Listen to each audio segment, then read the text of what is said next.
Hi guys, welcome back to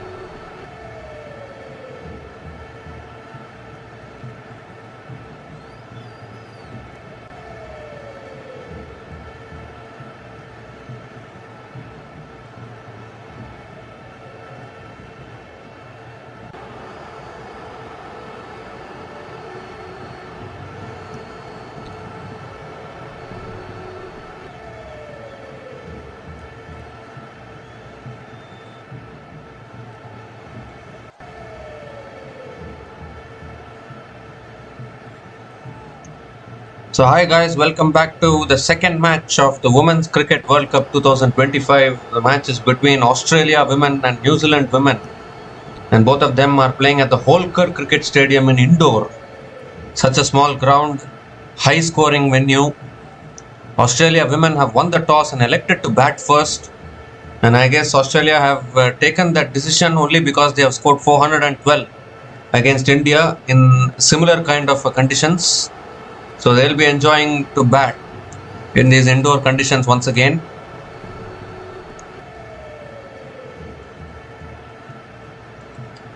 It's going to be an interesting match today.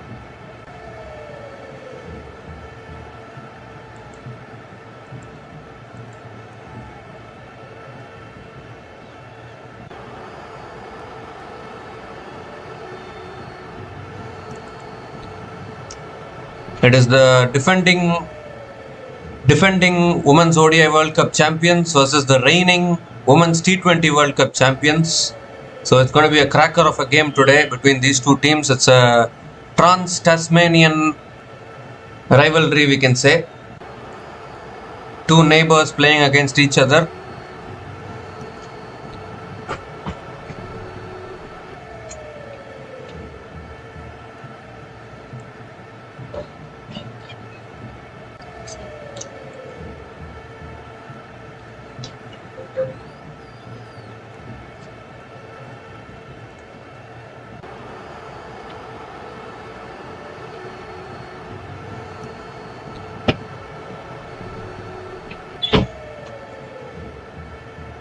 The New Zealand women are ready to come in. They are high on confidence after winning the Women's T20 World Cup last year, defeating South Africa in the finals.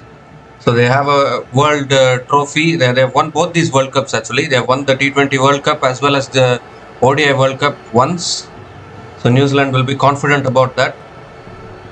Meanwhile, Australian batters, the openers, will also come out to the middle. Phoebe Lichfield and Elise Perry are going to be opening the batting for Australia women.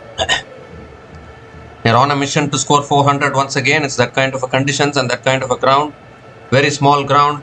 Can expect some high scores at this venue. We have seen plenty of men's matches, men's IPL matches. Very, very hard to contain runs at this particular venue in Indore. Runs will keep on flowing. Boundaries will keep on coming. Here come the New Zealand fielders. I mean, Australia, we can say that maybe an overconfident decision of batting first probably. The New Zealand will be looking to pick up some early wickets and maybe break that overconfidence of Australia women here. Should be a fascinating game actually. Match 2 of the Women's ODI World Cup of 2025. Yesterday, the hosts India women got off the mark, got their first win. And today, one of these teams are going to be picking up their first win as well. It's very important to start the tournament on a positive note. That sets the foundation for the rest of the tournament. And that is what these two teams will be looking to do today.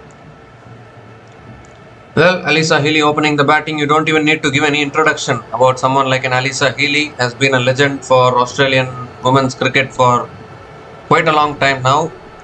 And her opener, Phoebe Lichfield, the player of the tournament in the Women's 100 tournament this year, had a fantastic season with the Northern Superchargers. And she will be looking to continue that form into this World Cup. And for New Zealand women, it's Bree Illing is going to be opening the bowling for New Zealand women. She's going to be bowling the first over.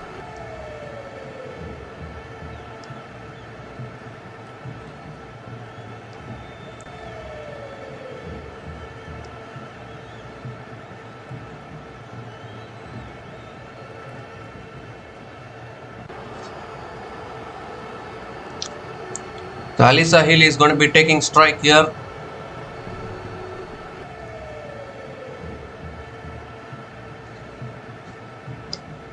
There's something about Australia in these big events. They'll always raise their game. So here's Bree Link bowling the first ball of match number 2 to Elise Perry. And Healy pulls it away leg side. Gets off the mark with a single towards deep mid wicket. Straight away some positive intent, but it was a little bit short there from Bree Link. And Elise Perry gets off the mark.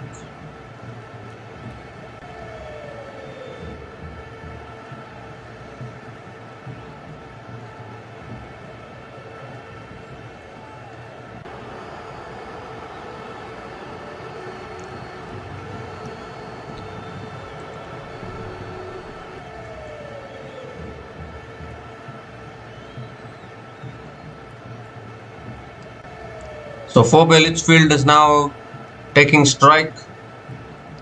Second ball of the innings coming up from Bree Link.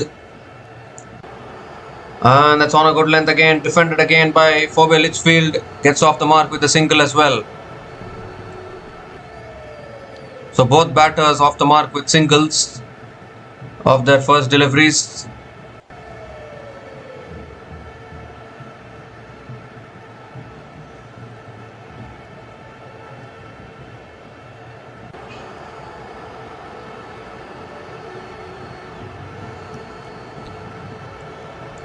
It's on the pads, flicked away again by Elise Perry towards deep mid-wicket for another single. So 3 balls, 3 singles.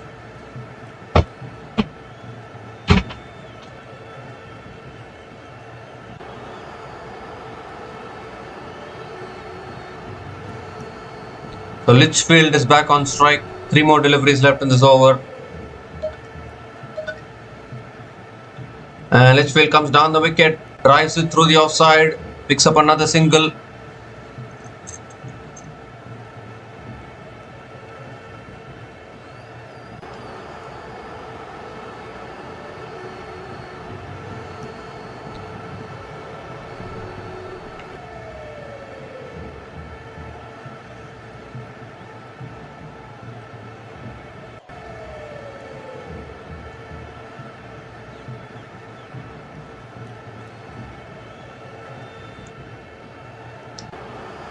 It's on the pads again, flicked away. This could go to the boundary for 4.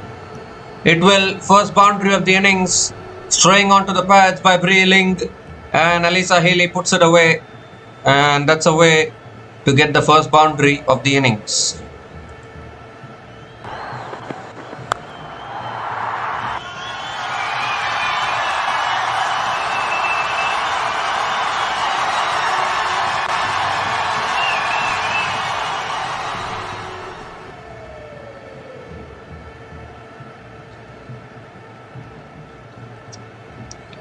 So last ball of the over coming up. Elise Perry will look to be aggressive. This time it's got driven away towards the fielder at point. Will pick up another single to finish the over.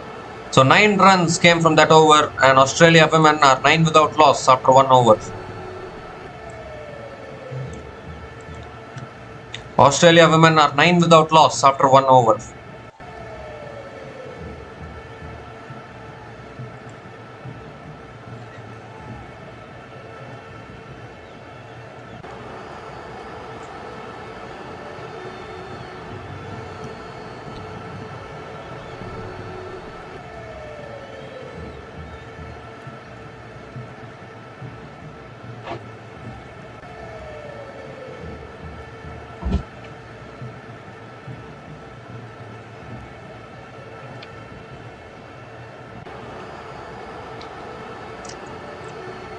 So a new bowler into the attack now for New Zealand women is Elise Kerr.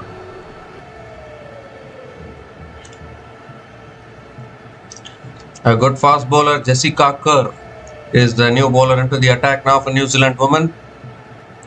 Elise Perry is on strike.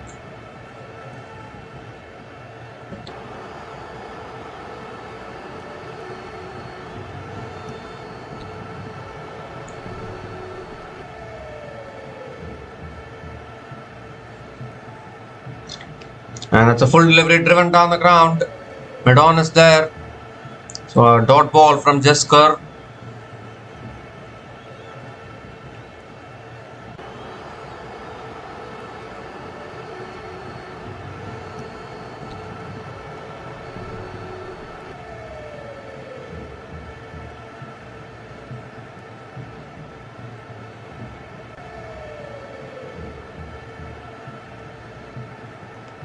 Oh, that's flicked away. It's in the gap again. And Elise Perry will pick up another boundary. It's such a quick outfield, such a small ground as well. Once you find the gaps, you get value for your shots. Second boundary in this innings. And both boundaries coming off the bat of Elise Perry.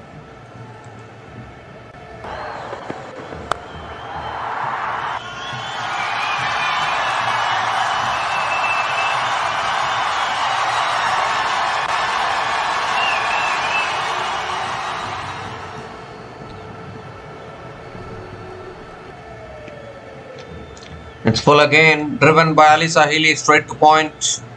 And Healy picks up another single. And gives the strike back to Lichfield.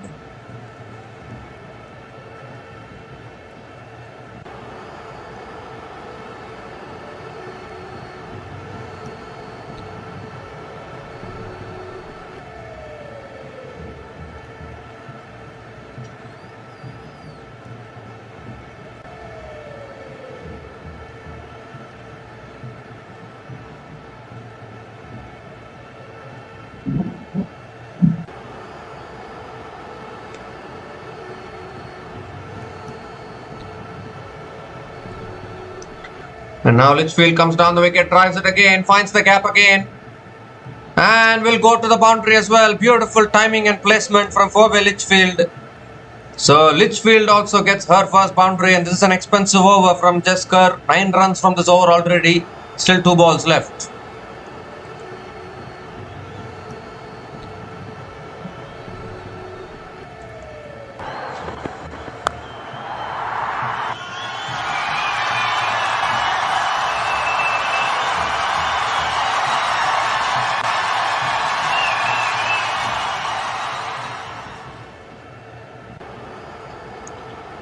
And this time it's full again and driven again straight to the fielder at covers this time. Another dot ball from Jessica Kerr.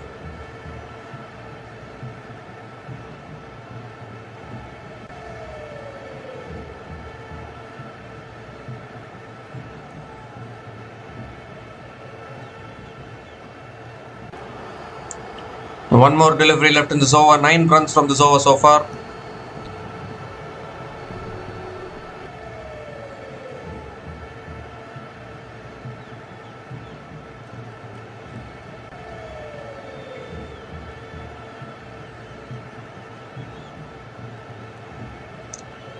That's full again, driven again by Lichfield straight to mid-off. Another dot ball to finish the over.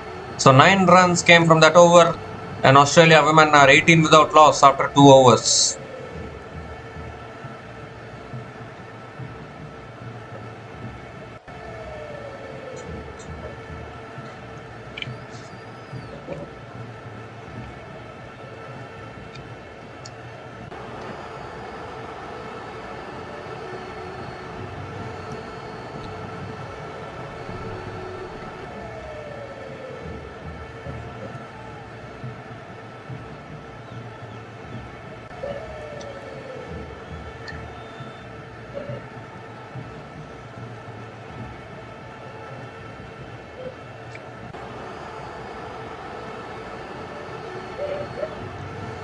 So Bree Ling now continuing into her second over.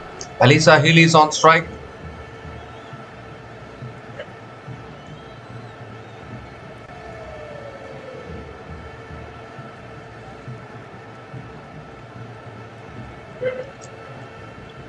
Current run rate is 9 runs per over.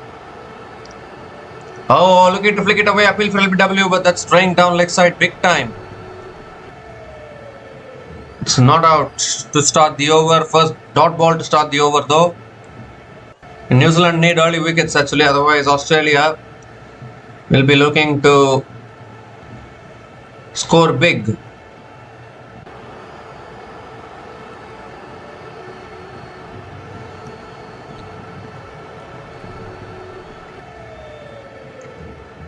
Oh, that's defended again towards covers. Another dot ball from Bree Illing. 2 consecutive dot balls to start the over.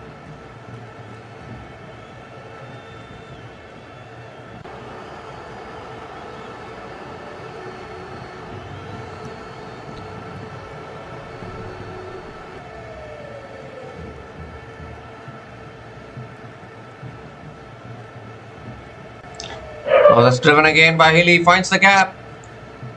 They've picked up the single. Coming back for a second. Could race away to the boundary. It does. Oh, what timing, what placement. Once it finds the gap, it's such a quick outfield that even though it looked like it was only going to be a couple of runs, it's raced away to the boundary. Third boundary here for Alisa Healy.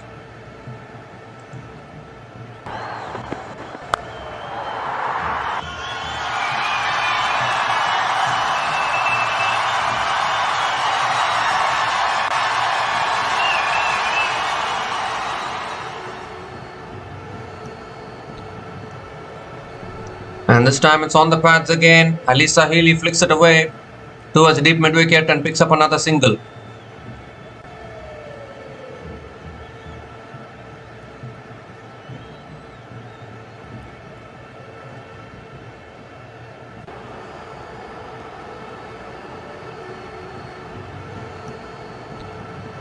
So Lichfield is back on strike. 2 more deliveries left in this over. 5 runs from this over so far.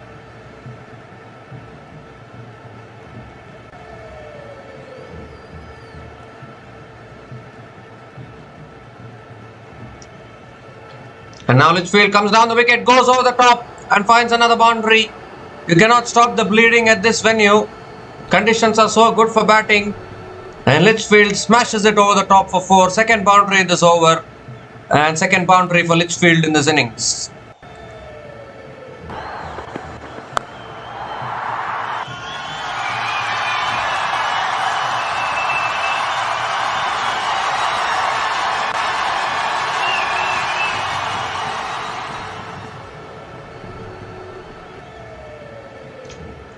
Oh, that's a good better delivery. Pitching and leaving the batter outside the off stump. Dot ball to finish that over. 9 runs came from that over, and Australia women are 27 without loss after 3 overs.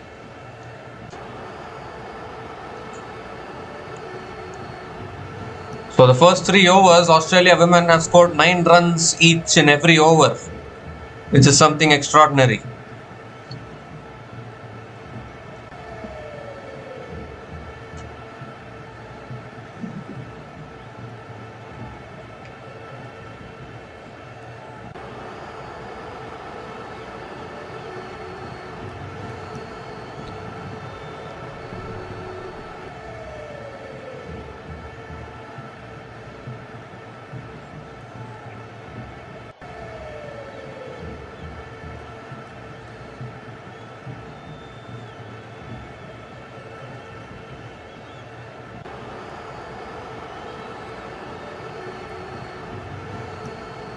So Jessica Kerr now continuing in the attack, and that's on a length, defended again towards mid-on. Dot ball to start the over.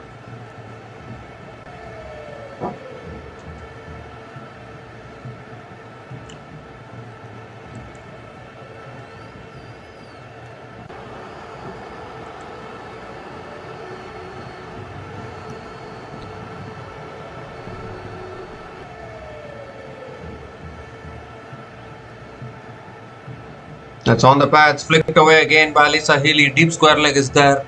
So Healy picks up another single.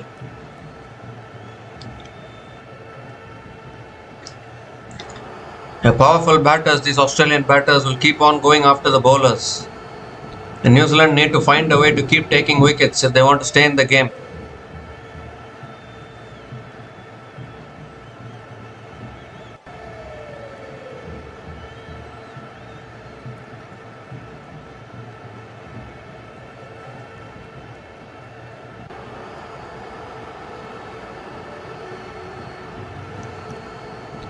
Oh, that's on the pads. That's put away again by Lichfield. Will go for 4 again. Not a good delivery from Kerr.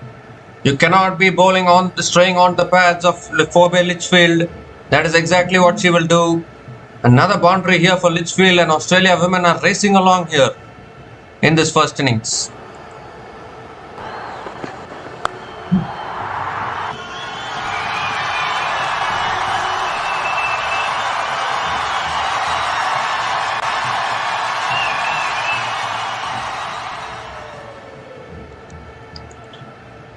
And that's defended again, back to the bowler. Better delivery from Kerr. Another dot ball.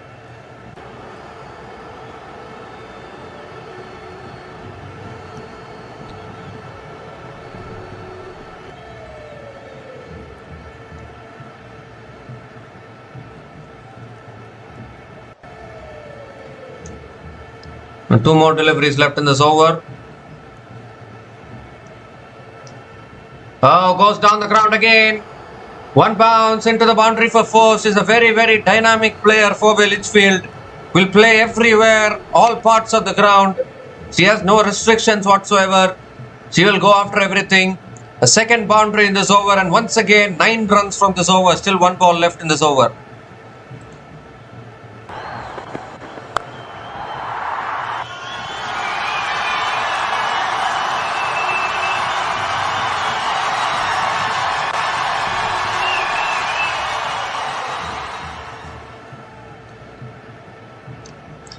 And this time it's on the pads again, flicked away by Lichfield.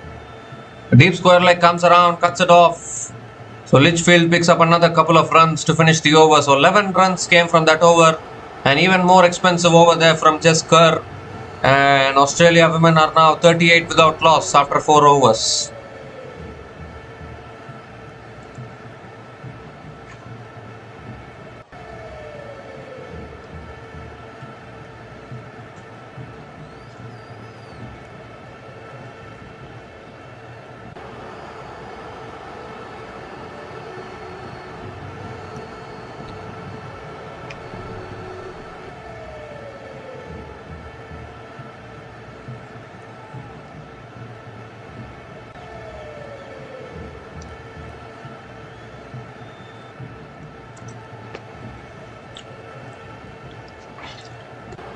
Well, Australia are leading. Australia are leading the head-to-head by a long way actually. 135 matches. Australia have won 102 matches. New Zealand have won 31 matches, and there have been 2 no results. So clearly Australia women are always dominant. Ealing continuing in the attack. That's on the pads again. Flicked away by Healy towards deep square leg and picks up another single. But this Phoebe Lichfield is a serious talent to watch out for, no doubt about that.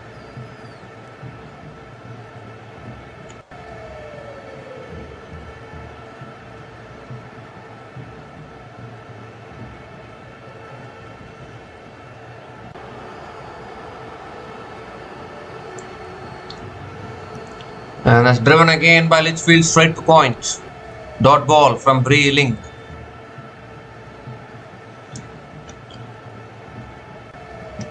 Amelia Kerr still has to bowl as well. The spinners haven't been are yet to come into action.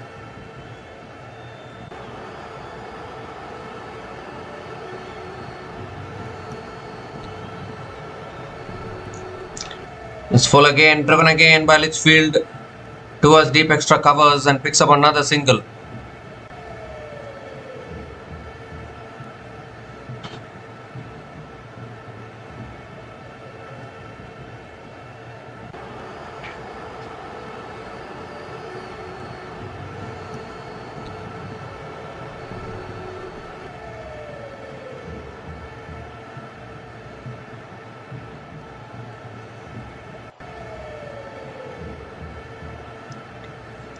And it's full again this time. Healy drives down the ground to mid-off. Another dot ball from Bree Ealing. So this is a good over actually. Just 2 runs from this over. Obviously still 2 balls left.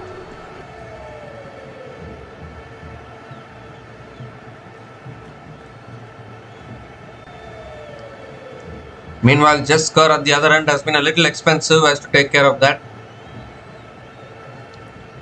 That's another full delivery. And Lichfield drives it straight to the fielder again. Another dot ball here. Really good over. Just 2 runs again from this over. Continues to be 2 runs. 1 more delivery left. Can Healy find the boundary?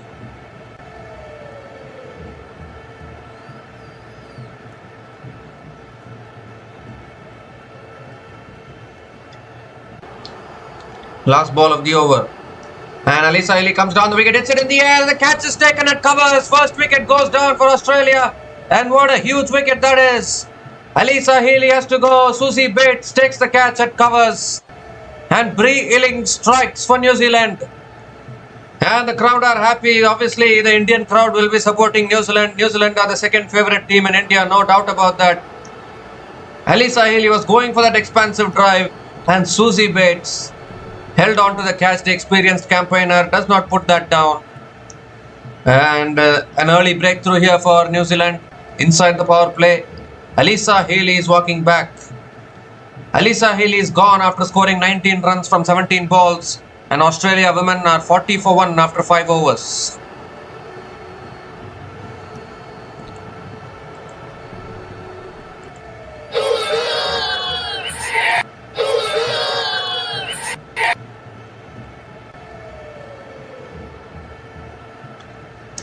So what an outstanding over that was from Bree Illing. 2 runs from that over, and the wicket of Elise Perry as well.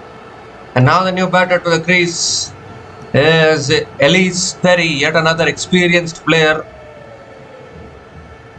Elise Perry is the new batter to the crease for Australia women. Important wicket for New Zealand because Australia women were racing along, still racing along actually. And when you have players like Lichfield at the crease, it's dangerous sign still for the opposition. It's still a dangerous sign for the opposition. So Jess Kerr now coming over the wicket to Lichfield, and it's back of the length. Lichfield punches it straight to point. Dot ball to start the over.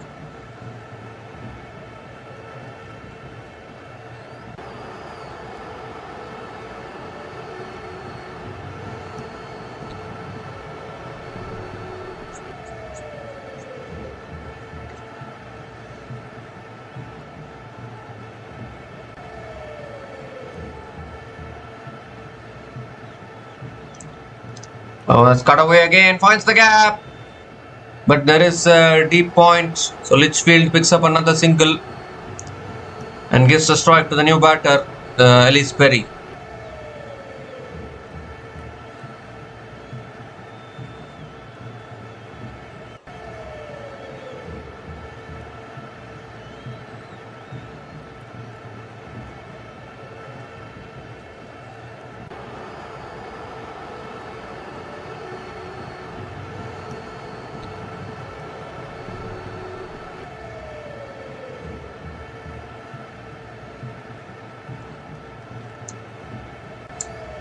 Oh, that's full again. Perry drives it through the offside, finds the gap. Beautiful timing there.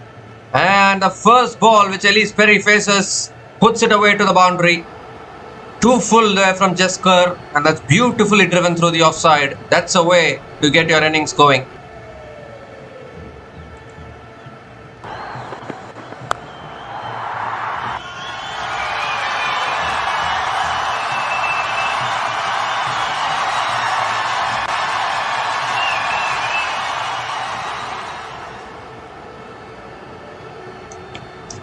And this time it's full again, driven by Perry straight to covers. Dot ball from Jess Kerr.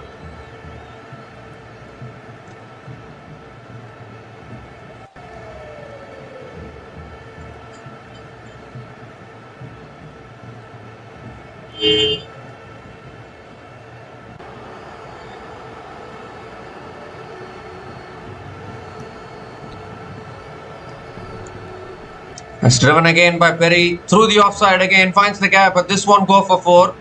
It will be another couple of runs for Elise Perry. Keeps the strike again.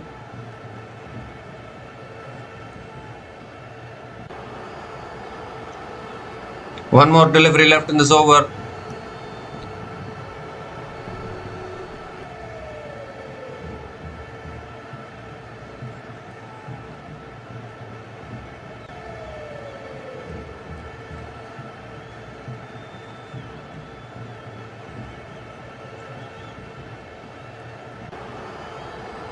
The last ball of the over from Jessica Kerr coming up. And full again, driven, good fielding at covers. Another dot ball to finish the over. So 7 runs came from that over. And Australia women are 47 for 1 after 6 overs.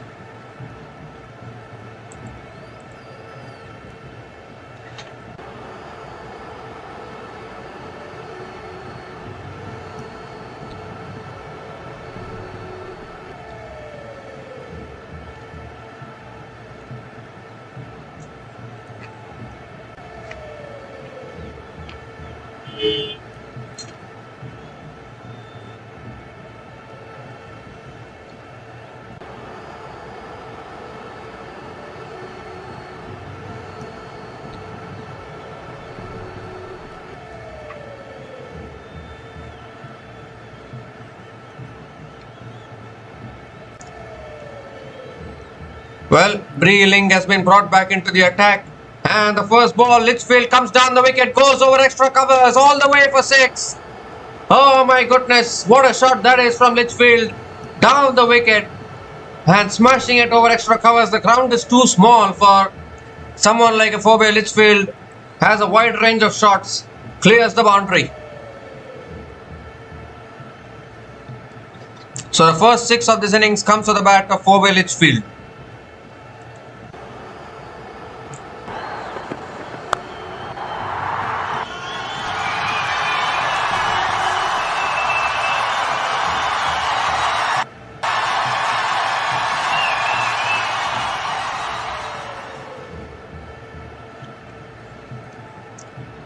And this time it's a good delivery, better delivery. Dot ball from Ealing. So 2 consecutive dot balls from Breeling after conceding that 6. But what a fantastic shot that is. To go over extra covers like that, needs phenomenal power. Phoebe Lichfield is rated so highly just because of this particular reason. Once again comes down the wicket in the air, finds the gap, finds the boundary. Once again the placement of the highest order from Phoebe Lichfield there, placing it beautifully in the gap between point and third man region and finding another boundary here in this over. Lichfield moves to 32 from just 19 balls.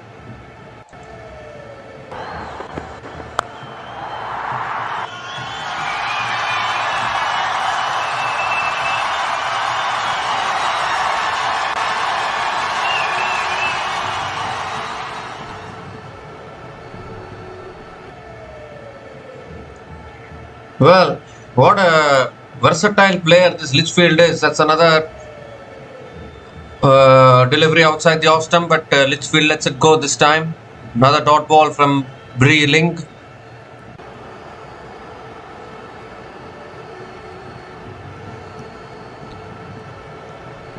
So one more delivery left in this over. 10 runs from this over so far.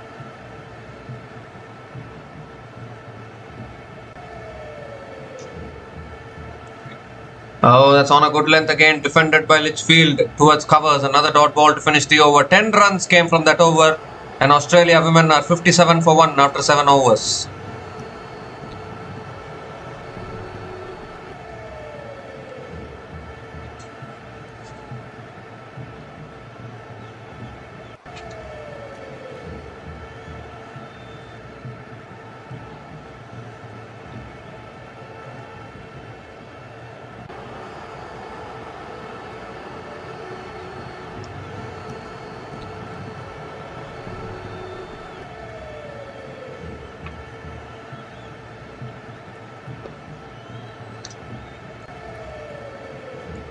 So 57 for 1 after 7 overs. Phoebe Lichfield and Perry at the crease. Australia women bat deep. Sophie Molyneux is also playing today. Georgia Wareham is not there today in the playing 11. So Sophie Devine is the new bowler into the attack here for New Zealand women. And that's back of the length. Perry punches it down the ground to mid-off. It's a dot ball to start the over from Sophie Devine.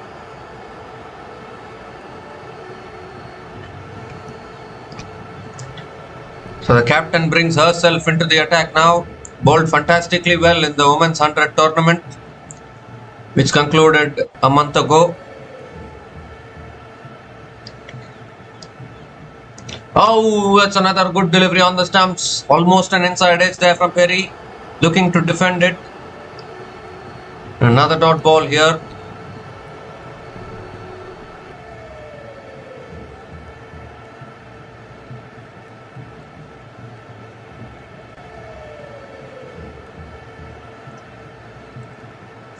So 2 dot balls to start the over. Sophie Devine is a very good bowler actually. And it's full again, driven again by Perry straight to mid-on. Another dot ball, 3 back-to-back dot balls from Sophie Devine.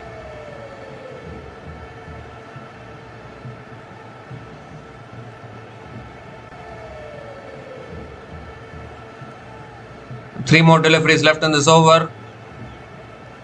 Another wicket would do nicely for New Zealand women. That's back of the length, punched away again by Perry. Will pick up another single here.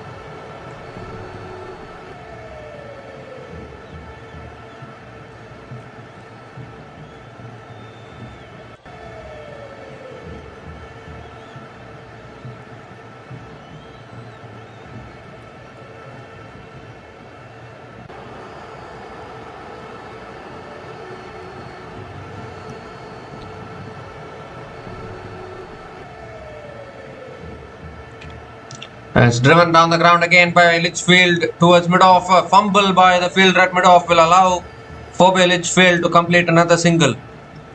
And whilst Lichfield is at the crease, it's dangerous signs for the opposition because she's such a dynamic player. You never know which part of the ground she will access at which particular time.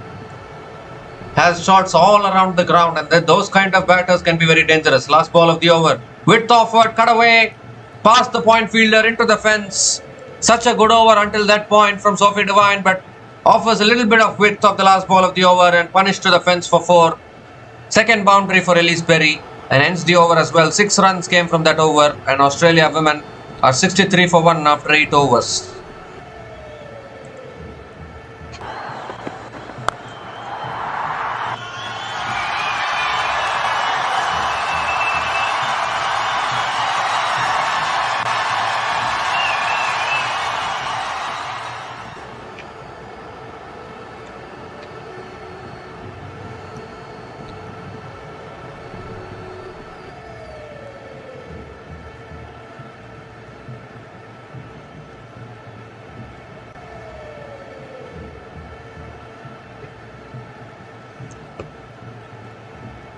So Bree Ling continuing into the attack, and the first ball is flicked away by the first ball of the over is flicked away by Lichfield towards mid wicket and picks up another single to start the over.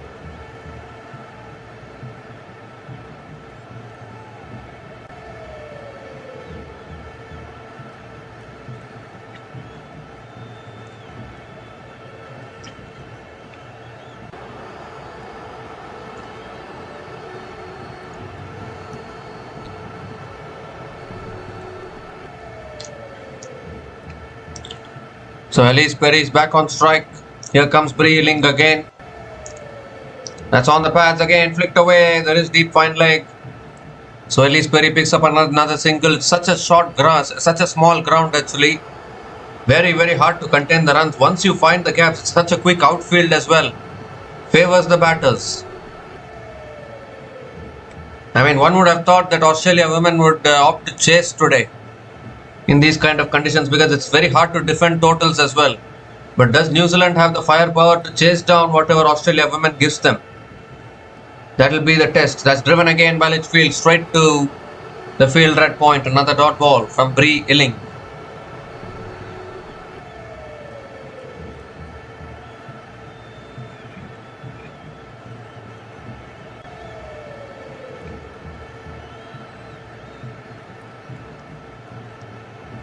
So 3 more deliveries left in this over. Oh, that's back of the length again, flicked away by Lichfield towards mid wicket, and another dot ball from Bree Ling.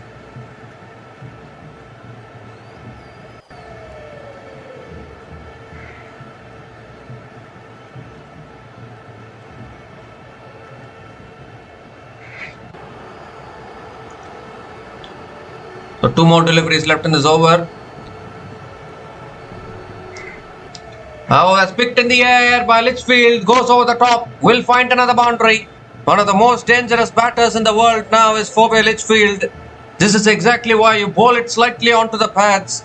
And she picks it away beautifully towards deep mid wicket for 4.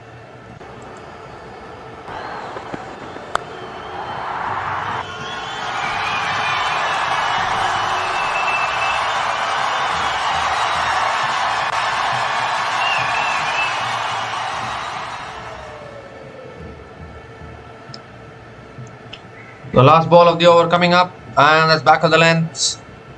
Defended again towards covers. Another dot ball to finish the over. 6 runs came from that over from Bree Ealing, and Australia women are 69 for 1 after 9 overs.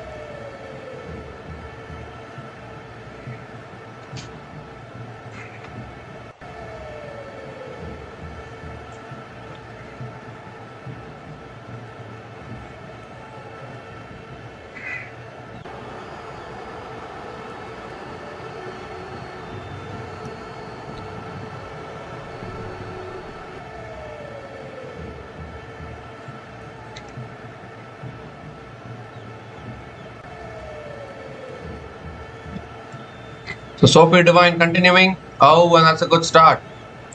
In and around that off stump, Elise Perry lets it go. Bounced over the past the keeper as well. Another dot ball to start the over.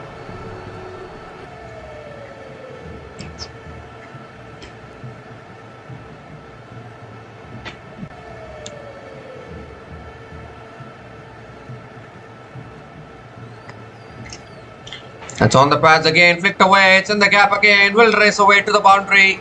You cannot, the margin of error is so small. You cannot even make a mistake. By the small inch you give the batters, they will find the boundaries in these kind of conditions. Third boundary here for Elise Perry.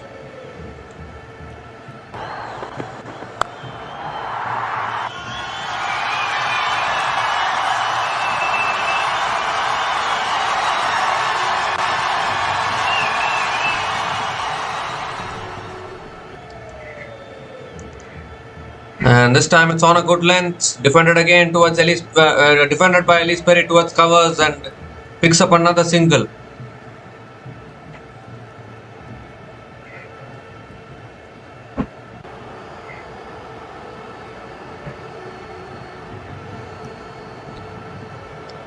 So Phoebe Lichfield back on strike.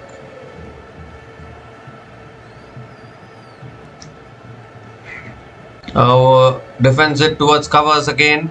Another dot ball from Sophie Devine.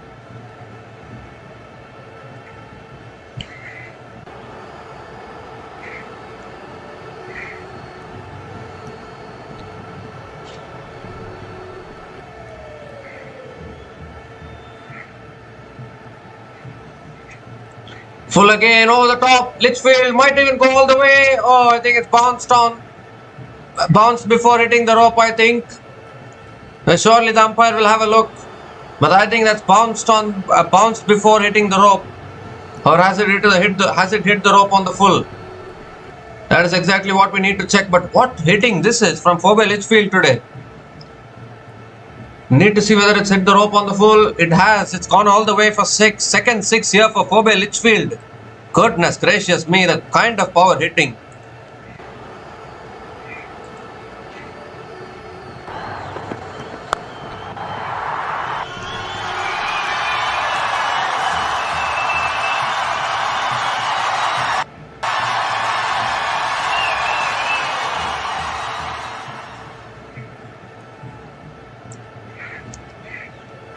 The last ball of the over coming up. Full again, driven again by Lichfield through the offside. Oh, the deep extra covers, comes around Georgia Plimmer in the deep. Does a good fielding effort there. And another single to finish the over. 12 runs came from that over. And Australia women are 81 for 1 after 10 overs.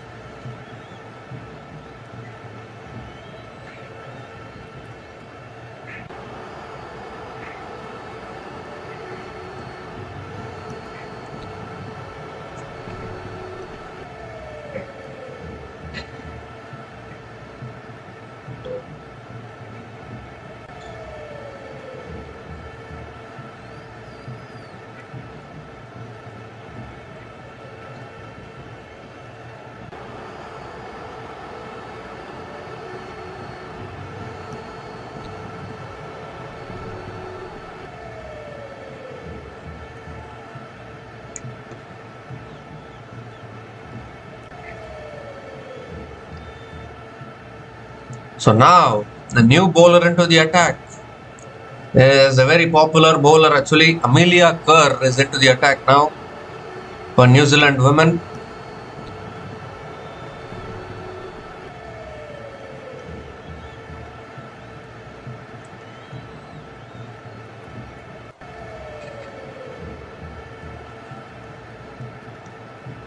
The 4-bay Lichfield is on strike.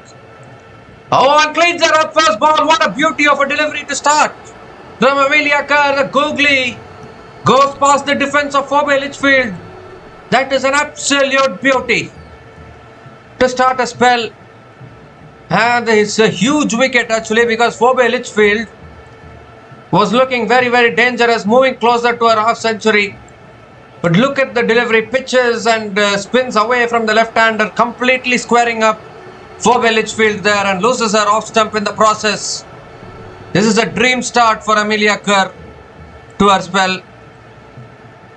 She was going after the fast bowler, suddenly spin was introduced and Lichfield had no clue how to play that. So 4-bay Lichfield is gone after scoring a magnificent 45 from 31 balls, and Australia women are now 81 for 2 after 10.1 overs.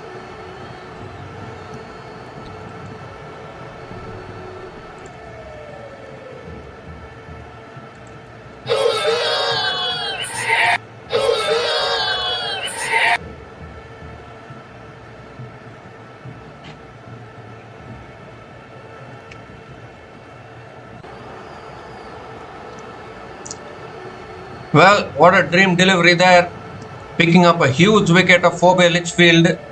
And now relatively two new batters at the crease. Beth Mooney is the new batter to the crease.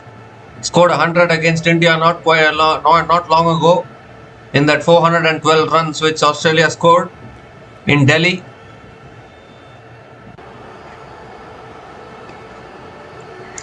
So Beth Mooney is in form. And she's also going to be up against the Amelia Kerr now. Manchester Originals teammates, we can say, the Women's 100 tournament, facing against each other. Here's Amelia Kerr. Second ball of the over. Tossed up again. Mooney drives down the ground to mid-off. Dot ball from Amelia Kerr. But what a start to the spell. Absolutely peach of a delivery there. Dream delivery for a leg spinner and executed perfectly. Shot this time, it's punched to the back foot by Beth Mooney towards deep extra covers. And Beth Mooney gets off the mark with the single.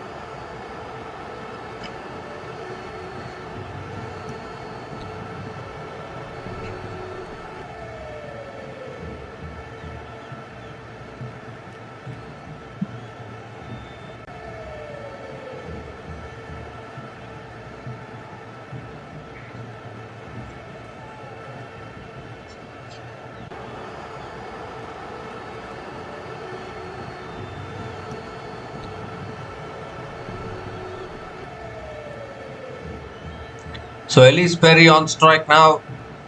Can she pull out another one of those googlies? Oh, she does! Appeal for MW. Africa goes out present. No, it doesn't. No, the umpire says not out. Are they going to go for the review? I was just talking about one of those googlies. She's listened to me, I think. Fantastic googly there, but I think the impact is outside the line, so they won't go for the review. Oh, that was so close. And now Perry comes down the wicket, looks for the big shot. Gets an inside edge towards deep square leg, living dangerously both these batters. Amelia Kerr is very good against the right-handers. That googly is a very tough to read of the hand, particularly for right-handers. Even Lichfield couldn't read that. And Australians are not very good players of spin on spinning conditions. We all know about that weakness which Australians have been having for years. Last ball of the over coming up. Oh, it's edged away again towards short third man. Will be another dot ball to finish the over. So 2 runs came from that over, including the biggest wicket of 4-bay Lichfield in that over. And Australia women are now 83 for 2 after 11 overs.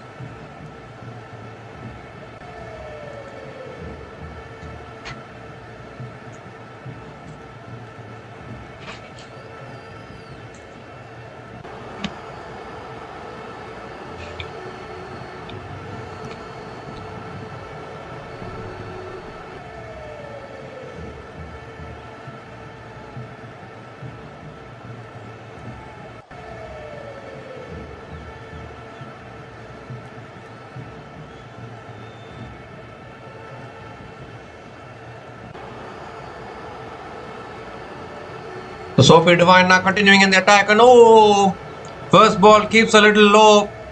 Elise Perry going for the cut shot, but not able to make connection.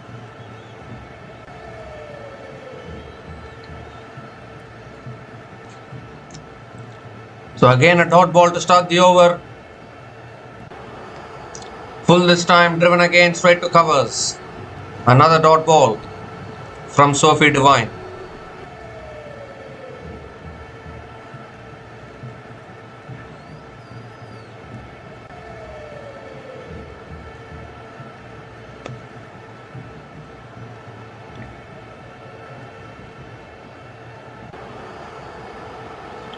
It's full again, driven again down the ground to mid-on. Another dot ball here from Sophie Devine.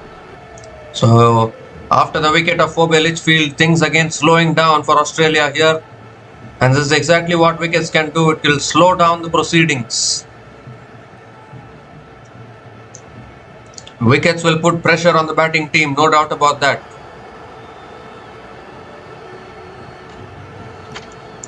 That's flicked away by Perry again. Has he found the gap? That's good fielding at deep mid wicket.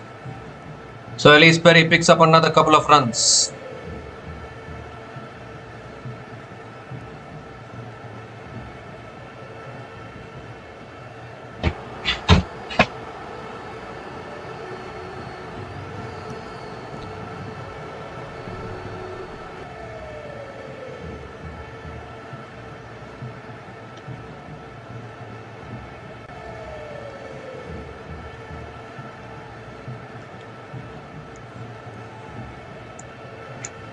Now that's driven again, but straight to point. Another dot ball here from Sophie Devine. Another really good over here for New Zealand. There's 2 runs coming from this over, and this is exactly what is called building the pressure. Squeezing. That is exactly what New Zealand are trying to do. One more delivery left in this over.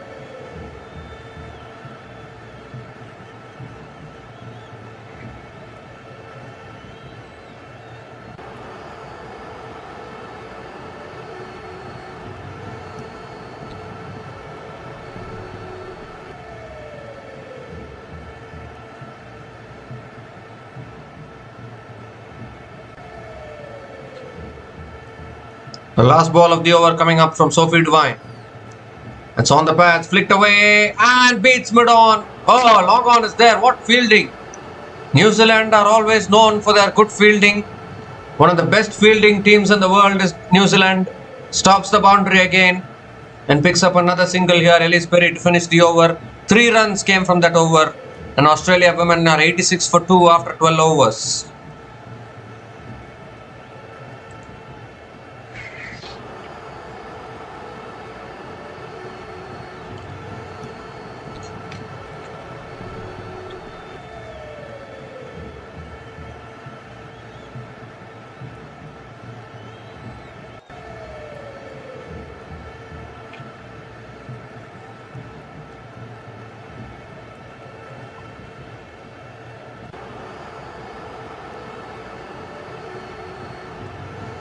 So Amelia Kerr now into her second over. Perry on strike. Oh, that's a good delivery on the stumps again. Defended on the back foot by Elise Perry. Dot ball to start the over from Amelia Kerr.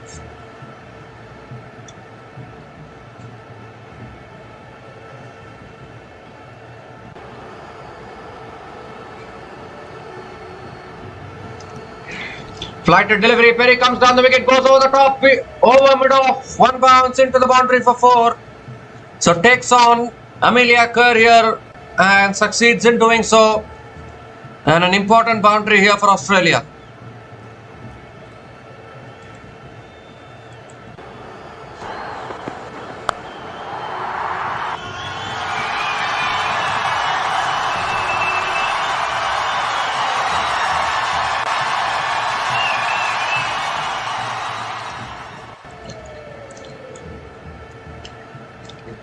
Oh, and that's spun back in again. Appeal for LBW, and the umpire says not out.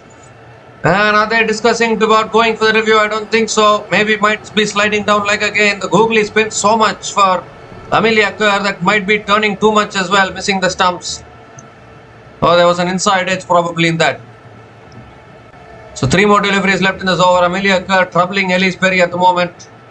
Flighted again. Perry comes down the wicket, drives it towards mid-off. Another dot ball.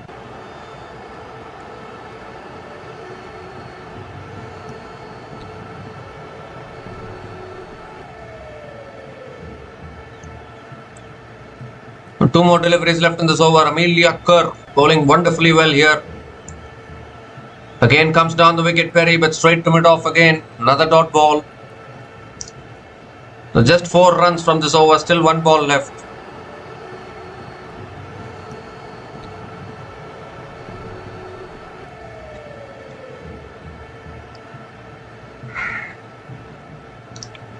Last ball of the over. Oh, that's on the pass. They're appealing for a catch. And the umpire says not out, doesn't even give it as a wide. So I think it's gone off the pad probably. Another dot ball to finish the over. So just 4 runs came from that over. And Australia women are 90 for 2 after 13 overs.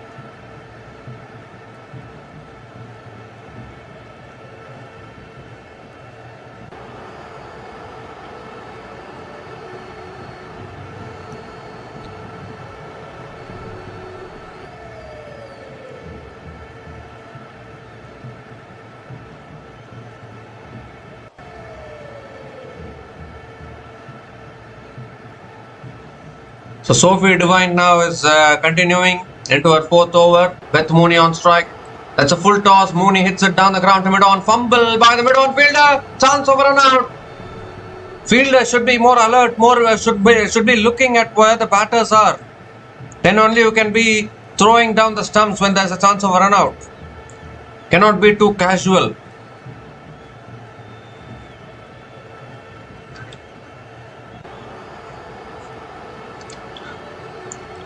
So it's a dot ball to start the over. And that's on a good length again, defended again by Mooney towards covers. Another dot ball from Sophie Devine.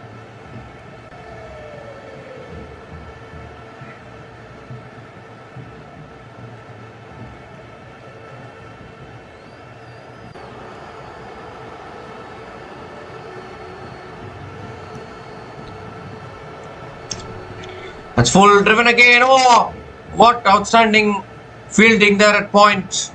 And Beth Mooney picks up another single. Fantastic fielding actually. Stopped a certain boundary there. I think Eden Carson as the fielder hasn't got a chance to bowl yet. And she's done an outstanding job in the field.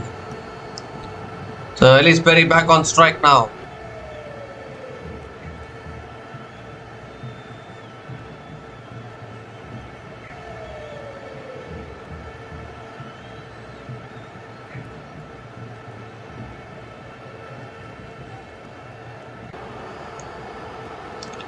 Oh, that's on the pads.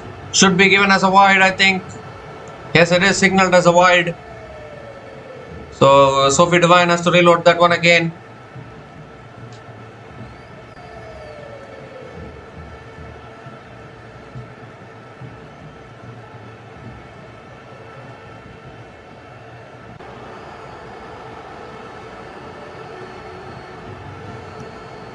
That's a full toss again. Perry hits it down the ground to mid-on. And it's another dot ball from Sophie Devine.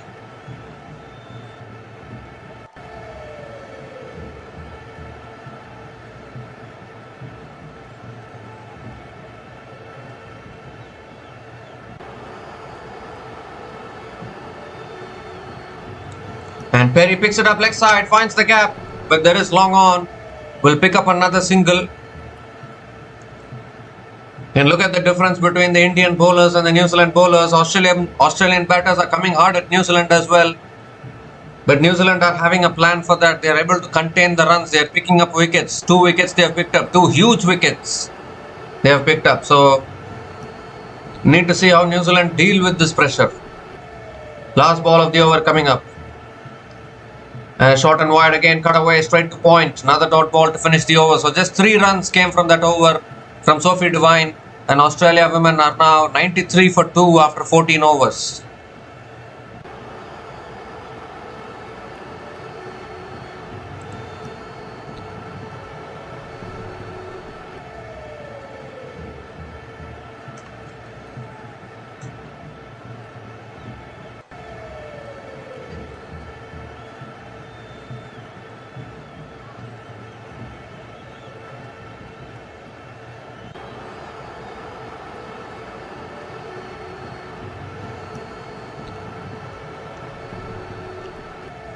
Amelia Kerr into her third over. Perry comes down the wicket and drives it straight to point. Dot ball to start the over.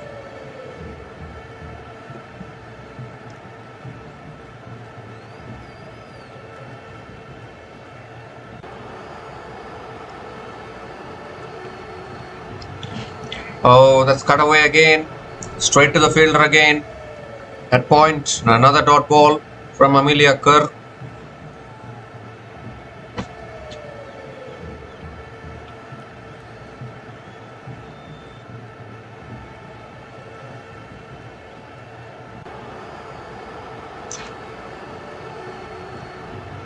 Oh, that's spun back again, the googly, which she bowls wonderfully well. And another dot ball here, squeezing at the moment. New Zealand bowlers are bowling this really well. 3 more deliveries left in this over.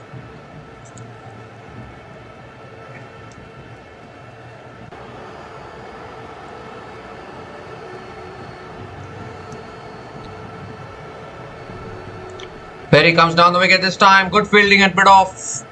And Elise Perry picks up another single.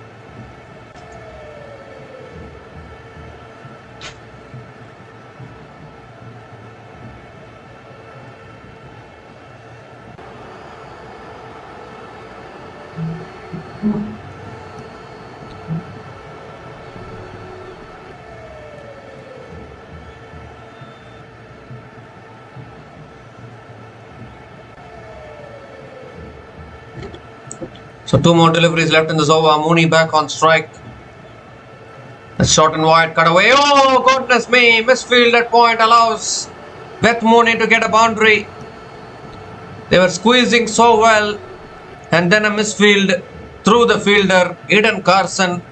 A rare fielding elapse in the field for New Zealand here. Allows Beth Mooney to get her first boundary in this innings.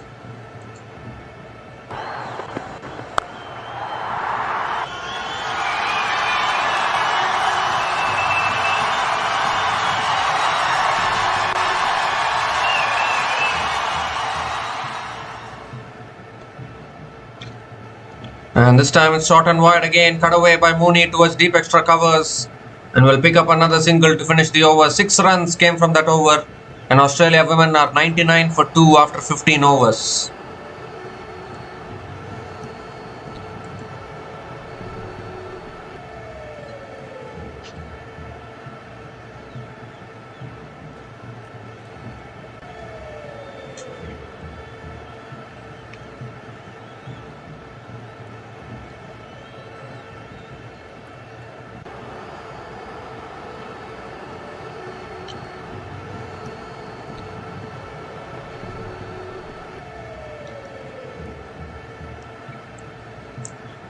So Australia women are 99 for 2 after 15 overs, and it's also the time for the drinks break.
So we come to the end of the drinks break and a bowling change here for New Zealand. Leah Tahuhu is the new bowler into the attack.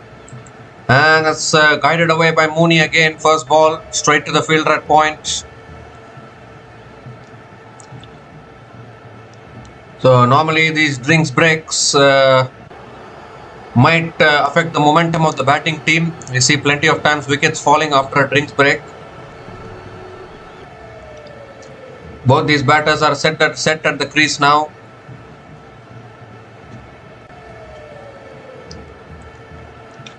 Oh, again looking to drive. Oh, no run available. Straight to point again. Another dot ball from Leah Tahuhu.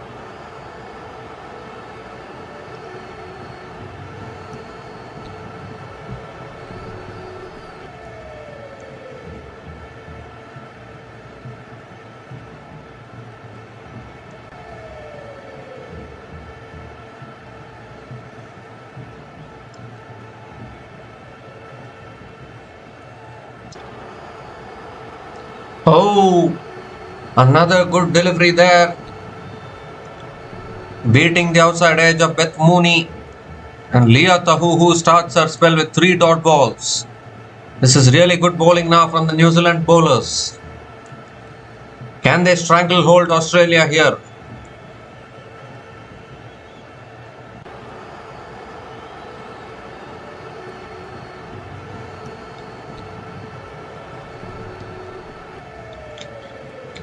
It's driven this time by Mooney towards deep extra covers, and Beth Mooney will pick up another single.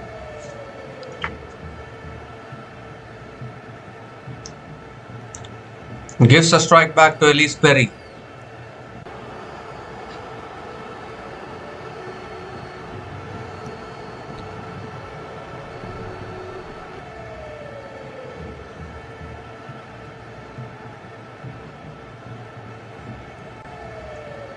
So with that single, the 100 comes up for Australia women as well. 100 comes up in 15.4 overs at the loss of 2 wickets. As we see another good ball defended again by Elise Perry towards mid-wicket. Another dot ball from Leah Tahuhu. So after a really good start, New Zealand have done well to contain the runs in the last few overs. Obviously one boundary was scored in the last over because of a misfield by Carson, rare misfield in the at the point region. That's cut away again by Perry towards point. Will pick up another single to finish the over. Just 2 runs came from that over from Leah Tahuhu, and Australia women are 101 for 2 after 16 overs.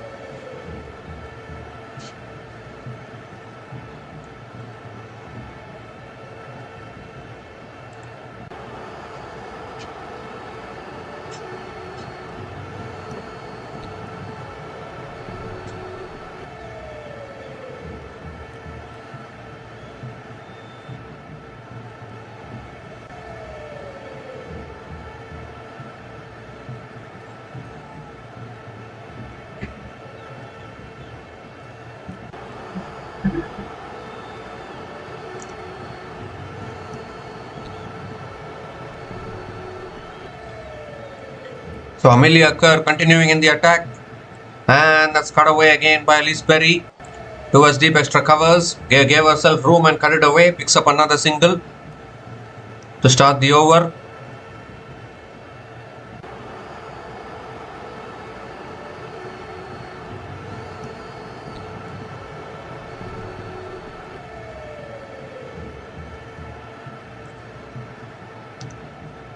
Tossed up, and Mooney hits it down the ground towards long on and picks up another single.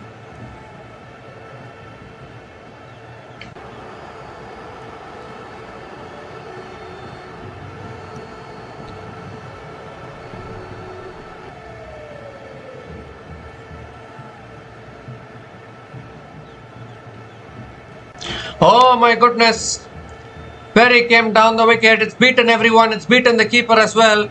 And it's gone into the boundary for 4. Would you believe this? A missed stumping opportunity there for the wicket keeper. And it will be 4 byes, I guess. Or is it gone off the bat? I think it's gone off the bat. But whatever it is, the keeper couldn't take it.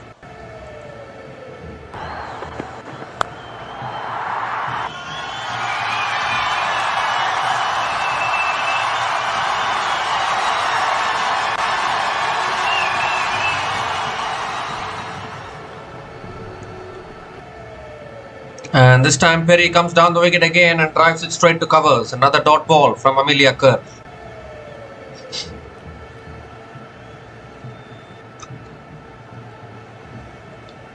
Oh, that's tossed up again outside the off stump. Perry moves to outside the off stump and then lets it go. So it's another dot ball from Amelia Kerr. One more delivery left in this over.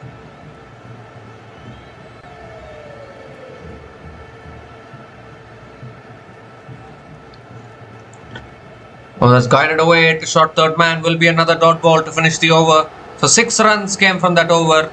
And Australia women are 107 for 2 after 17 overs.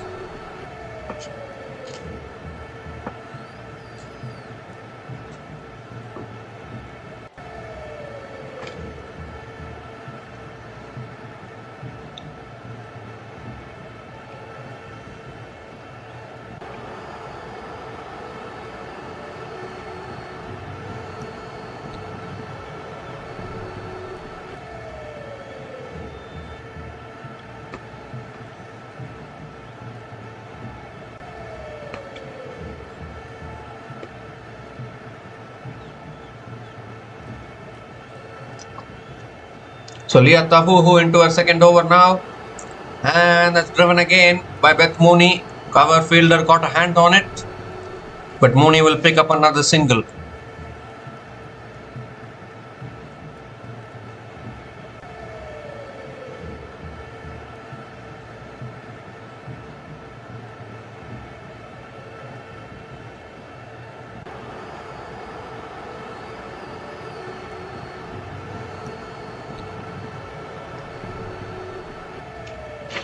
And Perry comes down the wicket, hits it in the air. This could be a catching opportunity. And it is. Wicket 4 goes down. The pressure was building. Elise Perry looking to come down the wicket. Looking to go for the big shot there. Only managing to hit it straight up in the air. And the fielder at mid-off making no mistakes. So the third wicket goes down. And who else? It's Leah Tahuhu who strikes here for New Zealand women. And Australia women slowly getting themselves into trouble here. Really good catch actually by Susie Bates once again. The ball is chasing Susie Bates everywhere in the field. So Susie Bates takes another catch. Elise Perry is walking back after scoring 33 from 41 balls. And Australia women are 108 for 3 after 17.2 overs.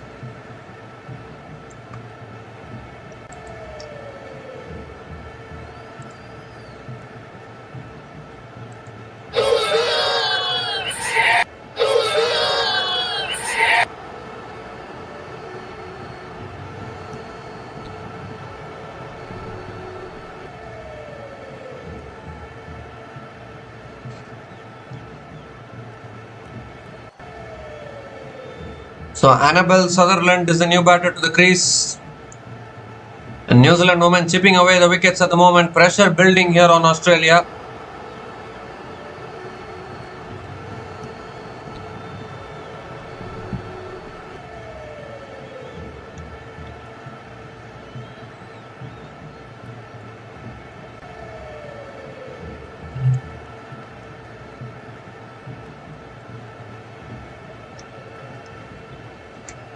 So here comes Leah Tahuhu bowling to Annabelle Sutherland. And it's on a good length. Sutherland defends it down the ground. Another dot ball from Leah Tahuhu.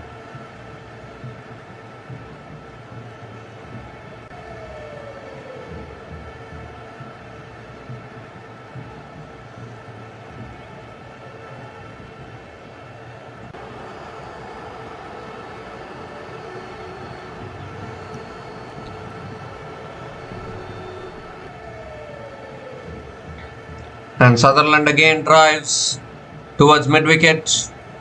Another dot ball from Leah Tahuhu. New Zealand slowly is beginning to squeeze here. And this is a very tough ground to defend totals as well. You need to keep that also in mind.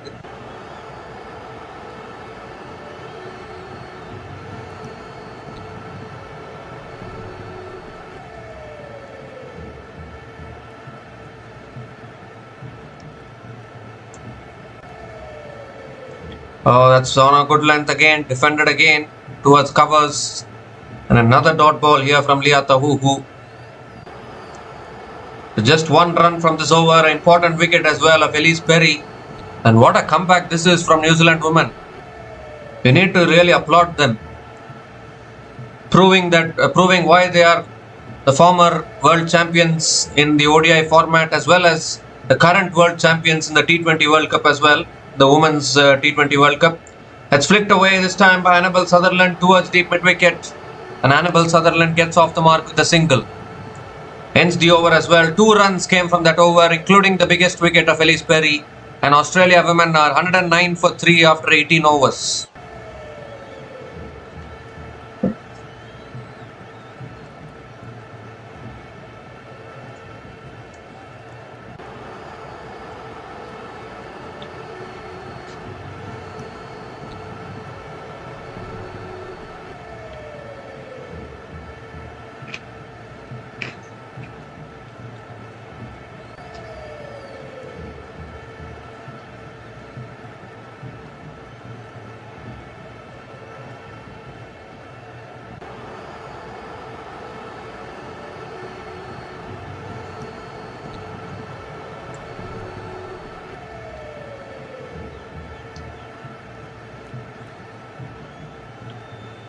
So Amelia Kerr now continuing into her 5th over.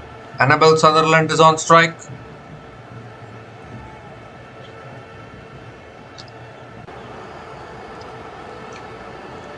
And it's driven by Annabel Sutherland, finds the gap, and that will go for 4. So Annabel Sutherland gets the boundary here, her first boundary in this innings, beautifully driven through the offside.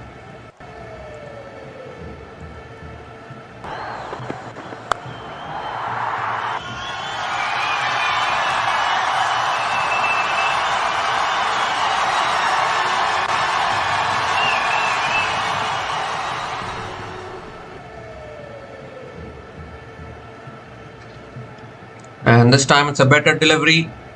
Annabel Sutherland defends it towards point. Another dot ball here from Amelia Kerr.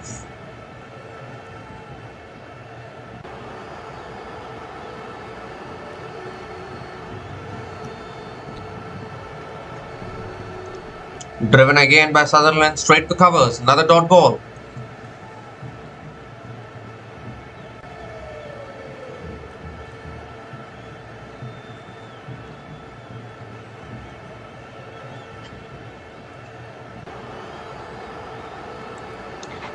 And Sutherland gets it in the air, and the catch is taken at mid-on. What is happening here? Amelia Kerr strikes again, and New Zealand are all over Australia at the moment. Annabel Sutherland has to go. 4th wicket goes down here for Australia women. 2nd wicket for Amelia Kerr, once again tossing it up, inviting Sutherland into playing that shot. And all Sutherland has done is hit it in the air. And is it Susie Bates again in the field? I don't think so. It's another fielder. I thought it was Susie Bates again. She's been everywhere in the field, but this is not Susie Bates. Oh, in fact it is. It is Susie Bates who has taken another catch. 3rd catch for Susie Bates today in the field. Annabel Sutherland is gone after scoring 5 runs from 8 balls. And Australia women are now 113 for 4 after 18.4 overs.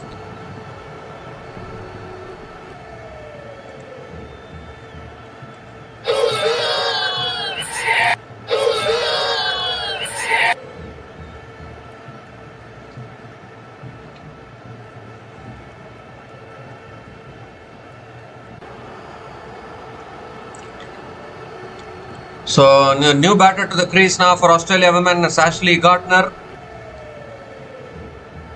Another experienced batter.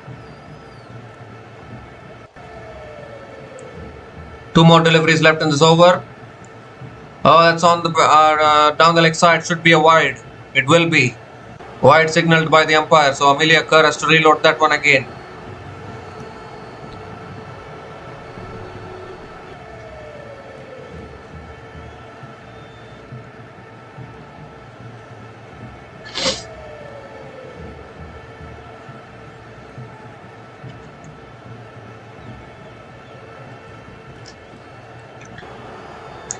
And this time it's another dot ball. Another good delivery again from Amelia Kerr. So another good over here for New Zealand. They're squeezing here. 1 more wicket. And then they'll be right back. That's defended again of the back foot again towards covers. So another dot ball to finish the over. 5 runs came from that over, including the biggest wicket of Annabel Sutherland. And Australia women are 114 for 4 after 19 overs.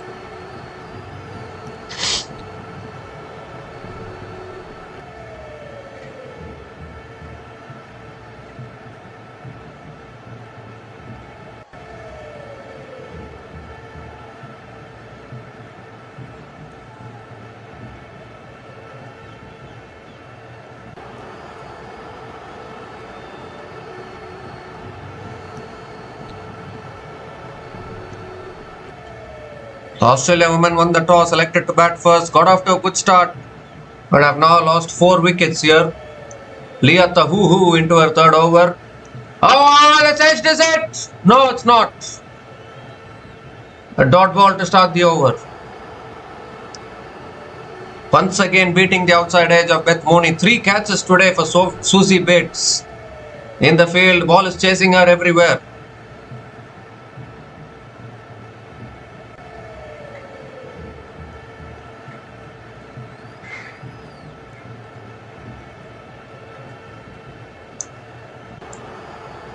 Oh, going for the drive again.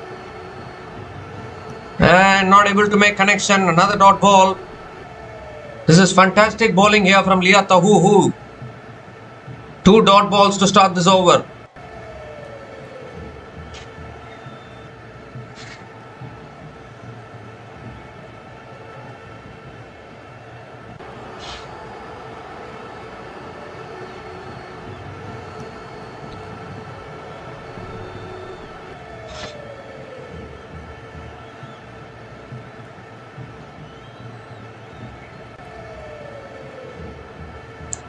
So 4 more deliveries left in this over. This is a really good start to this over from Leah Tahuhu.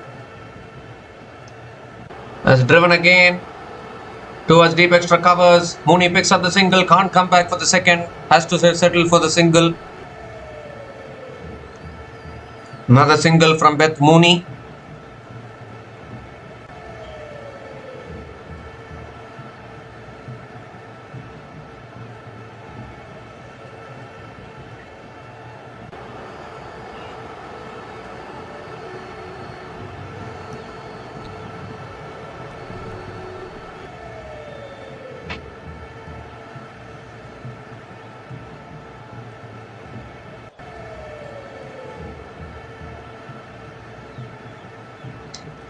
Three more deliveries left in this over. Gardner is back on strike. Hasn't got off the mark yet, Ash Gardner. And it's punched again on the back foot, straight to covers. Another dot ball from Leah Tahuhu. Just 1 run from this over again. Excellent bowling here from Leah Tahuhu at the moment.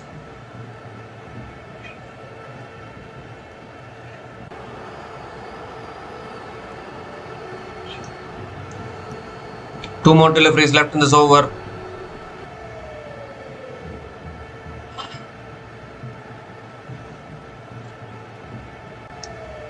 It's punched again and it goes past cover this time. Gardner will pick up the single. In fact, finds the gap and goes for 4 as well. That should have been stopped at deep extra covers.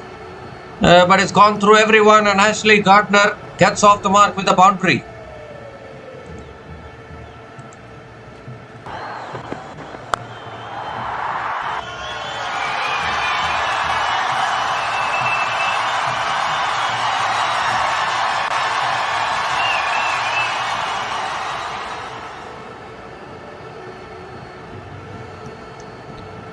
So one more delivery left in this over.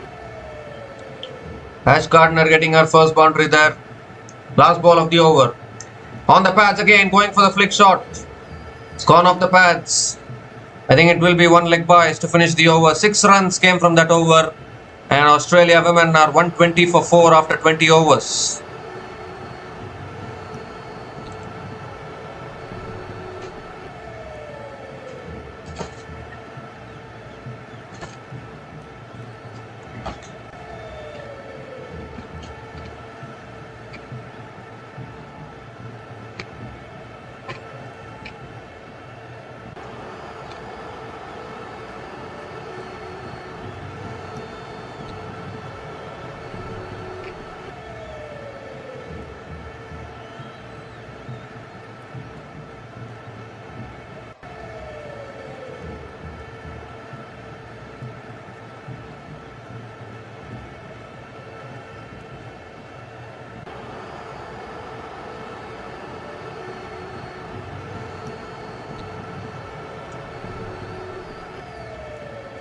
So Amelia Kerr now continuing in the attack. Oh, and Gardner coming down the wicket, going for the big shot.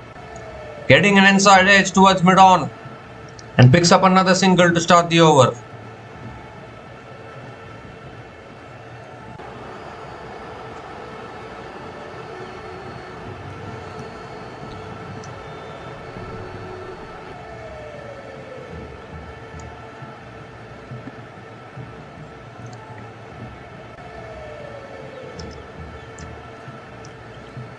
So Beth Mooney gets the strike after a long time actually.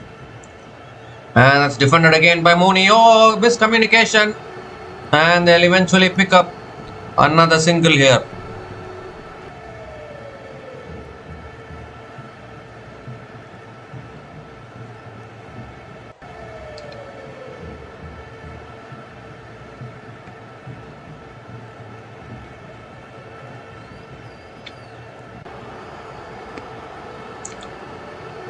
So Ash Gardner is back on strike.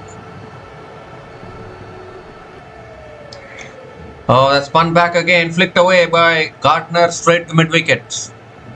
Another dot ball from Amelia Kerr.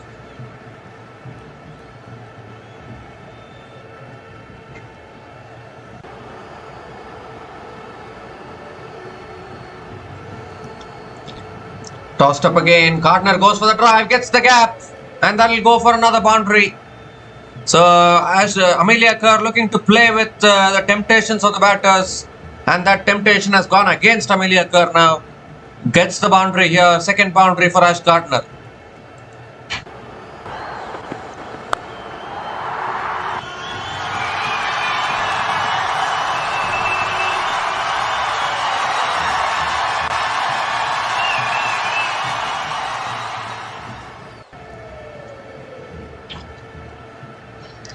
Two more deliveries left in this over. Tossed up again. Driven again by Ashley Gardner towards deep extra covers and will pick up another single. Gives the strike back to Beth Mooney. 7 runs come from this over so far.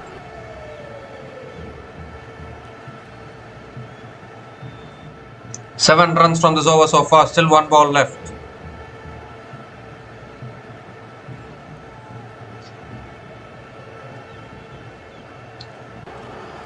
And that's defended again towards covers. Another dot ball to finish the over. So 7 runs came from that over, and Australia women are 127 for 4 after 21 overs.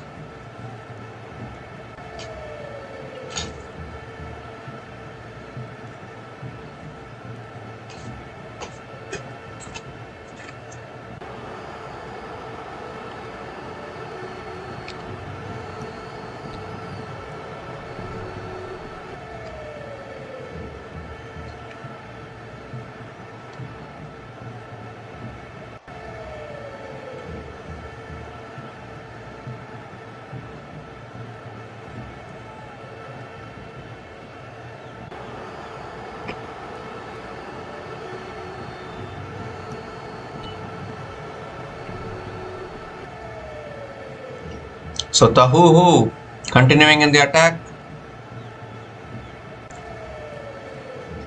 and Gardner drives it down the ground to mid-off and picks up another single to start the over.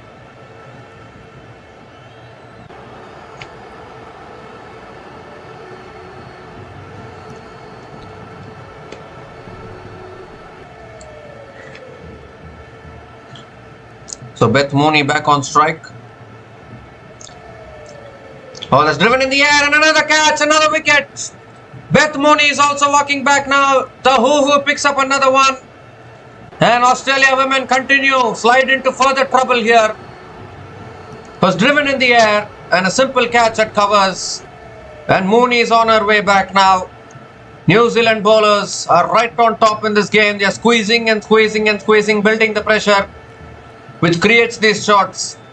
And Mooney not able to keep the ball on the ground, hitting it in the air. And Amelia Kerr making no mistake at covers. So wickets continue to tumble. Beth Mooney is gone after scoring 12 runs from 21 balls. And Australia women are 128 for 5 after 21.2 overs.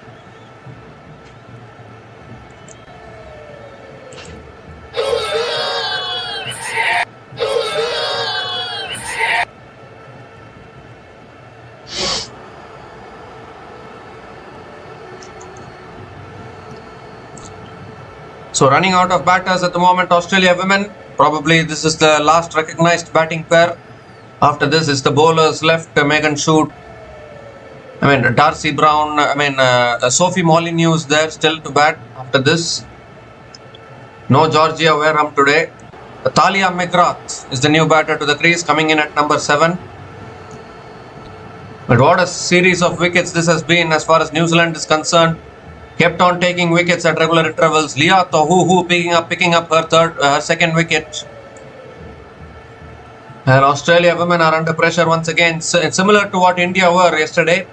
But New Zealand won't drop their catches like what Sri Lanka were dropping. As driven again by Thalia McGrath, straight to covers. Dot ball from Leah Tohuhu.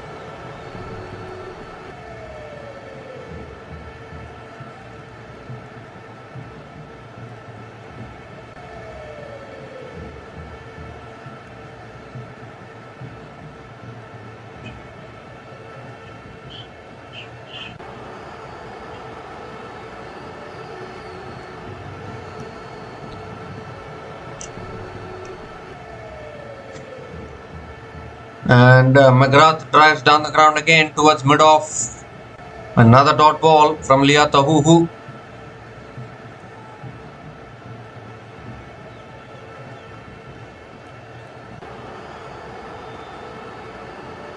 The good thing is that New Zealand women have taken all their catches till now. Very important for a team's success. Take your catches when it matters the most. It's on the patch, flicked away by Thalia McGrath. It's gone in the gap. This could race away to the boundary. It will. First boundary here for Thalia McGrath. Full and on the patch from Leah Tohuhu. And beautifully flicked away by Thalia McGrath.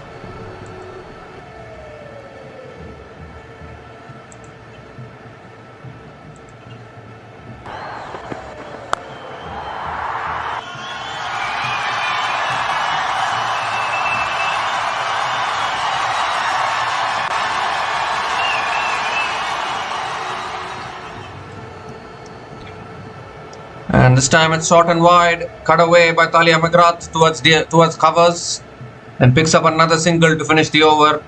So 6 runs came from that over, including the wicket of Beth Mooney, and Australia women are 133 for 5 after 22 overs.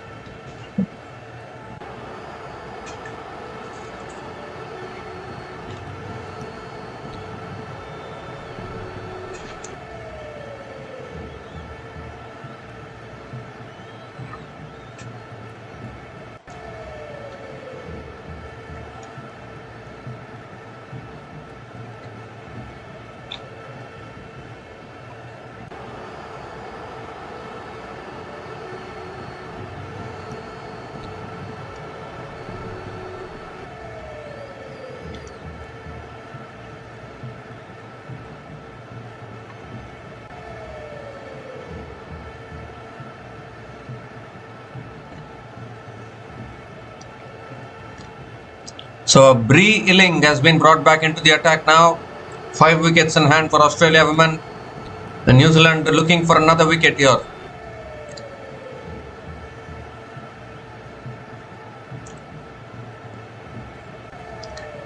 Thalia McGrath on strike.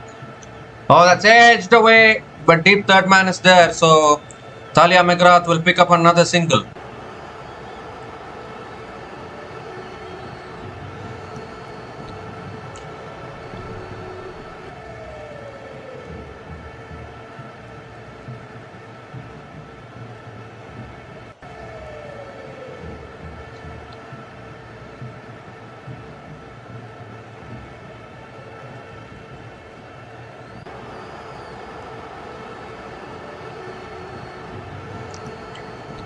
So Ash Gardner on strike now. Here's Bree Illing. Second ball of the over. Oh, that's back of the length. Defended again by Ash Gardner towards deep point. And picks up another single.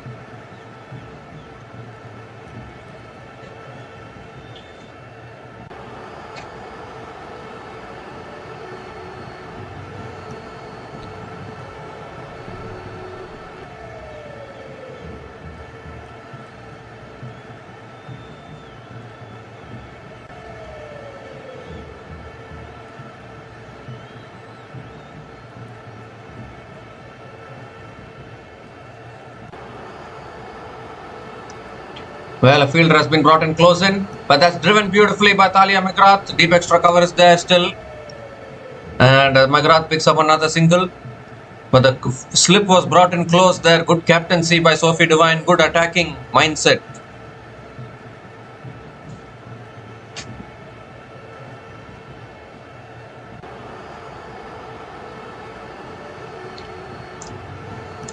So Ash Gardner is back on strike. 3 more deliveries left in this over. Oh, going for the drive and not able to make connection. Another dot ball from Pri Illing.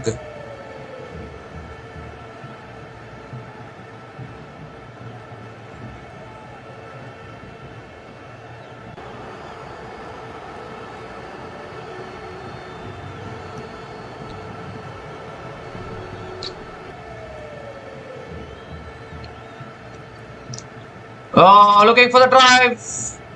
Again, not able to make connection. Another dot ball from Illing here. Pri Illing. There's 3 runs from this over, still 1 ball left. Once again, Gardner going for the drive and not able to make connection.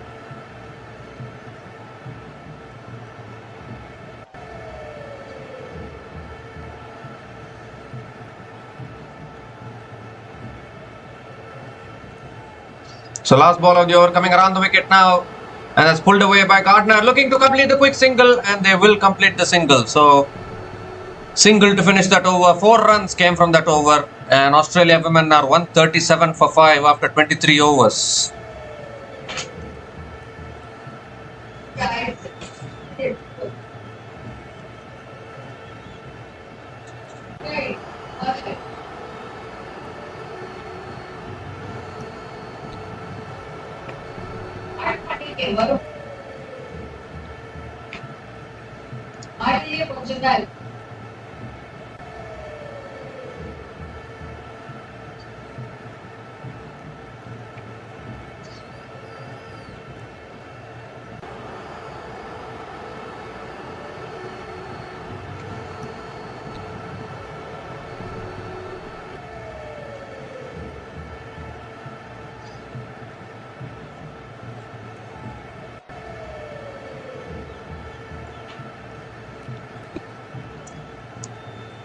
So finally, another bowling change. Carson has finally been brought into the attack. New bowler into the attack for New Zealand. And the first ball is punched by Ash Gardner towards deep extra covers. And a single to start the over.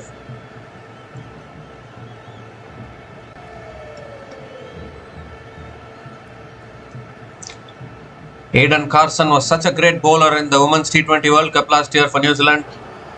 Fantastic bowler is Carson. A wicket taker, no doubt about that.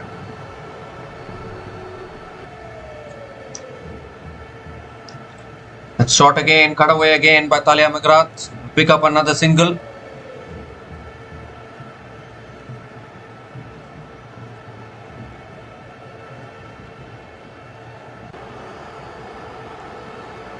In fact, in the Women's T20 World Cup, Carson was bowling with the new ball most of the times. Now she's been brought in the 24th over of this innings. That's driven again by Ash Gardner towards deep point. Coming back for a second. And good running between the wickets. Couple of runs completed. So this is good sensible batting. They're trying to do what Amanjot Kaur and Dipti Sharma did yesterday. From a position where India were 6 down, they managed to push towards 269, which proved to be a match-winning total.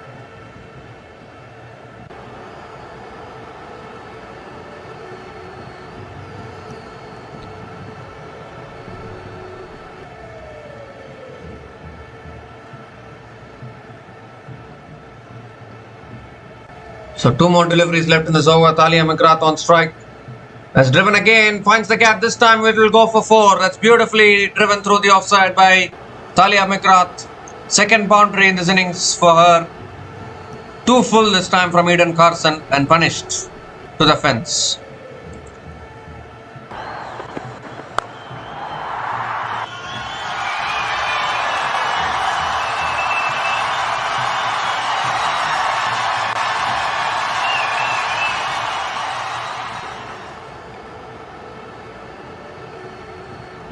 It's flighted again and driven again by Amelia McGrath straight to covers. Dot ball to finish the over. 9 runs came from that over. And Australia women are 146 for 5 after 24 overs.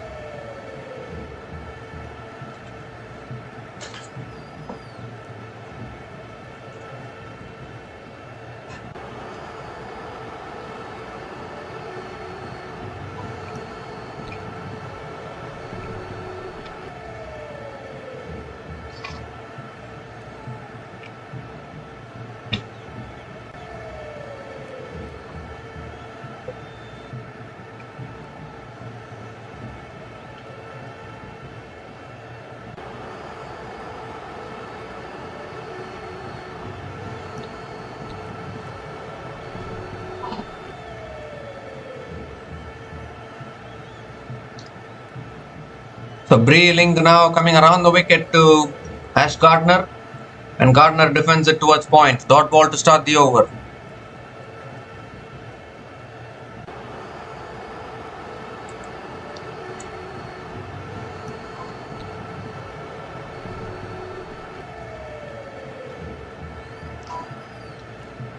So we are into the 25th over in this innings. New Zealand looking for another wicket here. Gardner comes down the wicket, hits it in the air, and over mid-on. Will go 1 bounce, 2 bounces into the boundary for 4. So with that boundary, 150 comes up for Australia women. 150 comes up in 24.2 overs. Second boundary in this innings for Gardner.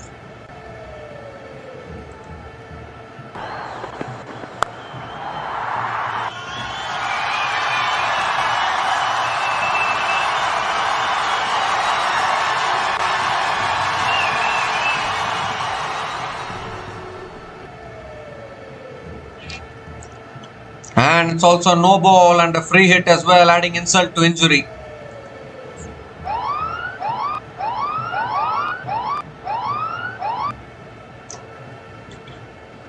So free hit delivery coming up. I think Breeling overstepped the line. Here's the free hit ball. Gardner goes big and gets it in the gap again. Will go for another boundary. So back-to-back boundaries here for Gardner. The free hit delivery also going into the fence for 4. And this is a costly start to the over here for New Zealand.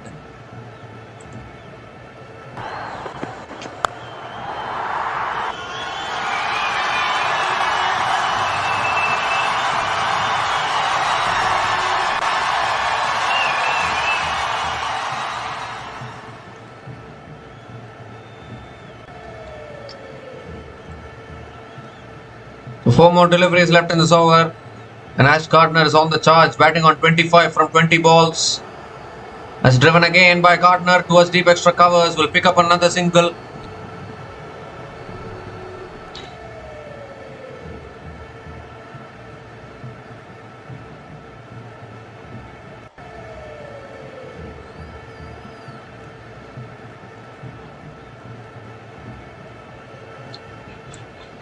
So 3 more deliveries left in this over. Amelia McGrath back on strike.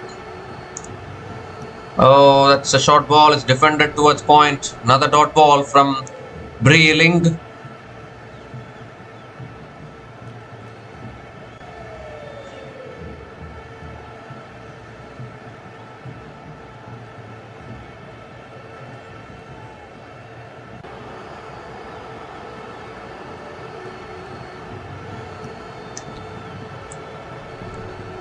That's cut away again, straight to the field red point. Another dot ball from Breeling.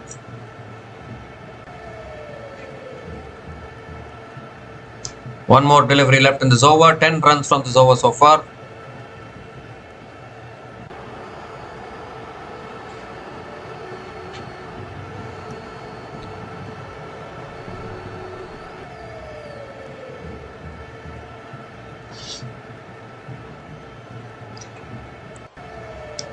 The last ball of the over from Breeling.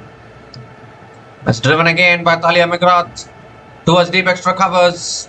Will pick up another single to finish the over. 11 runs came from that over. And Australia women are 157 for 5 after 25 overs.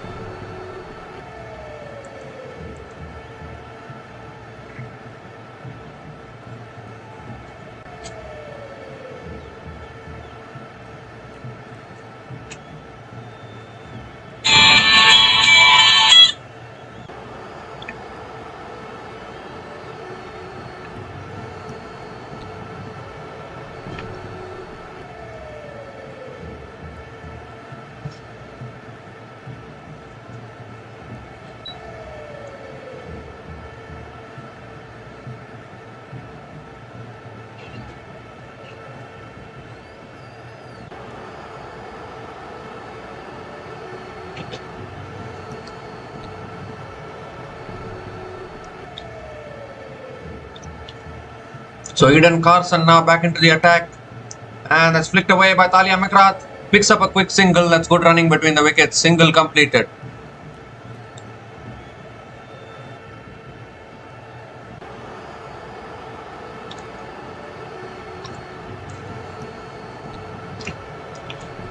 So Gardner back on strike now.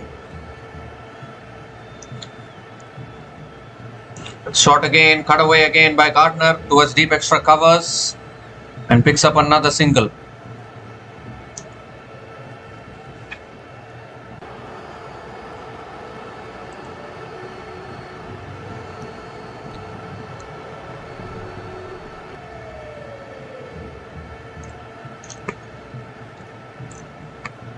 And this time it's a full toss. Amelia McGrath hits it down the ground to mid-off.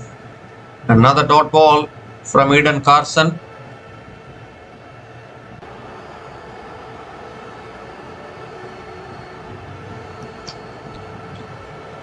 This time it's flicked away straight to the fielder again. Another dot ball.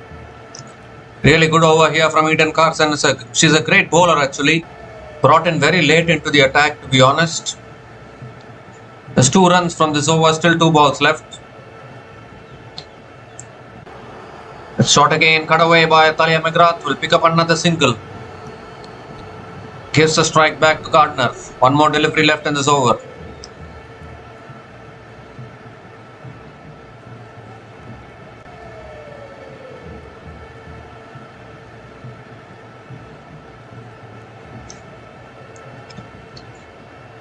It's full again. Driven through the offside for 4 by Gardner. What placement that is. Outstanding placement and timing, and ends the over with a boundary again. So 7 runs came from that over, and Australia women are 164 for 5 after 26 overs.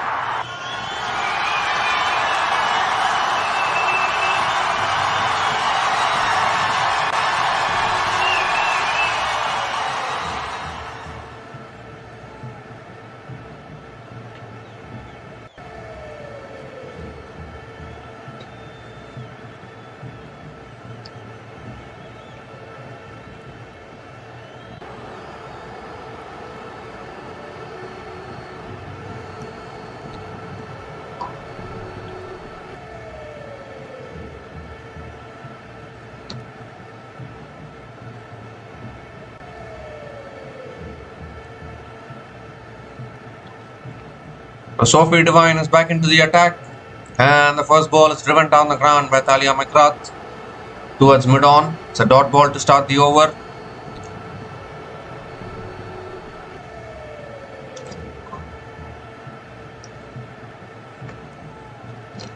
Oh, again on a good length. Driven again by Amelia McGrath down the ground. Another dot ball. Not much batting left after this. Sophie Molyneux, Alana King still to come for batting after this. So it's this pair who has to do the bulk of the scoring for Australia. Another wicket will put New Zealand well ahead in this game. Drives again, McGrath straight to the fielder again and covers. So 3 consecutive dot balls from Sophie Devine.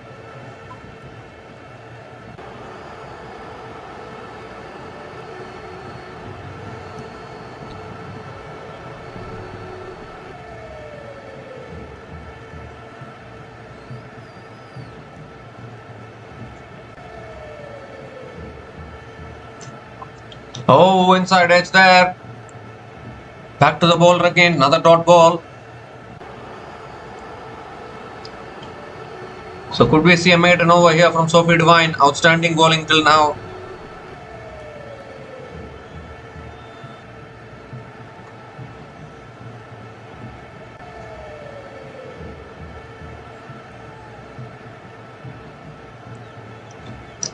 It's on the pads, flicked away again by Amelia McGrath towards long on, and McGrath picks up another single.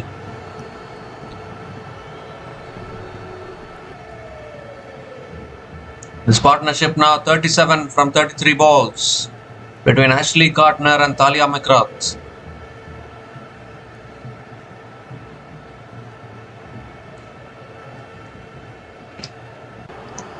Last ball of the over. It's on the pads again, flicked away by Gardner. Will pick up another single to finish the over. So another really good over from Sophie Devine. Just 2 runs came from that over, and Australia women are 166 for 5 after 27 overs.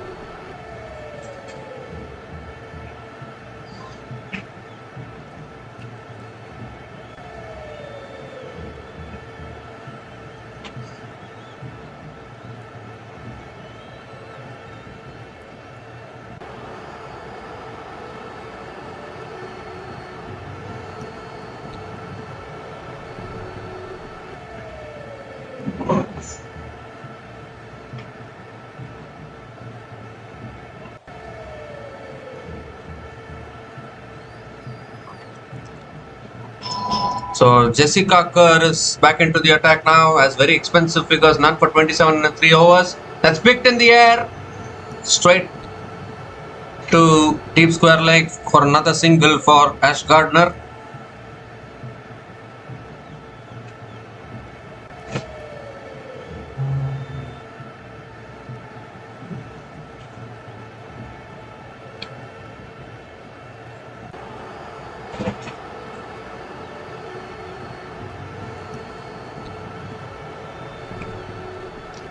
That's full again. Thalia McGrath drives towards deep extra covers and picks up another single.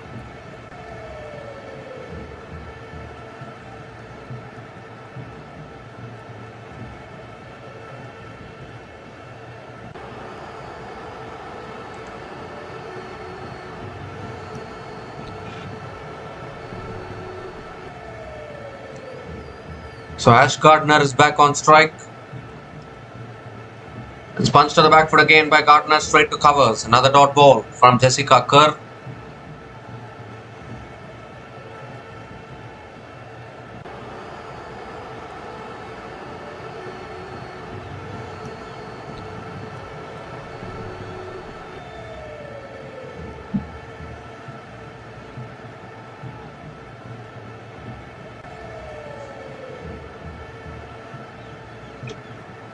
That's driven again by Gardner, straight to covers. This time Gardner will pick up another single.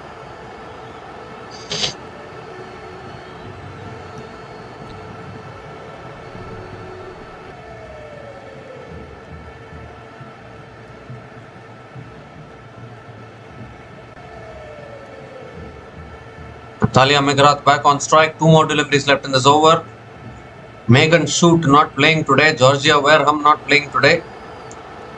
It's full again, driven again by Thalia McGrath towards deep extra covers. And picks up another single.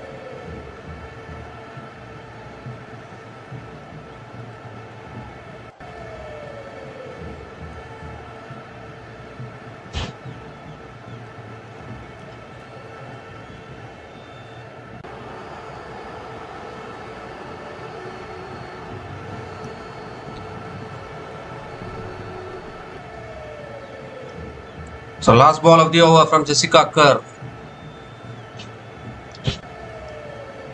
That's chipped in the air, and the mid-on is very, very back this time. I think if the mid-on was inside, it could have been a catching opportunity, but Gardner picks up another single to finish the over. 5 runs came from that over, and Australia women are 171 for 5 after 28 overs.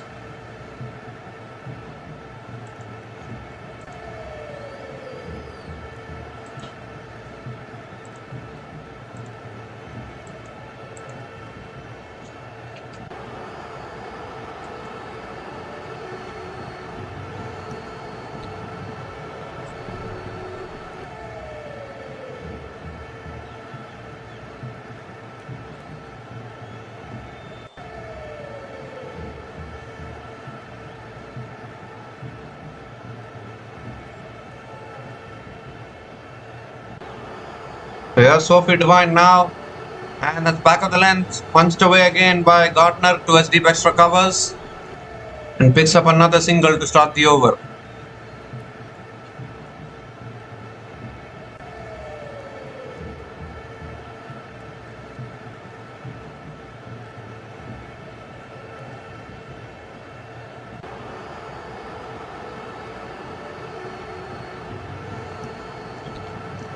And Thalia McGrath hits it down the ground this time towards long on and picks up another single here.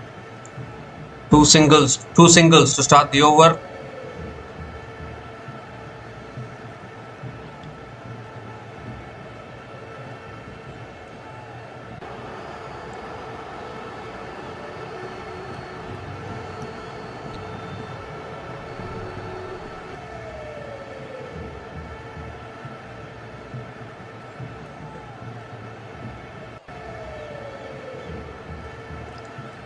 And it's driven again, past covers, but deep extra covers comes around, good fielding, will be a couple of runs for Ash Gardner again.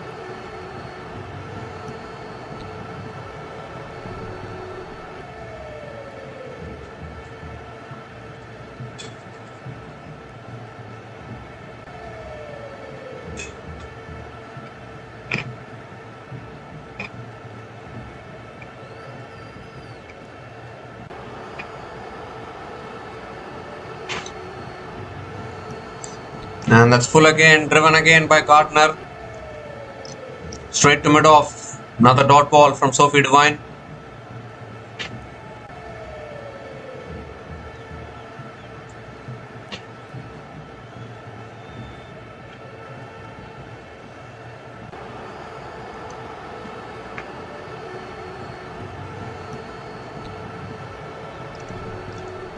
And it's on a length again, driven again. Straight to covers. Beautiful bowling by Sophie Devine. Another dot ball here.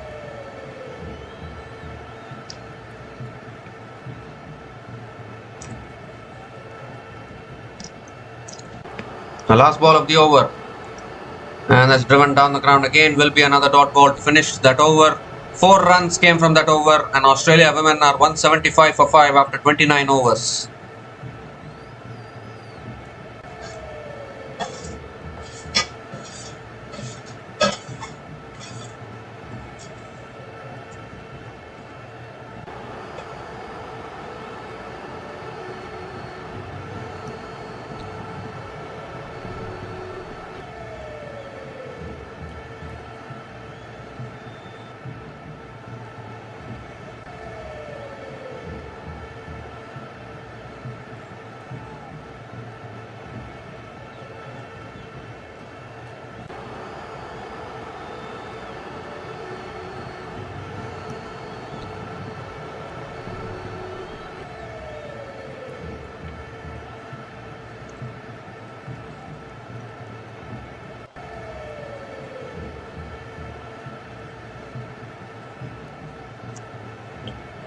So Jessica Kerr continuing into her 5th over, and that's flicked away by Thalia McGrath towards deep mid wicket and picks up another single to start the over.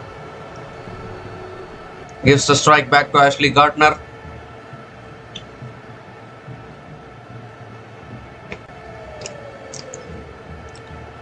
And this time it's a wide down the leg side.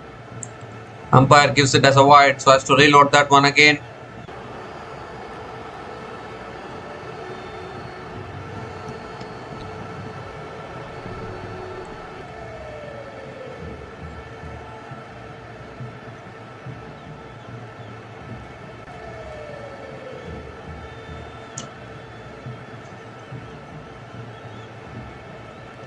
And it's driven again by Gardner, past point. Picks up single, looking to come back for a second. Chance of a run out? Probably. No. Couple of runs completed. Good running between the wickets. Gardner keeps the strike. And with those couple of runs, the 50 partnership comes up. Partnership of 51 from 48 balls between Ashley Gardner and Thalia McGrath. A much needed partnership, and once again, twice, 2 days in a row, we are seeing a lower order partnership here, bailing a team out of trouble while batting first.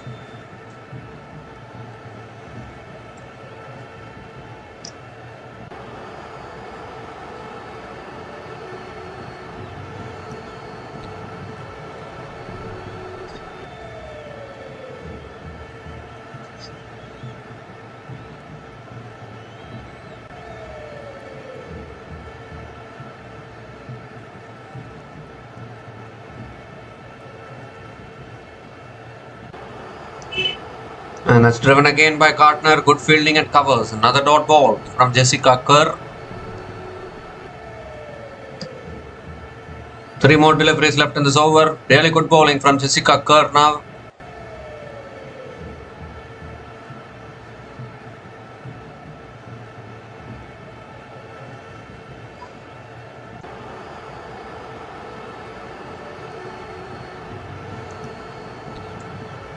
And Gardner comes down the wicket, hits it down the ground. Has it gone all the way? 1 bounce and into the boundary for 4. So Gardner picks up another boundary.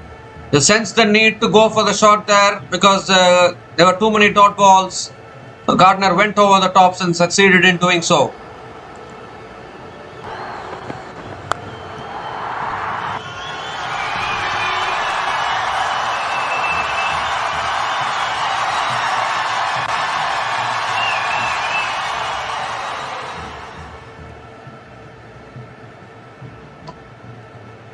So 2 more deliveries left in this over.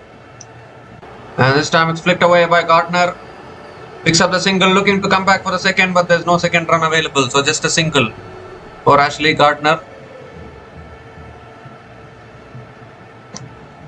So last ball of the over coming up. Amelia McGrath on strike.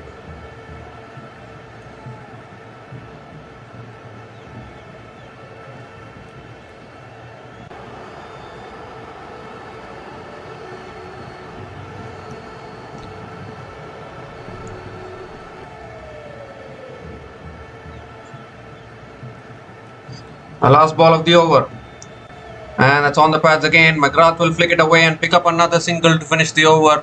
10 runs came from that over. And Australia women are 185 for 5 after 30 overs. And it's also the time for another drinks break.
Actually, there's no drinks break now. Amelia Kerr back into the attack.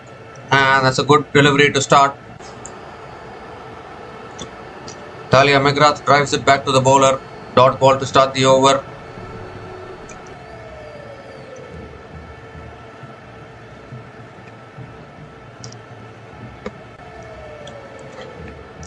And that's cut away again by Amelia McGrath towards deep extra covers. And picks up another single.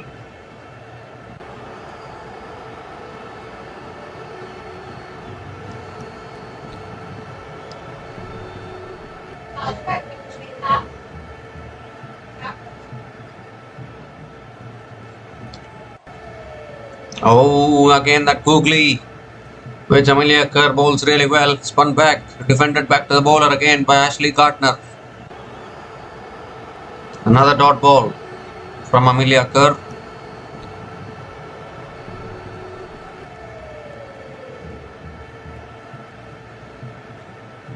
It's punched away again towards point. Another dot ball. This is another good over. Just 1 run from this over. Still 2 balls left.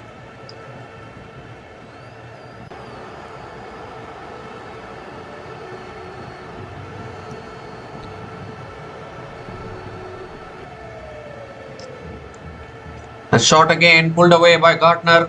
It's in the gap. Deep mid wicket comes around. Good fielding. Another single for Ash Gardner.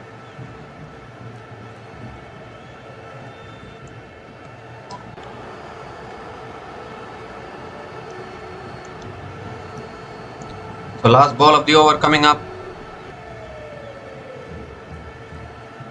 Oh, that's driven back down the ground. Another dot ball to finish the over. Just 2 runs came from that over from Amelia Kerr, and Australia women are 187 for 5 after 31 overs. And is this the drinks break now? I think it is, finally. So Australia women are 187 for 5 after 31 overs, and it's also the time for the drinks break.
So we come to the end of the drinks break and a boundary there from Amelia McGrath. 5 runs from this over so far, still 3 balls left.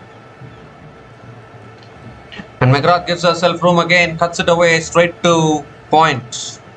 Another dot ball from Liata Hoo.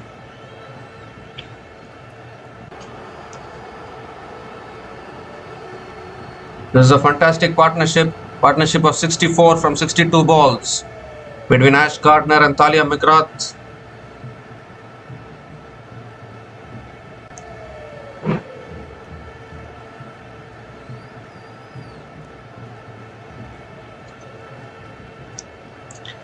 And McGrath gives herself room again, cuts it straight to covers. Another dot ball from Liata Hoo.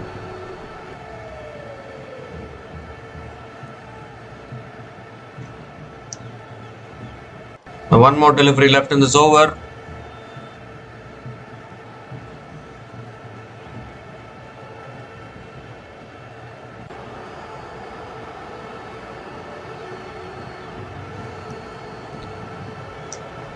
Last ball of the over. And a split in the air and straight to mid-wicket. And the catch is taken again by Amelia Kerr. And finally, New Zealand have broken this partnership. Nice and full on the pads. McGrath flicking it in the air. And when you hit it in the air, you have to be careful because the fielders will always take the catch. And that is exactly what has happened once again. So Australia have lost their 6th wicket. And Amelia McGrath has to go. A very good catch actually from Amelia Kerr. And this partnership, which was threatening to take the game away from New Zealand, has been broken. Amelia McGrath gone after scoring 26 from 34 balls. And Australia women are now 192 for 6 after 32 overs.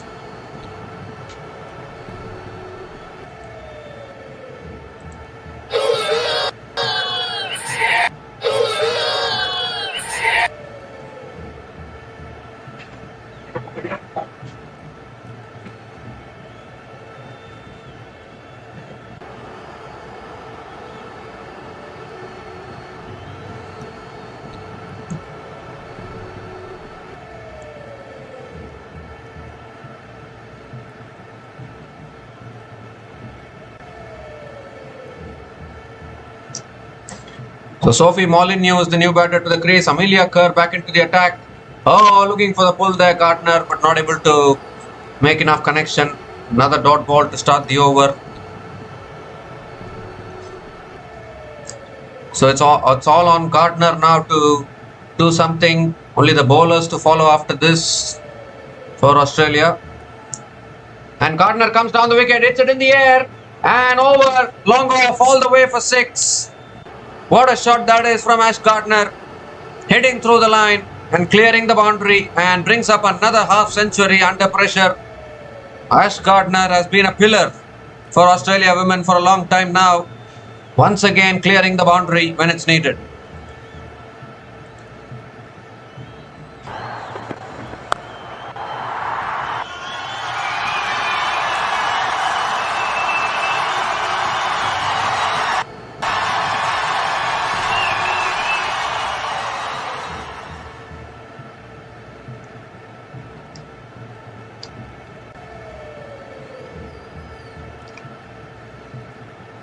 Going for the pull, it will be a wide, given as a wide. So Australia women looking to go about 200 here.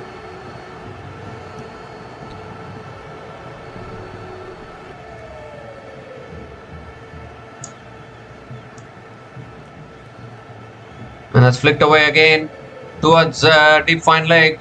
Gardner picks up another single, comes back for the second. That's good running between the wickets, couple of runs for Ash Gardner. 200 comes up for Australia women with those couple of runs. 200 comes up in 32.3 overs. But they've lost 6 wickets, which is the concern.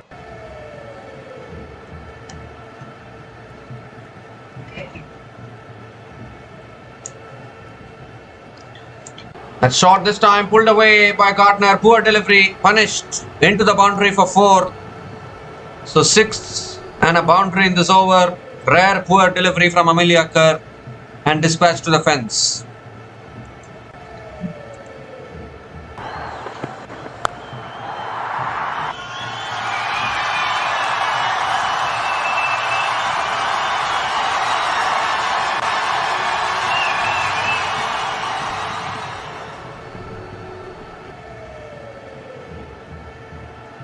So 2 more deliveries left in this over.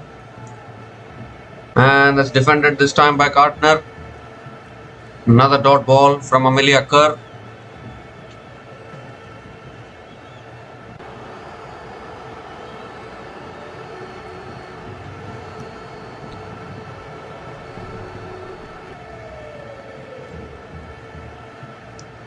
Last ball of the over. Tossed up again and it beats the outside edge of Gardner. Another dot ball to finish the over. 13 runs came from that over. And Australia women are 205 for 6 after 33 overs.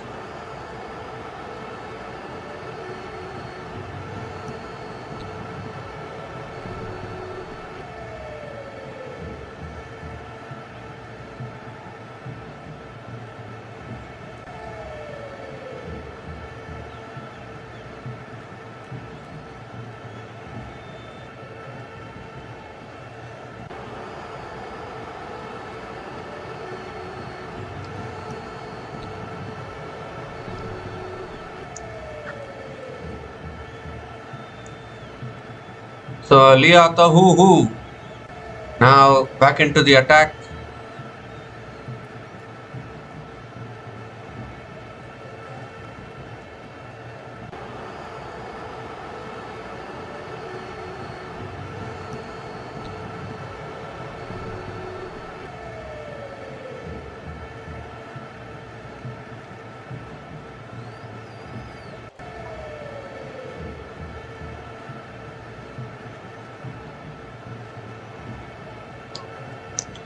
So Sophie Molyneux is on strike now.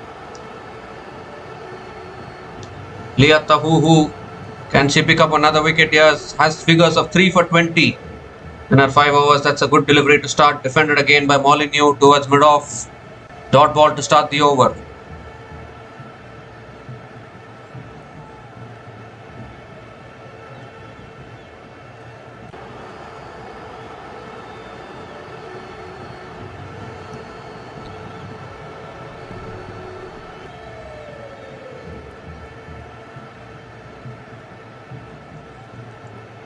That's a wide. Wide from Tahuhu. Has to reload that one again.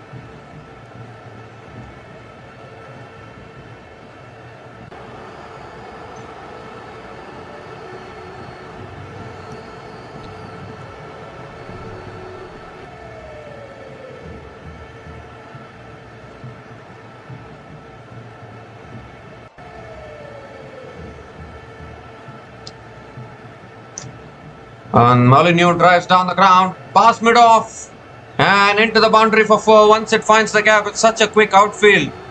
Ball races along the outfield for 4. So first boundary here for Sophie Molyneux. And Molyneux gets off the mark with the boundary.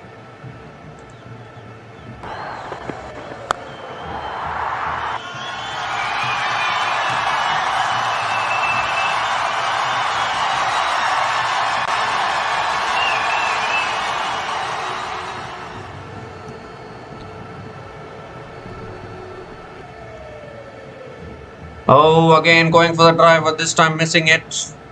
Another dot ball from Leah Tahuhu.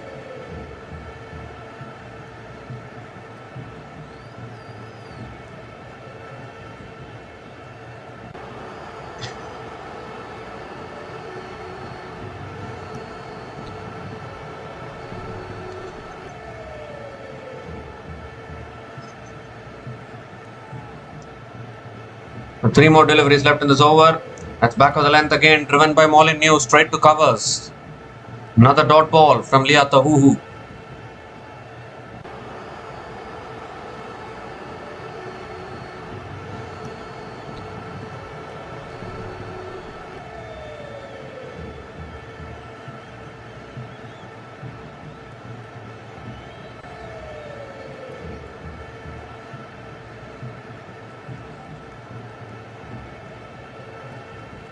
Oh, that's back of the length again, defended down the ground to mid-off.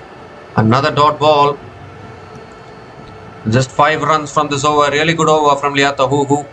If New Zealand can pick up the wicket of Gardner, they can fully come back into this game, no doubt about that.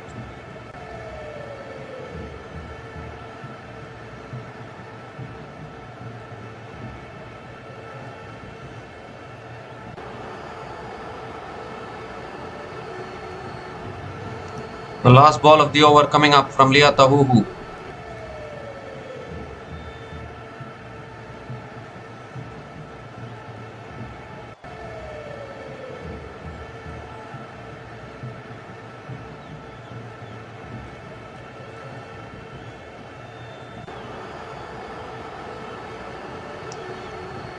The last ball of the over, Tahuhu coming around the wicket to Molineux. And it's pulled in the air. Fielder coming out, goes over. Goes over for 6. Such a short ground. The ball sails over deep square leg for 6 more to finish the over. First 6 for Sophie Molineux in this innings. 11 runs came from that over, and Australia women are 216 for 6 after 34 overs.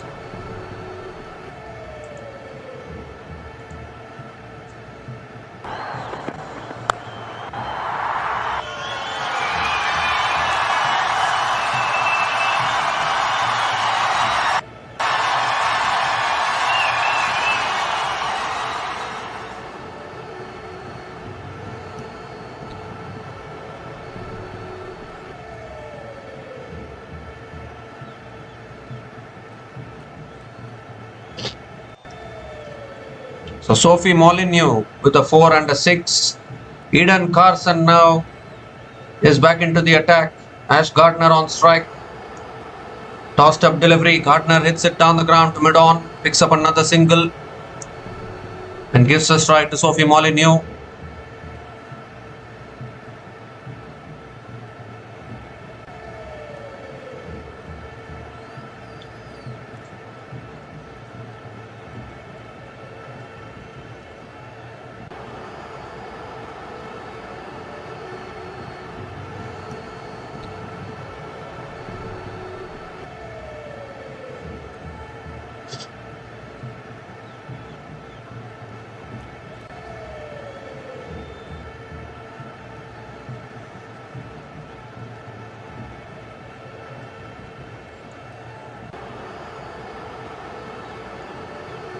It's a flighted delivery. Molineux comes down the wicket, drives straight to covers. Dot ball to start the over.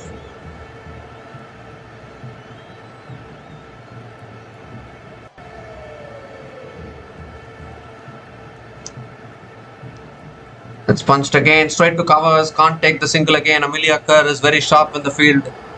Another dot ball from Eden Carson.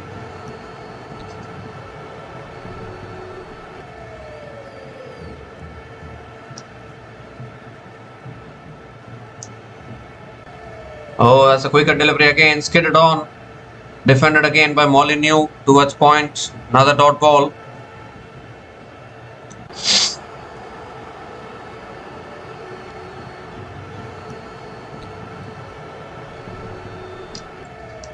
Two more deliveries left in this over.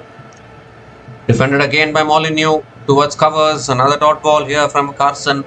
Really good over this. Just 1 run from this over. And this is exactly what I'm talking about. It's all on Ash Gardner now to do it for Australia.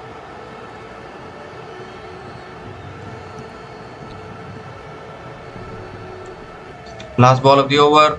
Oh, inside edge again. Another dot ball to finish the over.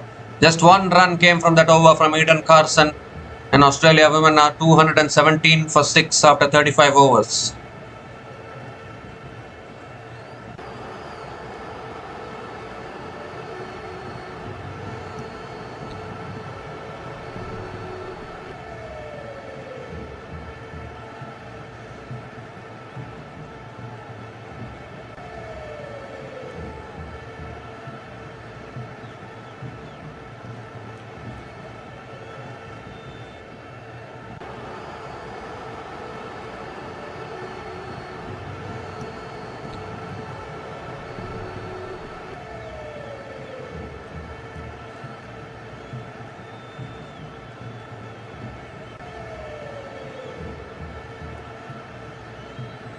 So Ash Gardner is batting on 60 from 48 balls. Once again, whenever Australia needs Ash Gardner, she will deliver under pressure.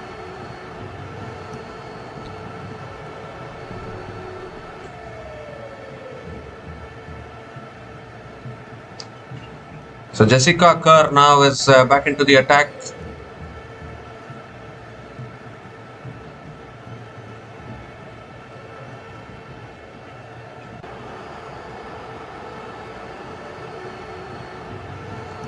Gardner on strike. Yes, just Kerr. That's a full delivery driven back to the bowler. Another dot ball from Jess Kerr.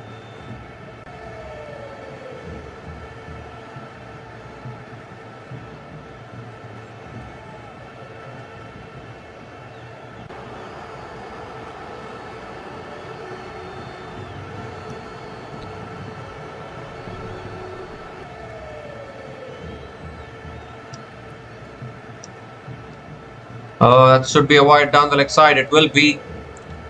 So Jess Kerr has to reload that one. Too much down the leg side. That delivery given as a wide.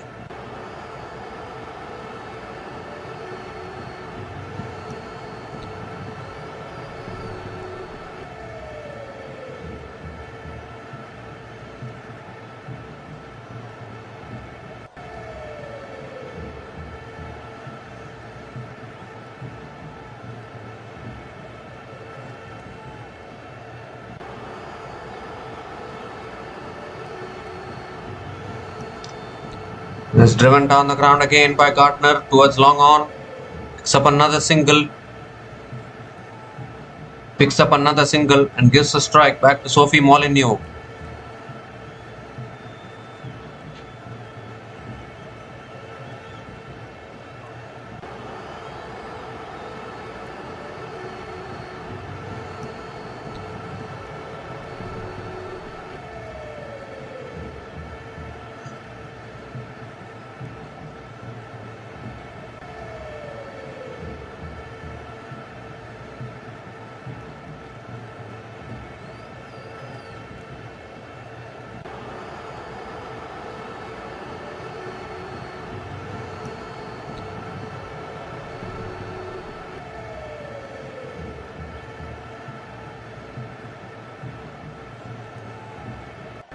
It's flicked away again, straight to the fielder at mid-wicket. Another dot ball from Jessica Kerr.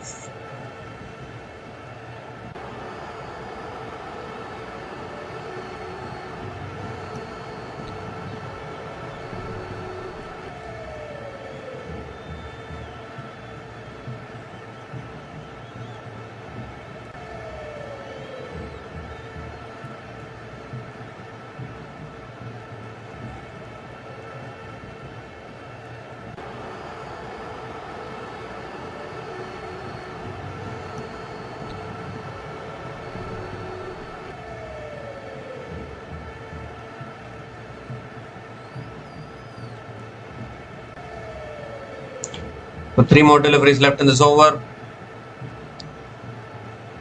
It's driven again down the ground. Can't take the single. Another dot ball. Sophie Molyneux has scored 10 runs. 1-4 and 1-6. Hasn't been able to rotate the strike though.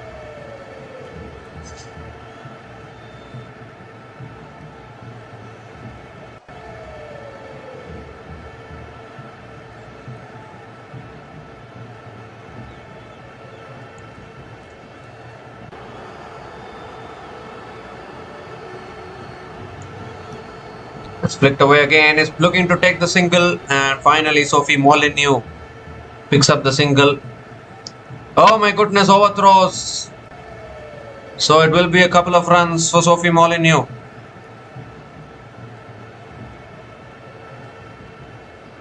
Overthrows conceded.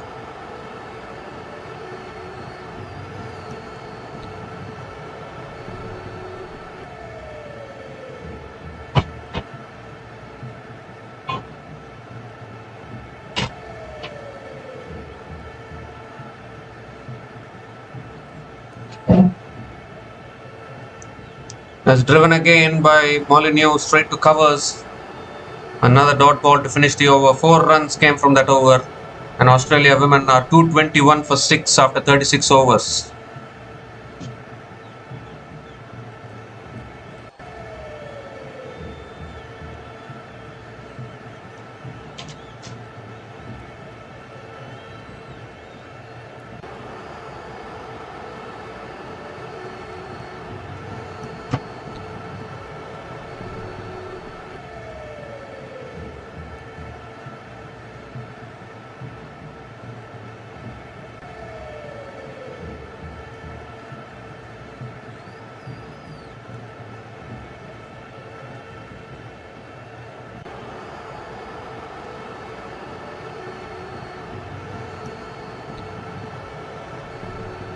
So Eden Carson now back. That's pulled in the air. And that will go towards deep square leg. Another single to start the over.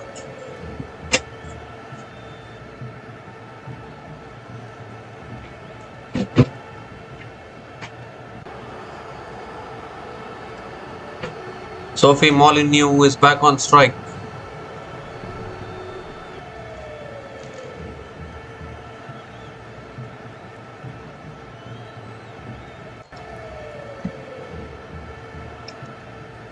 That's punched down the ground again by Molyneux. Picks up another single.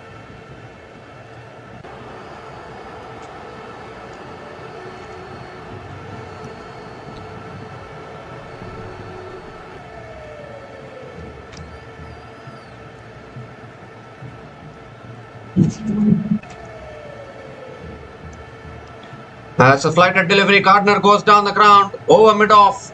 I think it's gone all the way for 6. Very short boundaries. It's gone for 4 in fact. Important boundary here for Australia.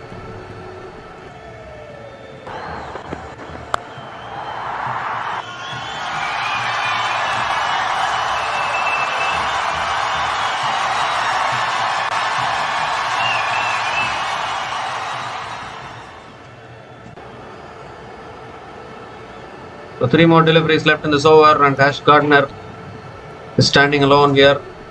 Let's cut away again towards deep extra covers. Just a single for Ashley Gardner.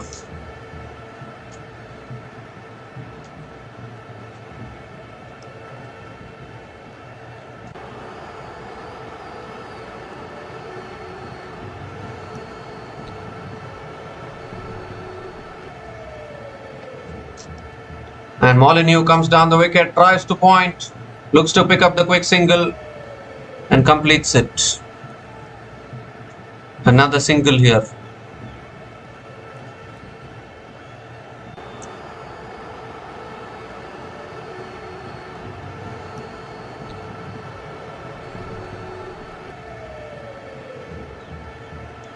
So 8 runs from this over, still 1 ball left.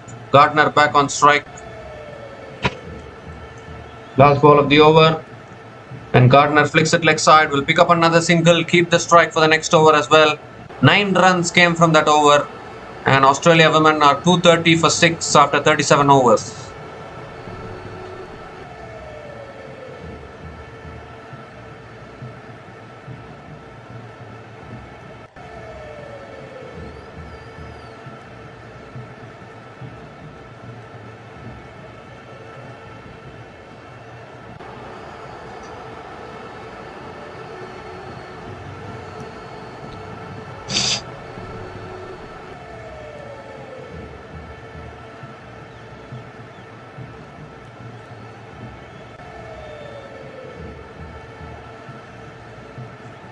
So Jessica Kerr continuing in the attack. Gardner on strike.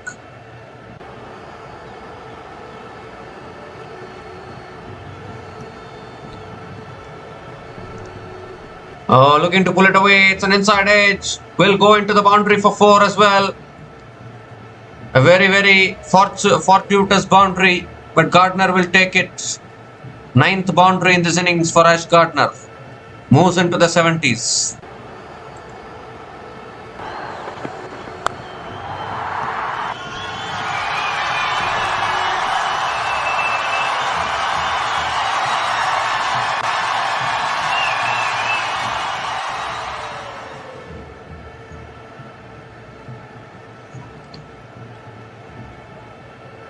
So good way to start the over there. Full this time, driven again by Gardner through the offside for another boundary. Back-to-back boundaries here for Ash Gardner. Not a good start to the over from Jess Kerr.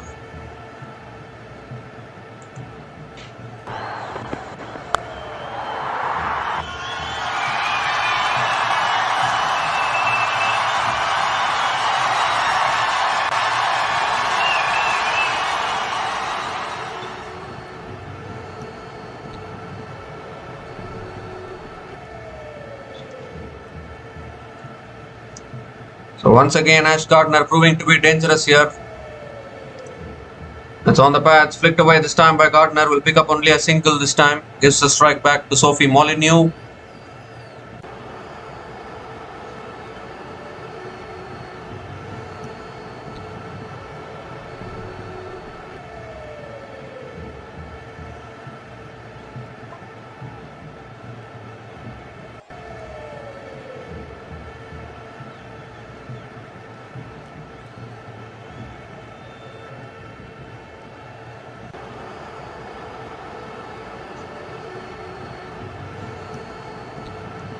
Three more deliveries left in this over. Molyneux on strike.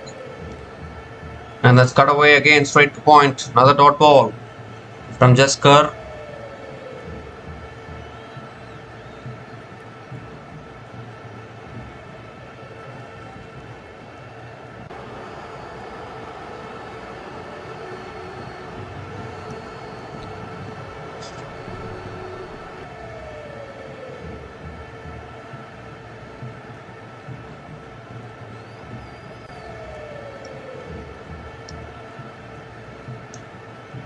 Molyneux goes big, and it's straight down the throat of long on. Catch taken by Sophie Devine at long on, and another wicket goes down. It's not Gardner though, it's Sophie Molyneux who has been dismissed. Gardner is still there at the other end, but 7th wicket down now for Australia. It was nice and full there from Jess Kerr. Molyneux looking to take the bowler on, but unfortunately finding the fielder down at long on. Sophie Devine won't drop those kind of catches.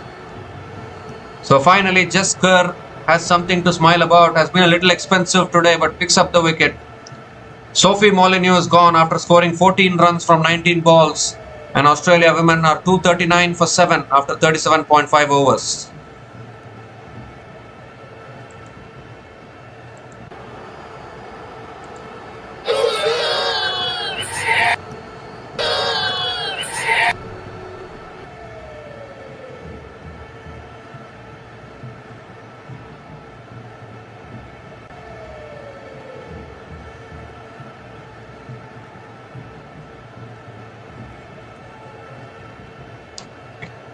So down to the bowlers now. Gardner is standing tall at one end but running out of partners at the moment.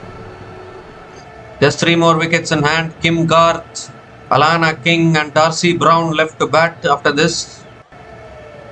Kim Garth is the new batter to the crease. Very interesting decision. They could have sent in Alana King, who has much more ability with the bat compared to Garth and Darcy Brown. But Kim Garth has been sent in. 1 more delivery left in this over.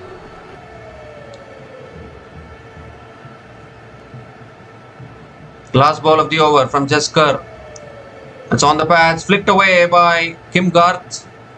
And Kim Garth gets off the mark with a single to finish the over. 10 runs came from that over. And Australia women are 240 for 7 after 38 overs.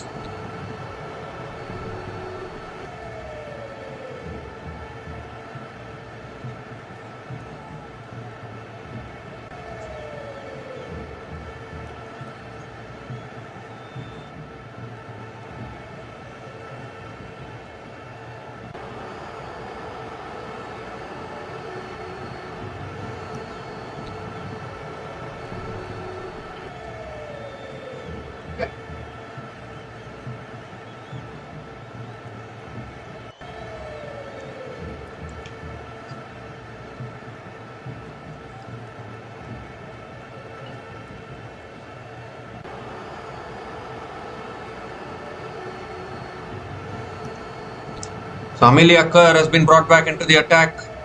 Still has 2 overs left. Kim Garth on strike. It's on the pads. Garth flicks it away leg side. Will pick up the single and gives the strike back to Ash Gardner, who is the last batter standing at the crease for Australia women. Last recognized batter at the crease, we can say.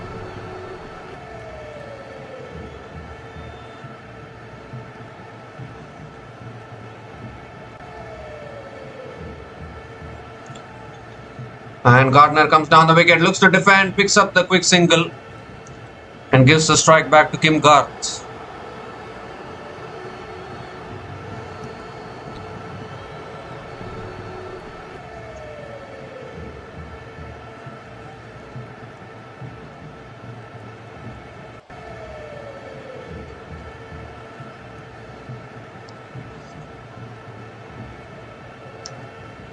Tossed up again. Kim Garth defends it towards mid-wicket. Another dot ball from Amelia Kerr.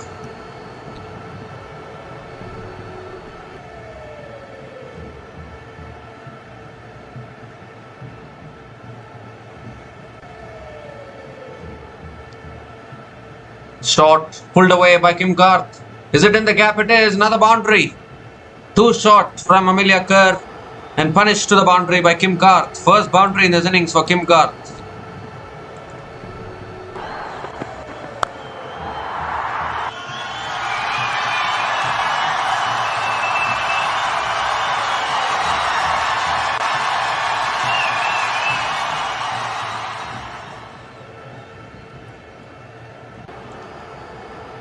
Oh, that's a better delivery on and around off stump. Beats the outside edge of Kim Garth. Another dot ball from Amelia Kerr.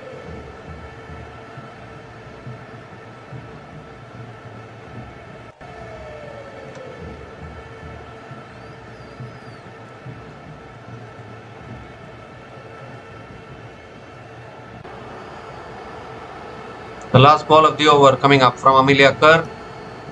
And it's defended again on the back foot by Kim Garth. Another dot ball to finish the over. 6 runs came from that over. And Australia women are 246 for 7 after 39 overs.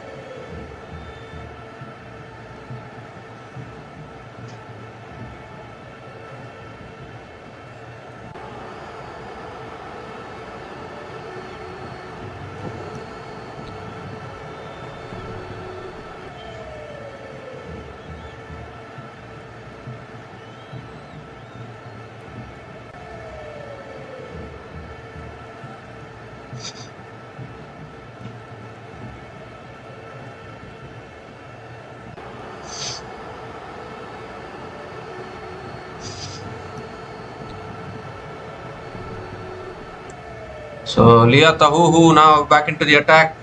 That's on the pads. Gardner flicks it away. Will pick up another single, trusting the partner actually as Gardner, giving the strike to Kim Garth.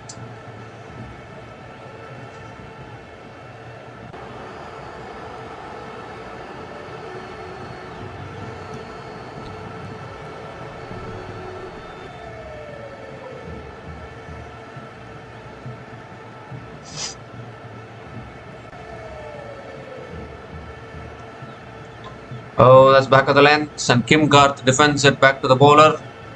Another dot ball from Leah Tahuhu.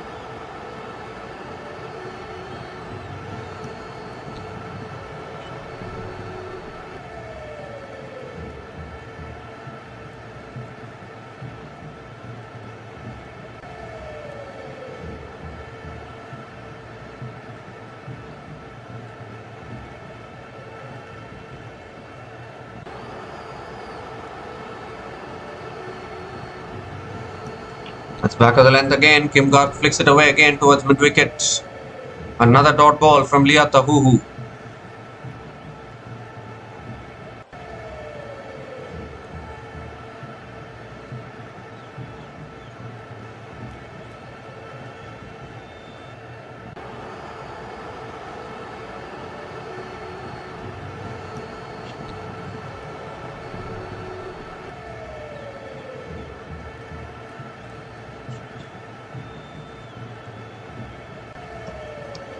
Oh, that's down the leg side, wide down the leg side. It was given as a wide, so Leah Tahuhu has to reload that one again.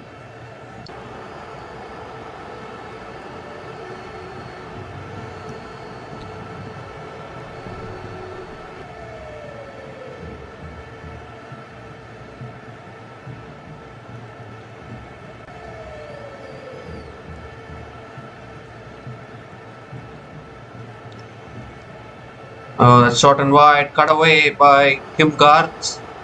Picks up another single.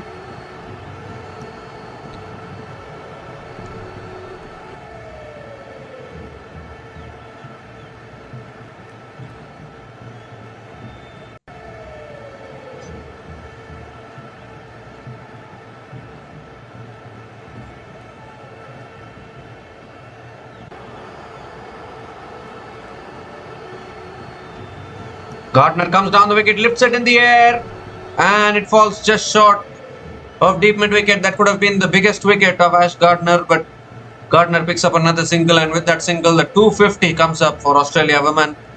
250 comes up in 39.5 overs, still 10.1 overs left in this innings, but they don't have the batters.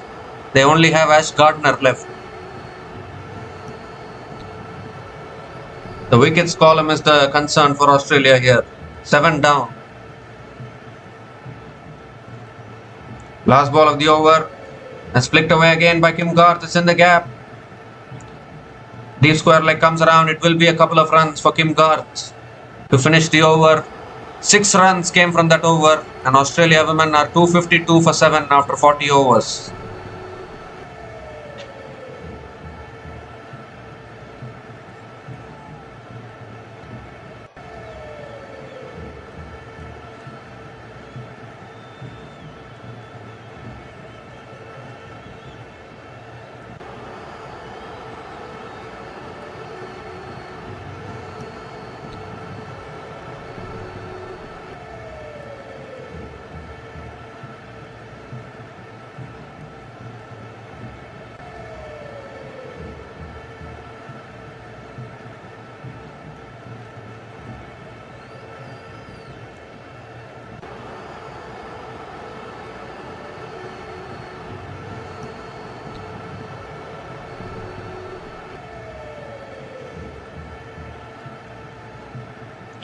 So Amelia Kerr now continuing back into the attack.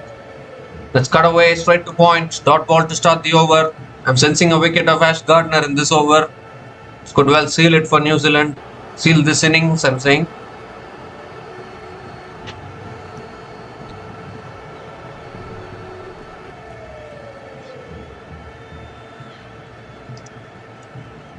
Tossed up again. Gardner hits it down the ground towards long on and picks up another single.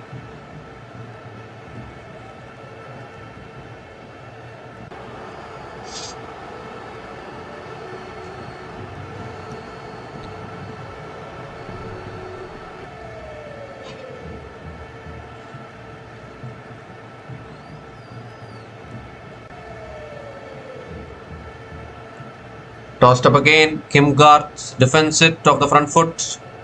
Another dot ball. Last over here for Amelia Kerr. Is finishing her spell.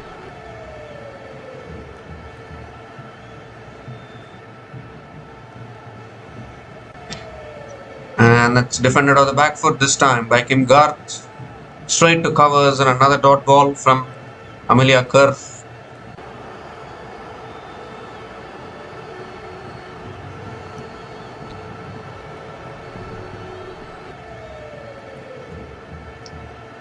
It's on the pads again. Kim Garth flicks it away, picks up the single and gives the strike back to Ash Gardner.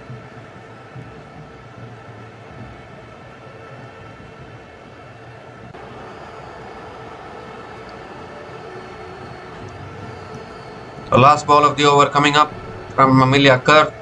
Gardner on strike. Tossed up again. Gardner hits it down the ground. Will pick up another single to finish the over. 3 runs came from that over. And Australia women are 255 for 7 after 41 overs.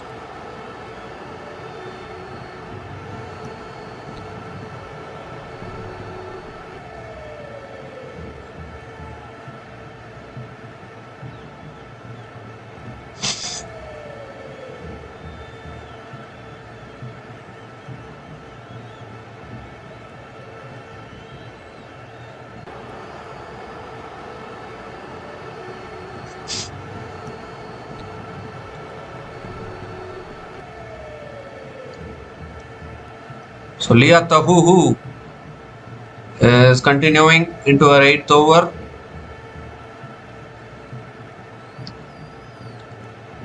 That's a full delivery again. Gardner hits it down the ground to long on and picks up another single to start the over.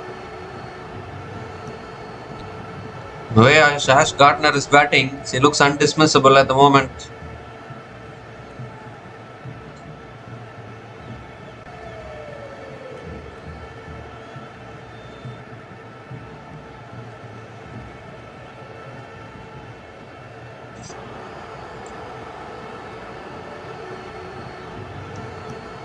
Let's pull on the pads again. Kim Garth flicks it away. It's in the gap. Could come back for the second. No, they won't come back for the second. It's only a single. So slowly these two batters building a partnership. Gardner closing in on a century probably. This is exactly the thing with Australia. Someone stands up under pressure every time it's needed.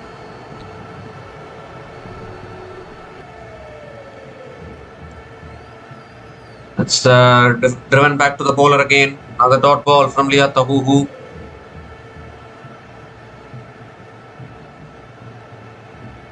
Lana King will come after this.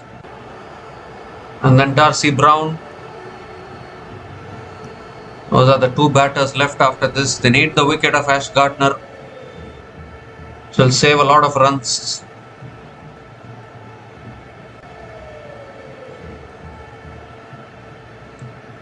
It's a full delivery, flicked away again by Gardner. Picks up another single.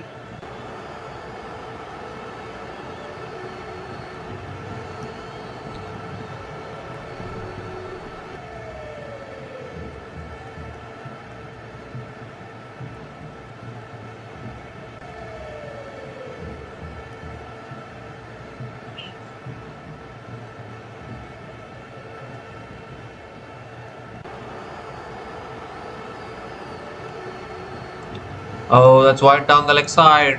The Hoo has to reload that one again.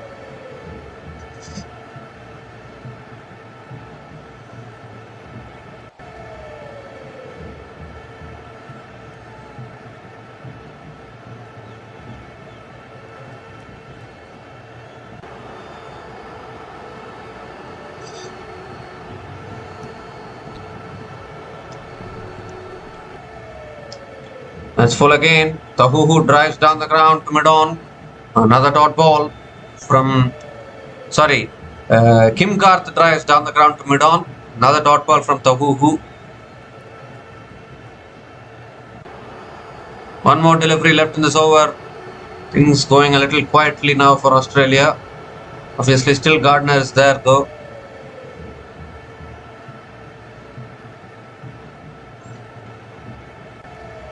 Last ball of the over from Tahuhu. Full toss, that's flicked away by Kim Garth towards deep mid-wicket, picks up another single to finish the over. 4 runs came from that over, and Australia women are 260 for 7 after 42 overs.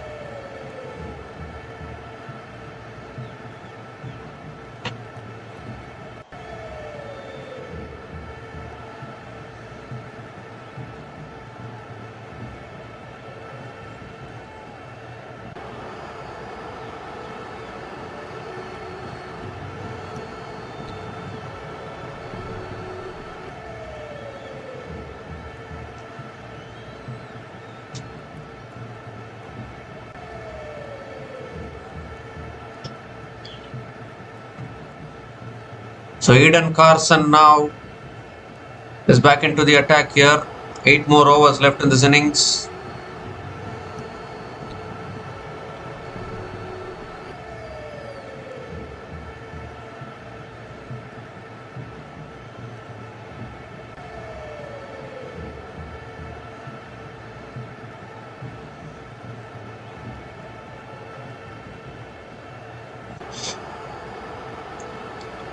Kim Garth is on strike.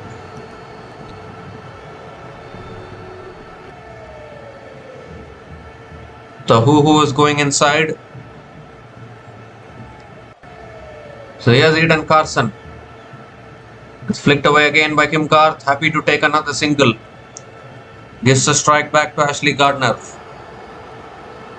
Slowly looking towards 300 now, Australia women. Anything above 300 is always a tricky total to chase down in ODI cricket. But obviously this venue, small ground, anything can be achieved. Oh, that's flicked in the air. And in the gap again, will pick up another single, Ash Gardner.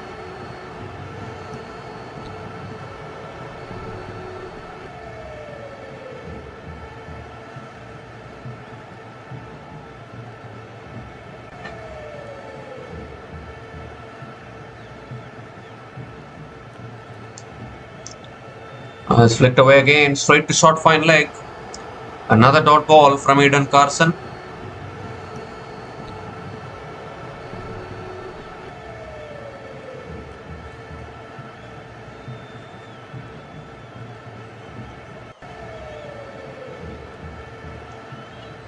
It's a full toss. Kim Garth comes down the wicket, hits it down the ground to long on, picks up another single.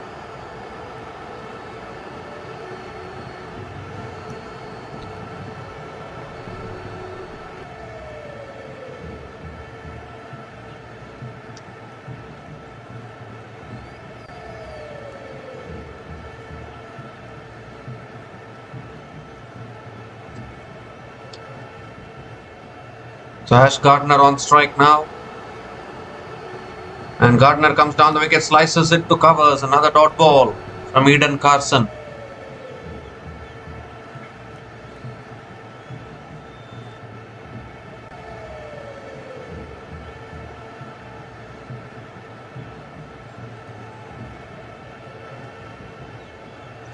Last ball of the over. And it's pulled away. Fielder. Oh, one bounce to deep square leg. And Gardner will pick up another single to finish the over. 4 runs came from that over. And Australia women are now 264 for 7 after 43 overs.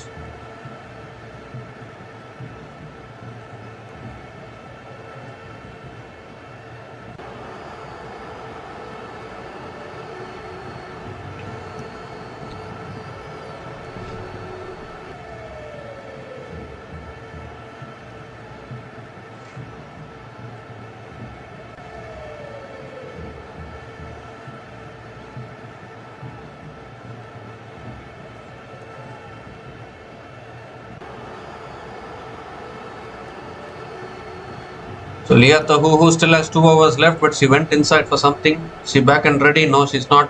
Sophie Devine back into the attack. And that's cut in the gap by Gardner. Finds another boundary. Once the ball goes in the gap, you cannot stop the boundaries at this venue. Yet another boundary for Ash Gardner, and she moves into the 90s now.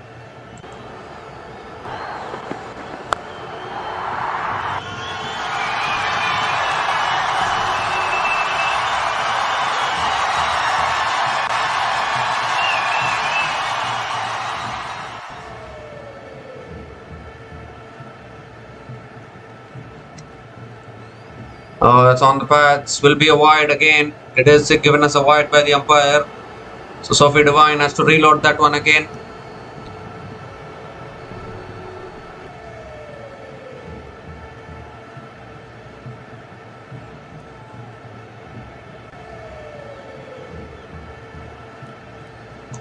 Going for the drive there and missing it. Another dot ball from Sophie Devine.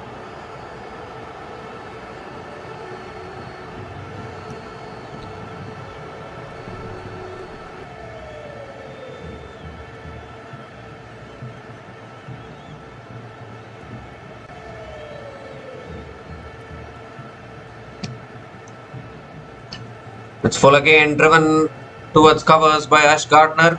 Picks up another single.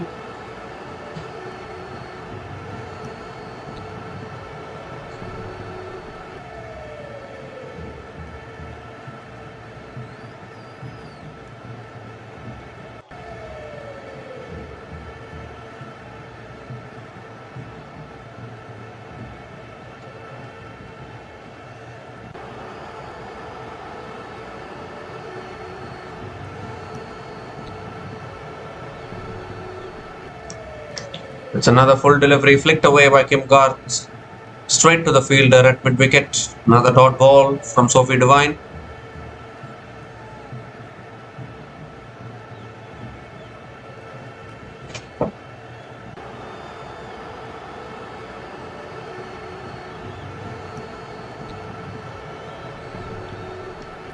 It's guided away, past short third man, into the boundary for 4. Kim Garth this time guiding it away past short third. Second boundary here for Kim Garth. Frustration continues for the New Zealand bowlers.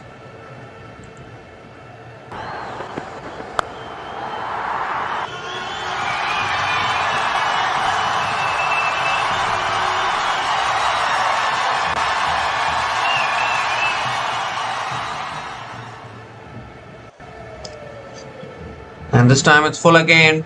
Driven towards covers. Another dot ball to finish the over. 10 runs came from that over. And Australia women are 274 for 7 after 44 overs.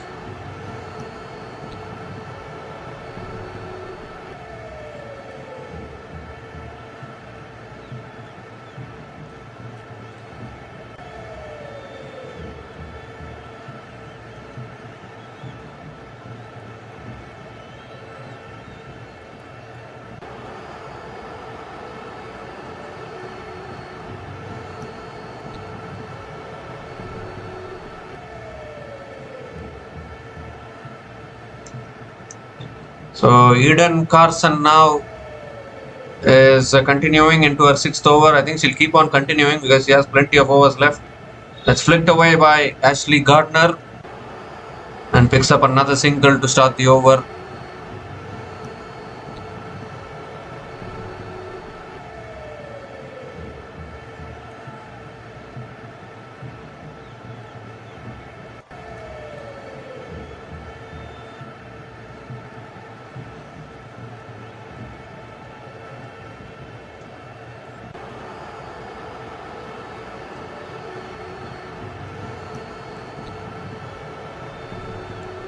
And Garth comes down the wicket, hits it down the ground to long on and picks up another single. This is already a really good score actually.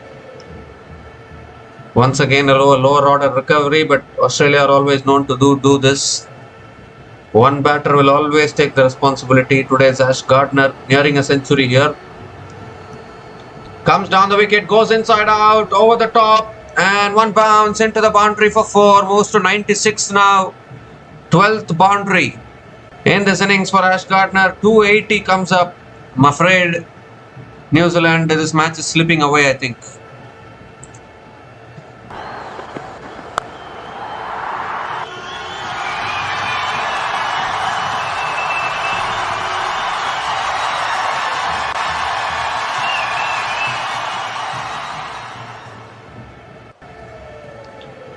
And this time it's pulled away again towards deep square leg.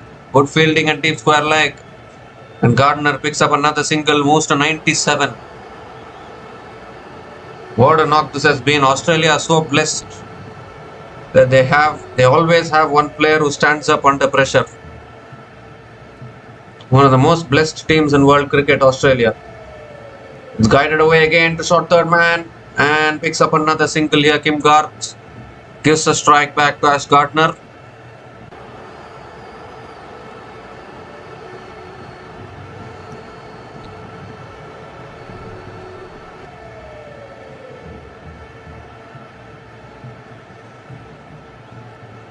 Last ball of the over.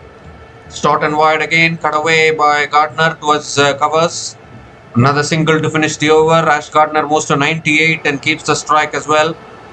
9 runs came from that over. And Australia women are for 7 after 45 overs.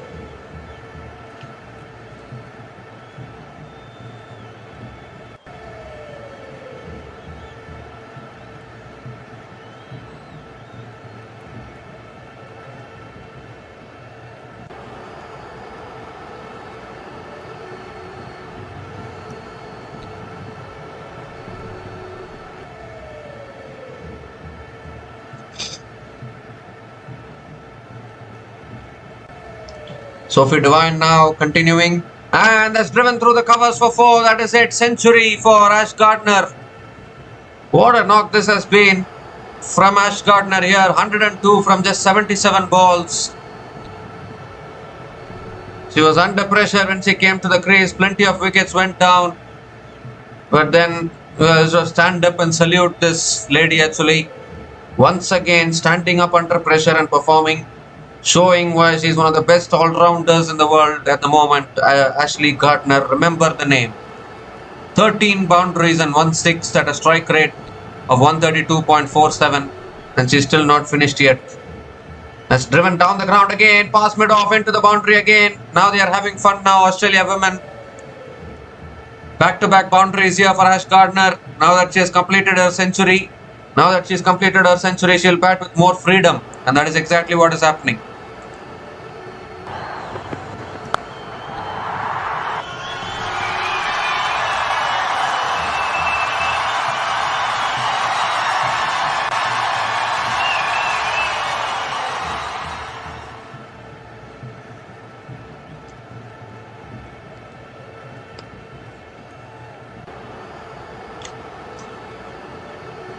So 4 more deliveries left in this over. That's driven again by Gardner. Towards covers this time. Another dot ball from Sophie Devine. So New Zealand will definitely have to chase above 300.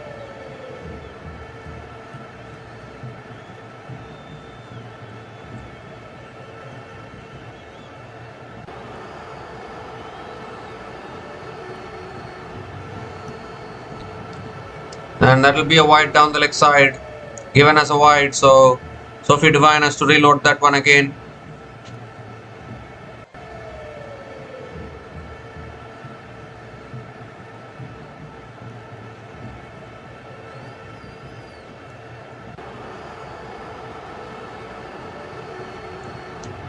That's a full toss, put away. That's poor bowling. Poor bowling from Sophie Devine. Dispatched into the boundary for 4. 3 boundaries in this over for Sophie Devine. And New Zealand are losing their control in this game at the moment. Ash Gardner is unstoppable. Moves to 110 from 80 balls. 15th boundary in this innings for Ash Gardner.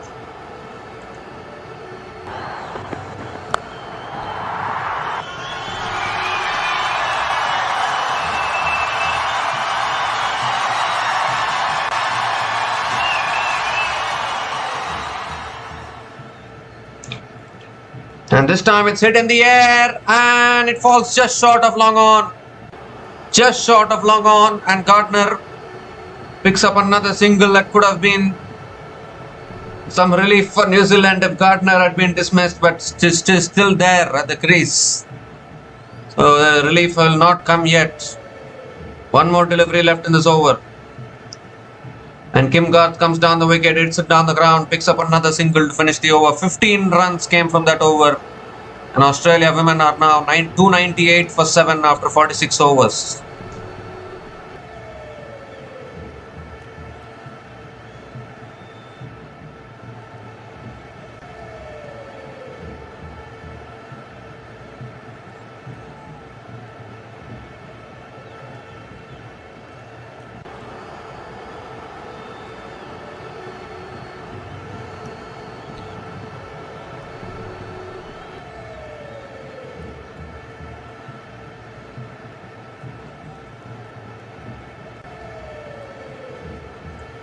So Bree Illing has been brought back into the attack. 4 overs left in this innings. Kim Garth on strike. Illing coming around the wicket to Kim Garth. And Garth goes for the paddle, gets it over, short fine, and that will go for another boundary. And with that boundary, 300 comes up for Australia. 300 comes up in 46.1 overs. And Kim Garth also picks up her 3rd boundary in this innings.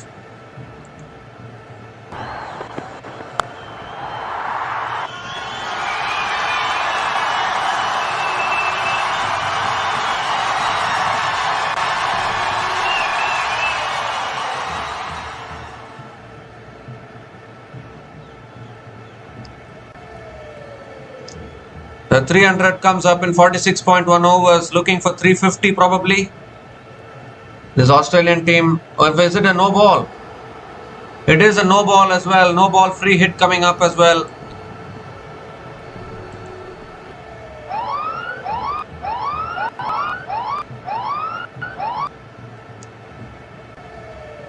So 303 for 7 after 46 overs.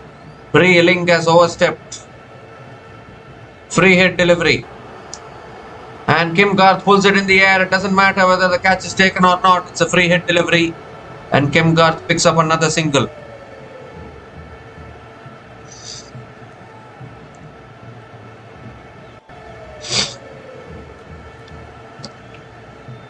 This partnership is now 65 from 55 balls between Ash Gardner and Kim Garth.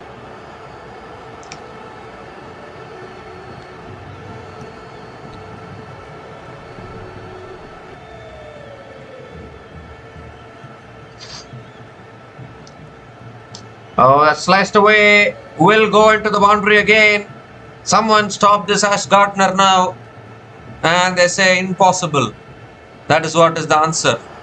As the 16th boundary in this innings for Ash Gardner. And still counting.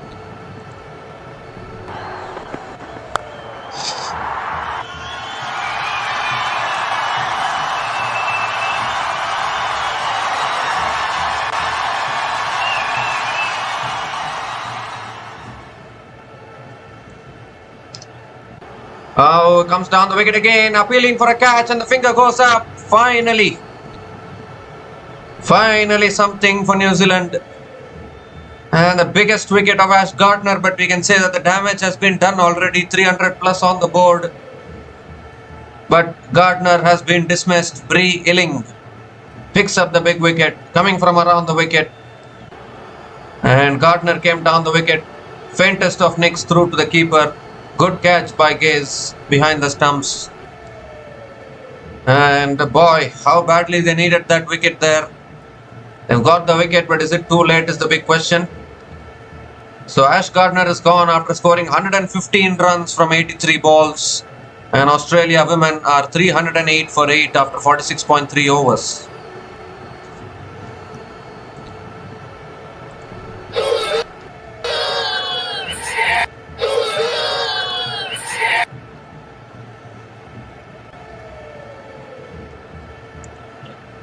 So Gardner is done, and finally, officially, we are into the bowlers of Australia now.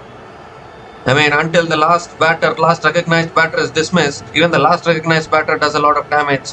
Alana King is the new batter to the crease, and that's punched to the back foot towards deep extra covers.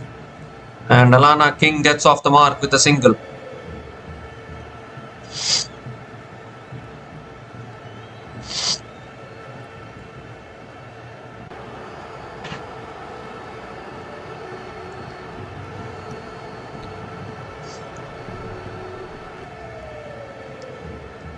So Kim Garth is back on strike.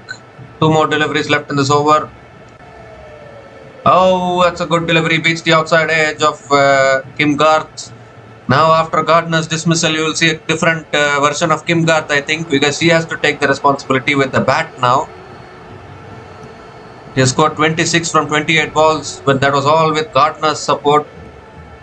Huge wicket actually of Ash Gardner. But the damage has been done, 300 plus already. Kim Garth comes down the wicket, drives it straight to point. Another dot ball from Bree Illing. Oh, in fact, Kim Garth picks up the single to finish the over. 12 runs came from that over. And Australia women are 310 for 8 after 47 overs.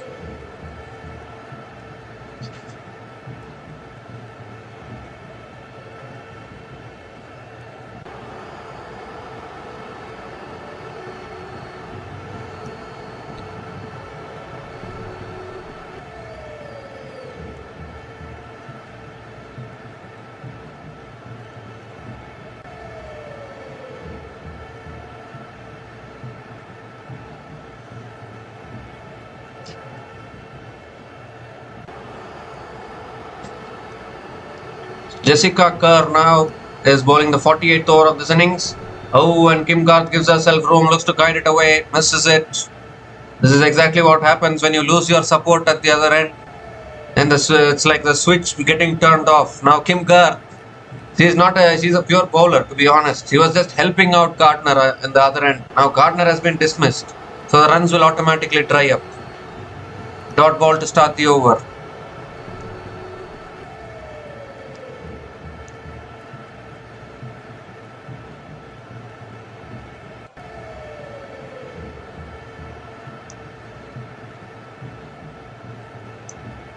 Oh, Garth comes down the wicket, looks to swing, leg side, gets it on the pads. And Kim Garth picks up another single. Struggling here, Kim Garth, no doubt about that.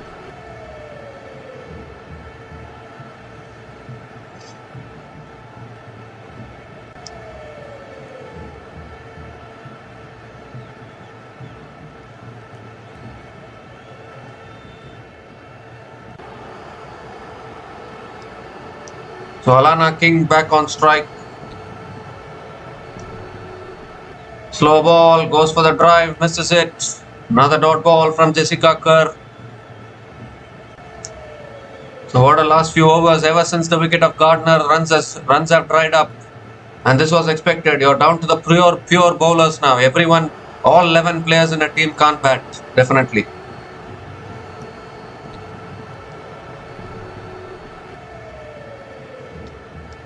It's flicked away again by Alana King. towards long on and picks up another single.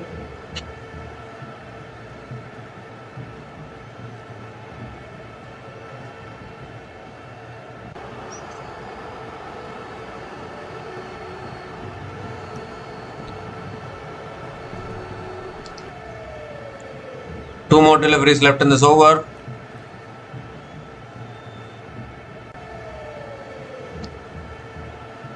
And that's a slow ball. It's hit back down the ground to mid-off. Kim Garth will pick up another single. The switch has been turned off, Mr. Kim Garth. Ash Gardner has been dismissed. Now you will struggle to find the boundaries. That's all they had to do. Last ball of the over coming up. Alana King on strike.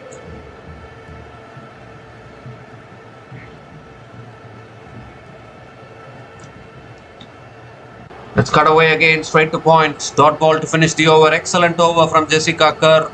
3 runs came from that over. And Australia women are 313 for 8 after 48 overs.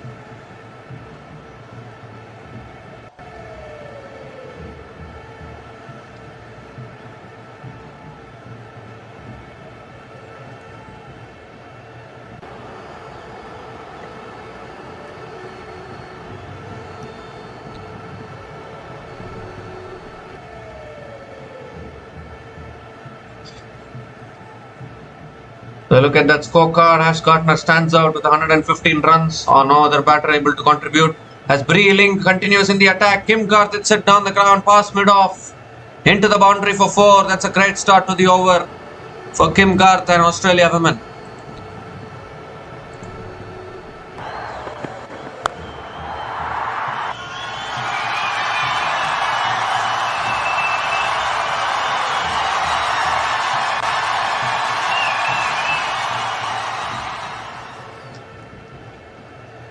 And this time Kim Garth drives it away towards deep extra covers and picks up another single.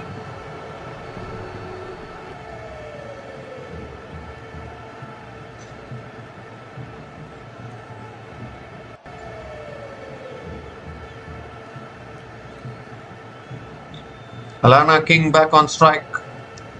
It's driven again by Alana King. Oh, the cover fielder can't stop it. Allows another single. Bonus runs here for Australia.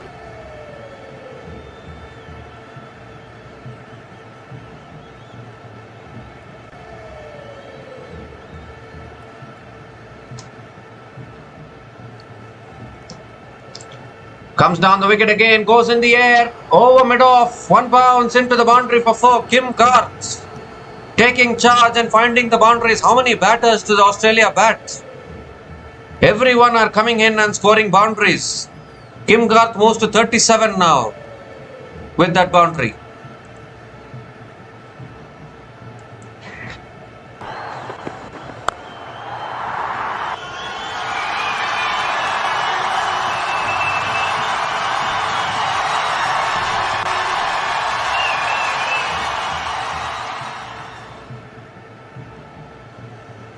And this time it's a slower short ball pulled away again by Kim Garth towards deep fine leg and picks up another single.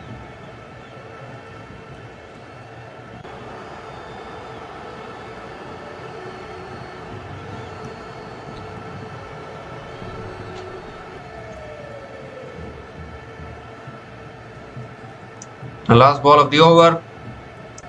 And Alana King drives it again towards covers, will pick up another single to finish the over. Expensive over from Breeling. 12 runs came from that over, and Australia women are 325 for 8 after 49 overs.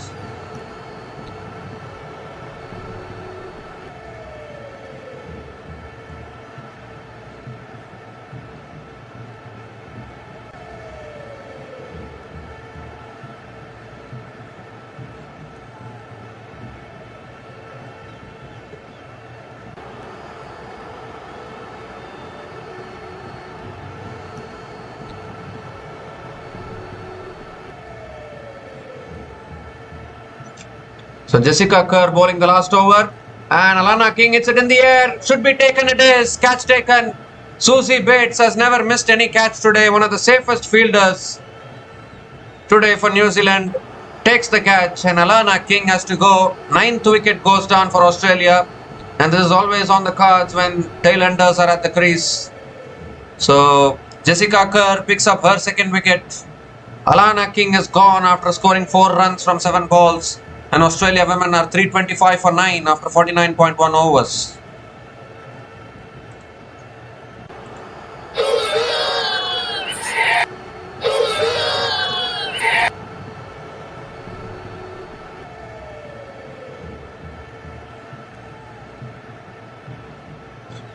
Well, Australia women were 128 for 5. From there, Australia women have managed to score 325. Once again, a lower order recovery. 2 lower order recoveries in 2 days by the teams batting first. A partnership of 64 from runner ball 64 from between Gardner and Talia McGrath has helped Australia come to this position. Darcy Brown is a new batter to the crease, and that's flicked away again leg side. Darcy Brown gets off the mark with a single.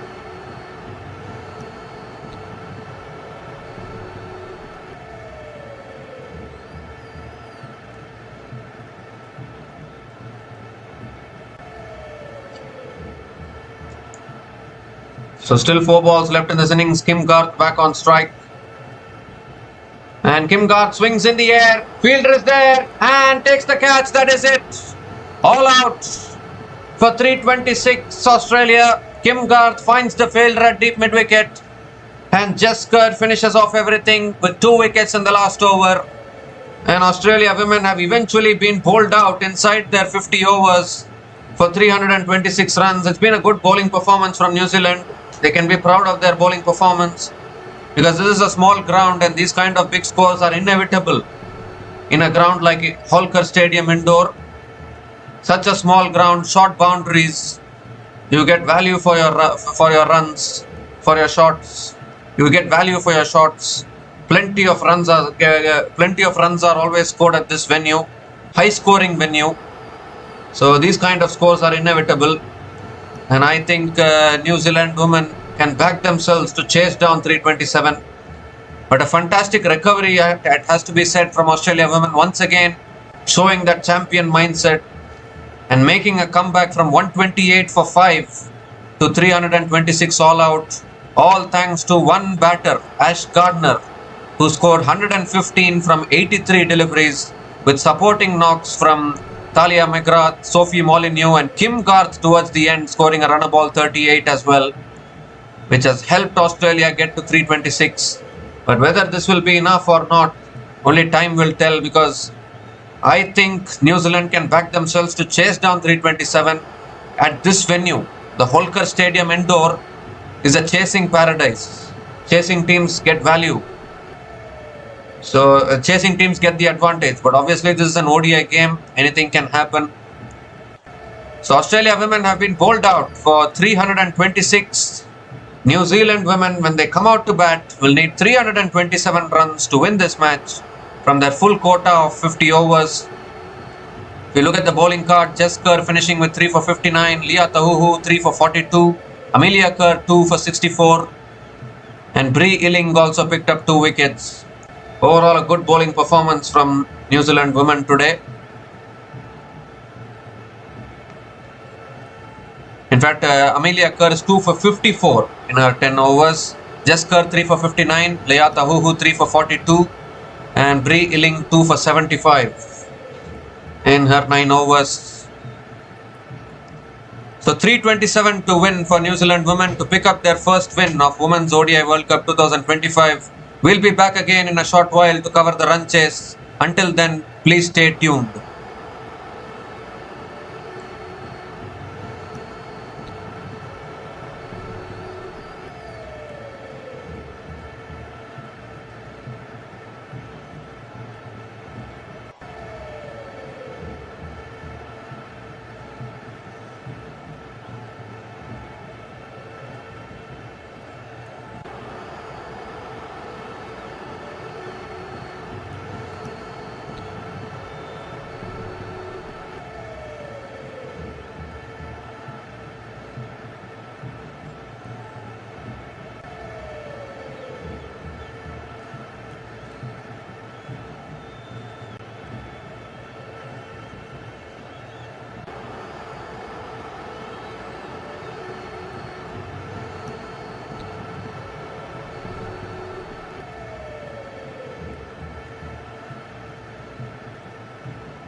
So hi guys, welcome back to the run chase. New Zealand women need 327 runs to win this game from their full quota of 50 overs. Susie Bates and Georgia Plimmer are opening the batting for New Zealand women. It was this opening pair which did so well in the T20 World Cup last year, Women's T20 World Cup, the World Cup in which New Zealand women became the champions, reigning champions of the Women's T20 World Cup, and the same opening pair now for this ODI World Cup as well. It's a small ground, so I think New Zealand can chase this down if they bat sensibly. Kim Garth is going to be bowling with the new ball, and she is into the attack now for Australia.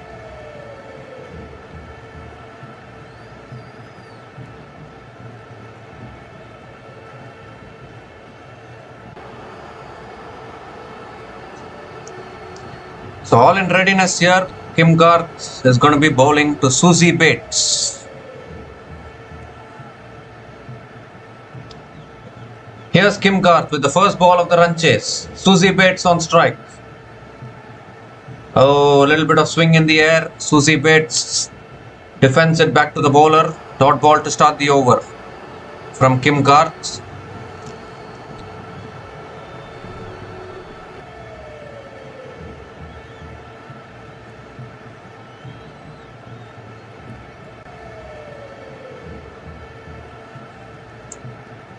So this is going to be an interesting run chase to look forward to. Can both these openers get off to a good start is the big question.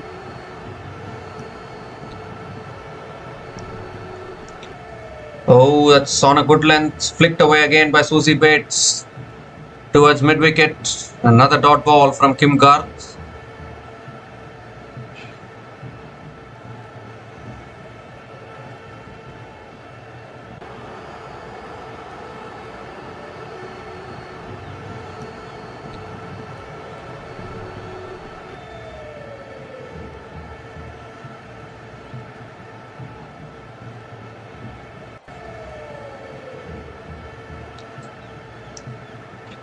It's full again, driven again by Susie Bates towards mid-off.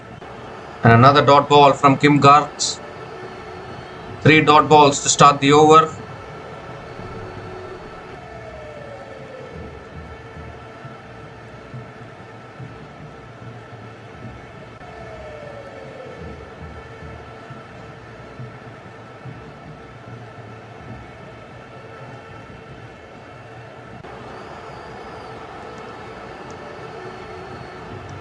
Here comes Kim Garth again, and that's defended again towards mid-wicket. Another dot ball from Kim Garth. So 4 dot balls to start this innings. Kim Garth is a really good bowler with the new ball. This ball is swinging in the air. Obviously, it's a small ground. Susie Bates is yet to get off the mark. Georgia Plimmer can also be an aggressive batter at the top of the order.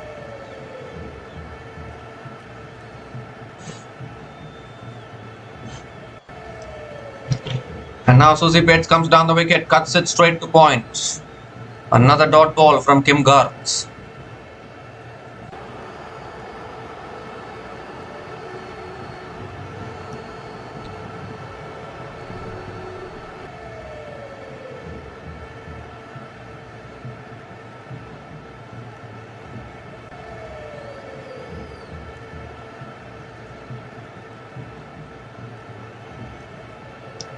Last ball of the over.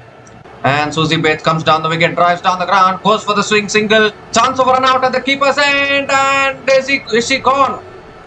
It was looking more like a desperate single. They're celebrating like it's already a wicket, but need to go upstairs to the third umpire. But Georgia Plimmer, I think, knows that she's struggling. And this could be an early breakthrough here for Australia. Susie Bates came down the wicket. Plimmer was ball watching initially. She should have gone for the run instead of watching the ball. And I think that extra inch is what has cost a wicket here. So run out in the first over. Georgia Plimmer Unfortunately, has to make the way back to the pavilion even without facing a ball. So Georgia Plymmer is out without facing a ball, run out. And New Zealand women are rocked early. They are none for one after 1 over.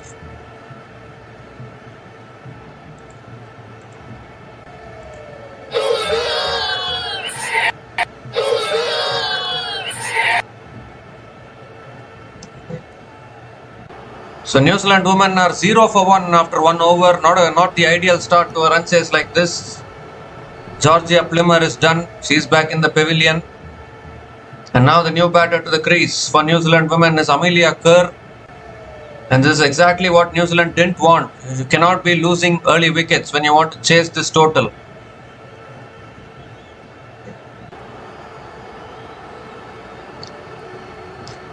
So Amelia Kerr is the new batter to the crease. Very capable with the bat, no doubt about that. But now suddenly the pressure goes back on to Suzie Bates.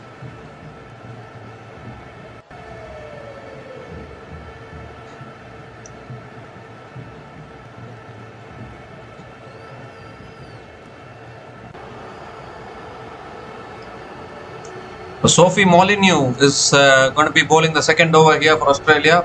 Suzie Bates on strike. Appeal for LBW and umpire says not out. Are they going to go for the review here? Molyneux is having a discussion with Alyssa Healy. And is Alyssa Healy going for the review? I think she is. So we need to have a look at this one upstairs. What a shaky start this is for New Zealand. I thought 327, maybe New Zealand women can give a go at this run chase, but they've lost an early wicket. And now, is there another wicket falling here? Who's going for the flick shot? Suzie Bates.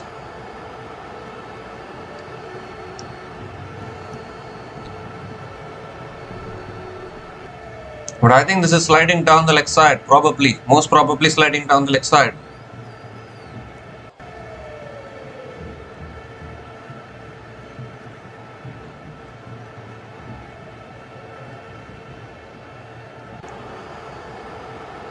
Appears to be no bat involved. Need to have a look at that.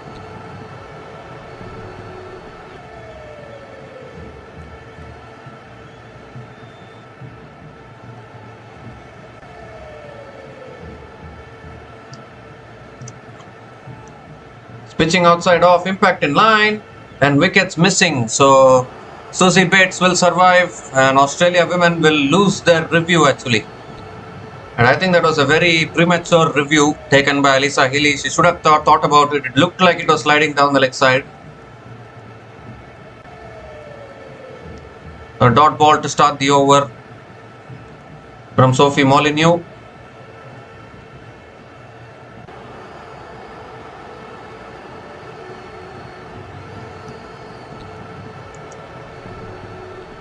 And that's defended again towards covers by Suzie Bates. Another dot ball from Sophie Molyneux.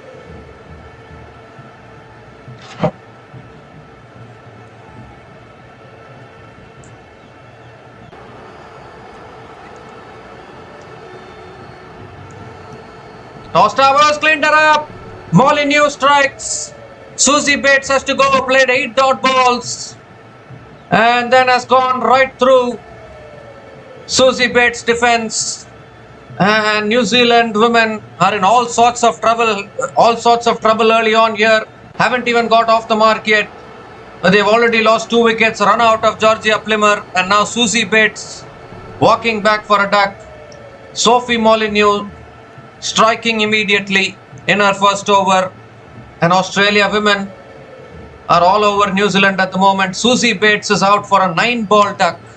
And New Zealand women are 0 for 2 after 1.3 overs.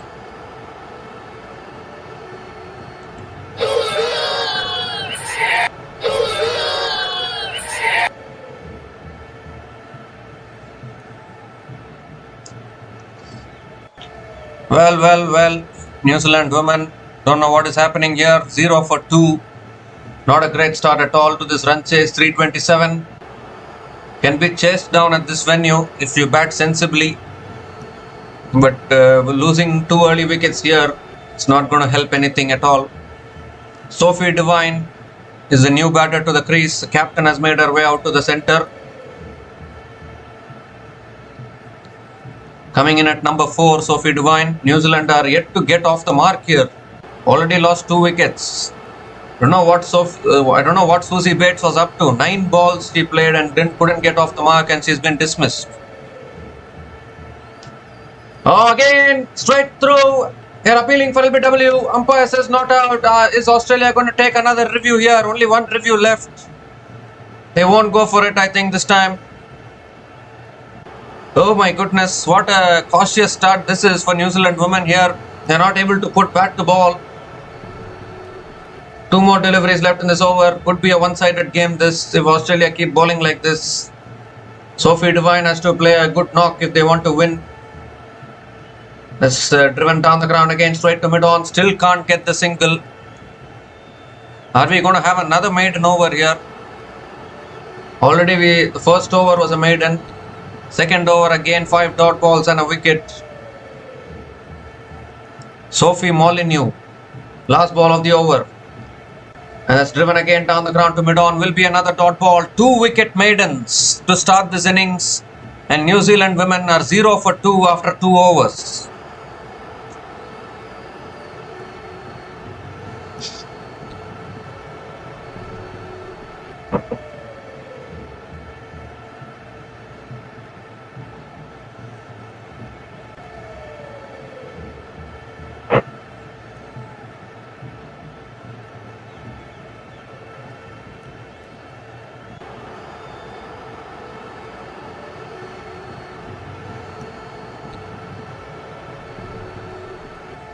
Now is continuing into a second over here, and New Zealand women are in all sorts of trouble to start this run chase. 2 down early, no runs on the board in the first 2 overs. Amelia Kerr is on strike now.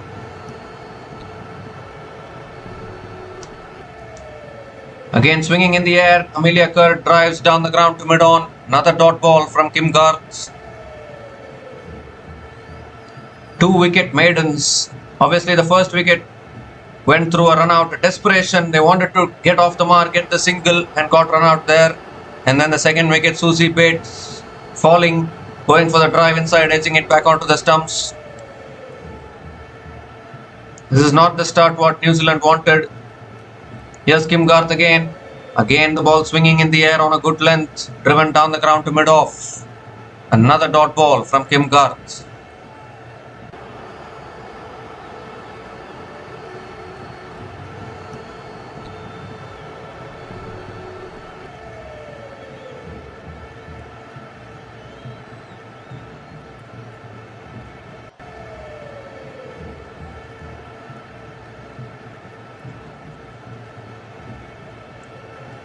Oh, that's left alone nicely by Amelia Kerr. Another dot ball from Kim Garth. When are New Zealand planning to get off the mark? Is the big question. Current run rate is still 0. Score is still 0. But they've already lost 2 wickets, 2 wicket maidens as well. Only Australia women can do all these things.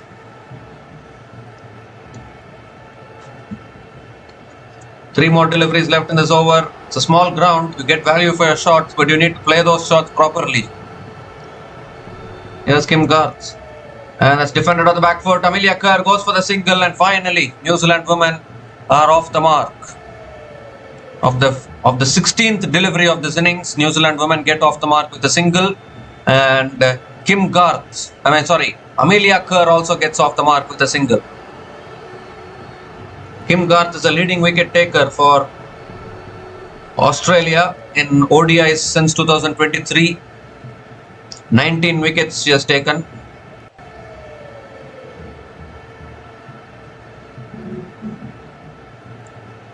Sophie Devine on strike now. That's driven in the air, in the gap, and that will go to the boundary. Will it? No, it won't. Deep extra covers comes around, and Sophie Devine picks up another couple of runs. So Sophie Devine is also off the mark with a couple of runs.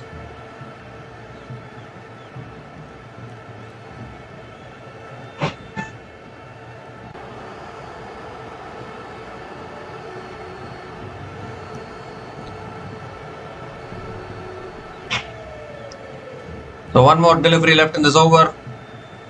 Last ball of the over. And it's defended on the back foot, going for the single again. And completes the single. So 4 runs came from that over, and New Zealand women are 4 for 2 after 3 overs.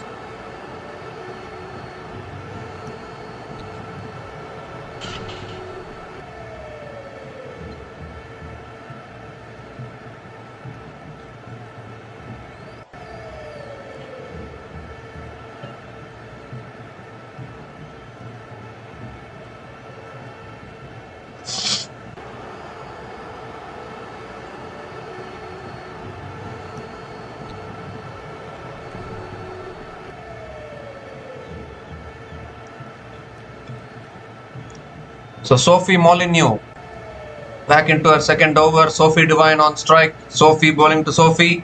Oh, and that's a good delivery to start. Sophie Devine flicks it leg side towards mid wicket. Dot ball to start the over.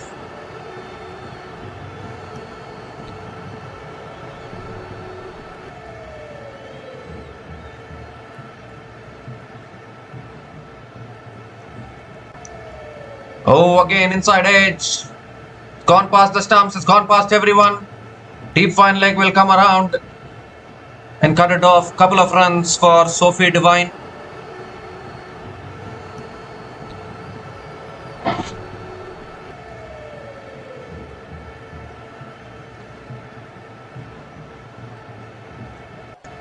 Well, Sophie Molyneux is bowling really well here, getting a lot of assistance from the wicket. Tossed up again. And Sophie Devine drives it straight to covers. Another dot ball from Sophie Molyneux.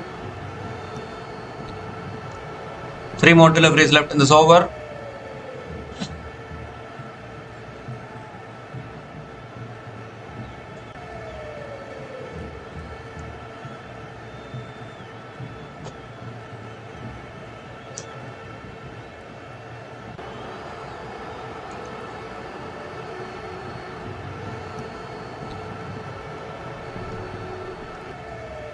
And this time Sophie Devine drives it down the ground to mid-on.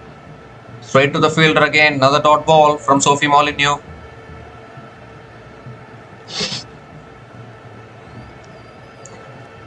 So just 2 runs from this over. Still 2 balls left.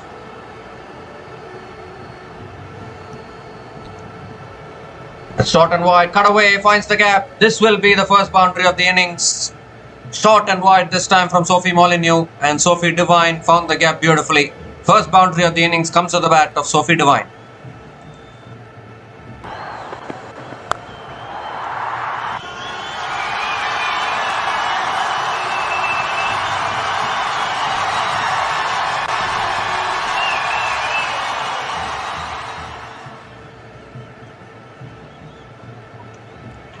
And this time it's on the stumps, hit down the ground, straight to mid-on. Another dot ball to finish the over. 6 runs came from that over. 6 runs came from that over. And New Zealand women are 10 for 2 after 4 overs.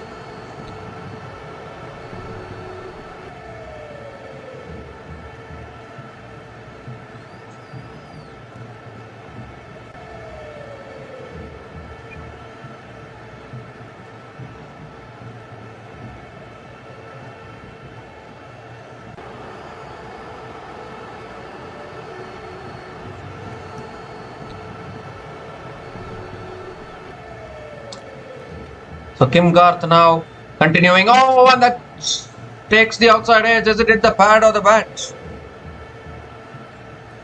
It's another dot ball to start the over. Squaring up Amelia Kerr there. Really good delivery from Kim Garth.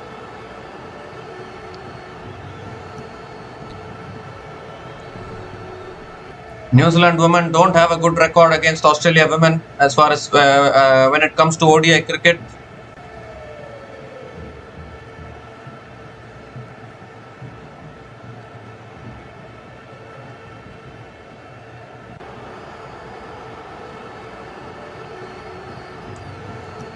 That's back of the length again. Amelia Kerr defends it towards covers. Another dot ball from Kim Garth.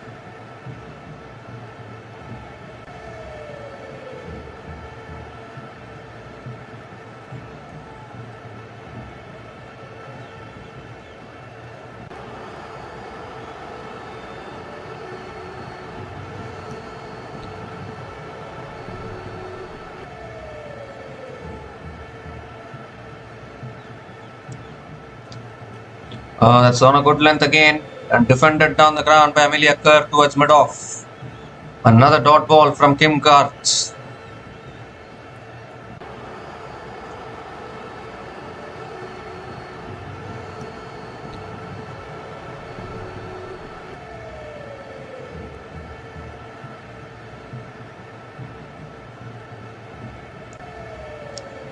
Three more deliveries left in this over.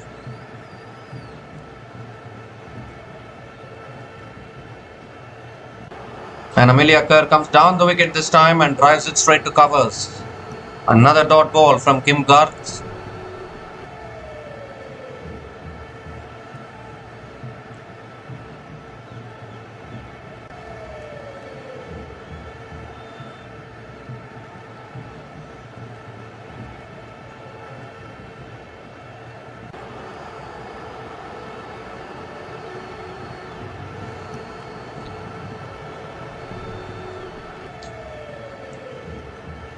That's flicked away again by Amelia Kerr, straight to mid-wicket.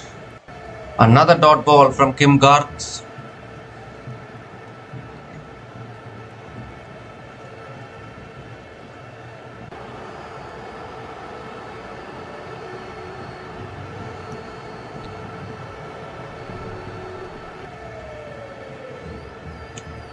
The last ball of the over coming up from Kim Garth.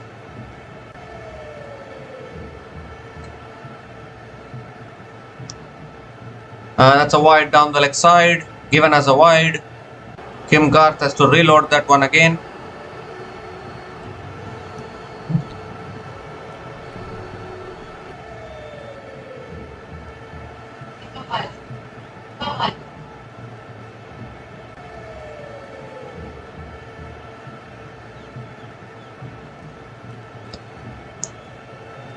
So last ball of the over coming up from Kim Garth. And it's a full delivery driven again by Amelia Kerr towards deep extra covers. And Amelia Kerr picks up another single to finish the over. 2 runs came from that over from Kim Garth, and New Zealand women are 12 for 2 after 5 overs.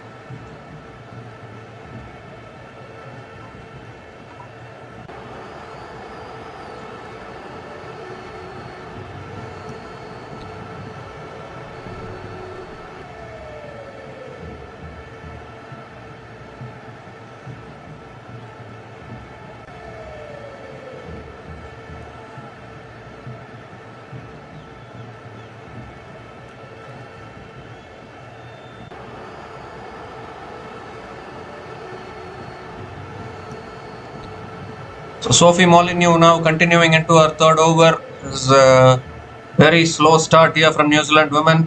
They're struggling in this run chase here. It's a huge run chase of 327.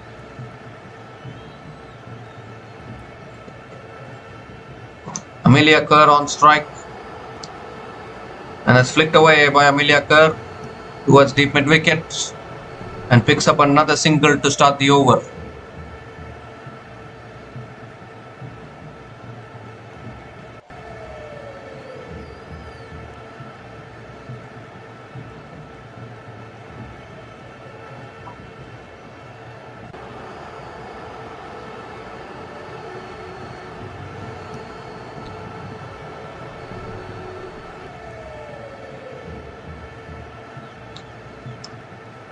It's flighted again. Sophie Devine drives it back to the bowler. Another dot ball from Sophie Molyneux.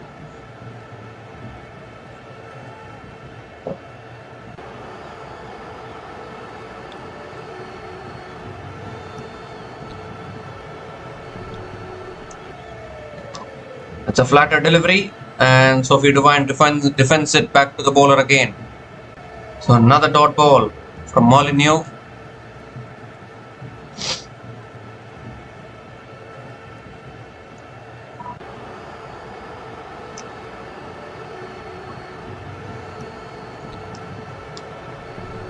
It's short and wide, cut away straight to the fielder at covers.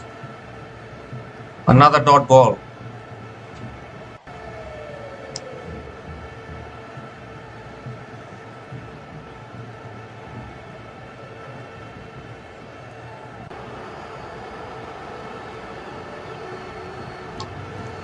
It's a flatter delivery. Flicked away by Sophie Devine. Picks up the single. Can they come back for the second? No, they can't.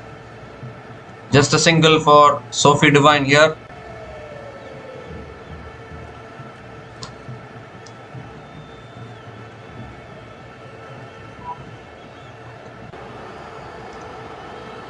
One more delivery left in this over. Amelia Kerr back on strike.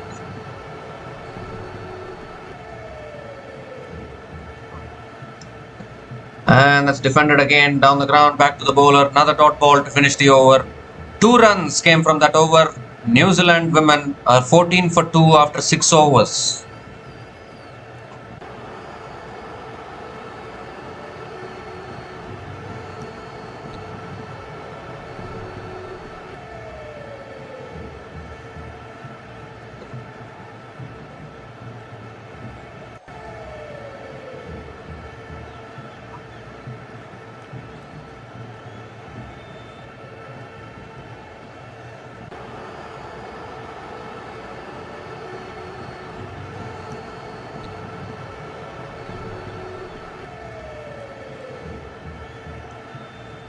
So Kim Garth now continuing into her 4th over. Sophie Devine on strike. It's short and wide. Devine cuts it away towards deep extra covers and picks up another single.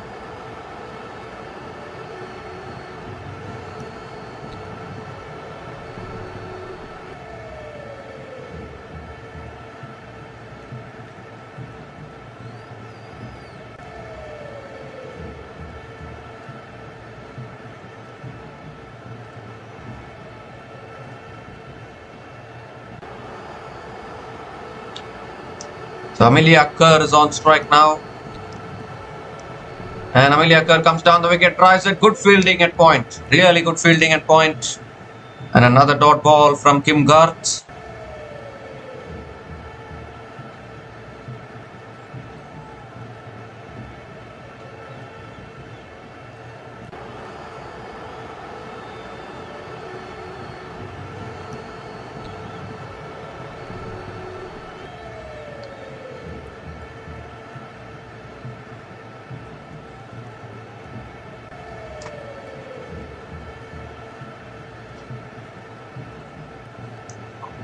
So 4 more deliveries left in this over. Amelia Kerr. Can she find the boundary? Oh, lets it go. Another dot ball from Kim Garth.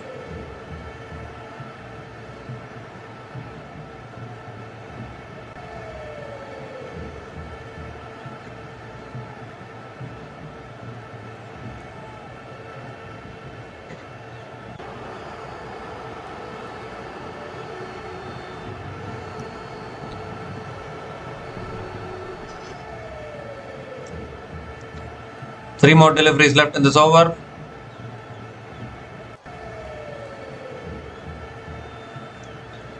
And Amelia Kerr comes down the wicket, drives it towards deep extra covers and picks up another single here.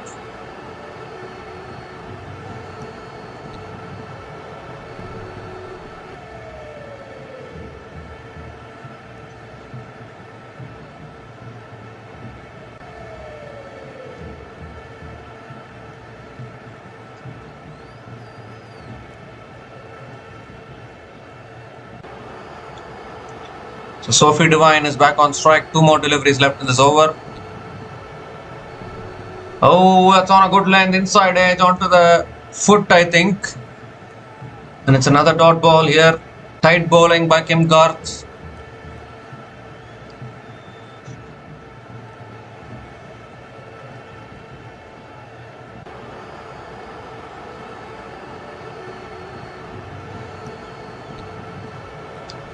So 1 more delivery left in this over.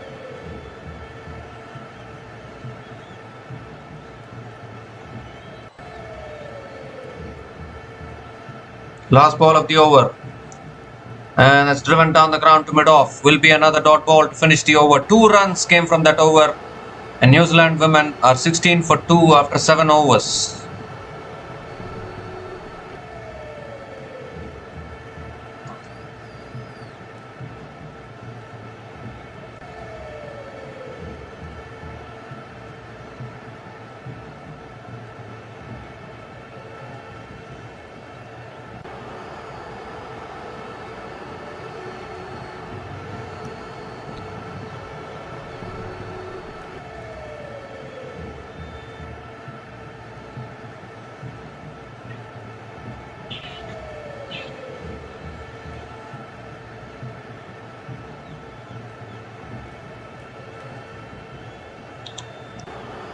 Sophie Molyneux continuing into her 4th over here. Amelia Kerr is on strike. And Amelia Kerr comes down the wicket first ball and drives it straight to mid-on. Another dot ball to start the over.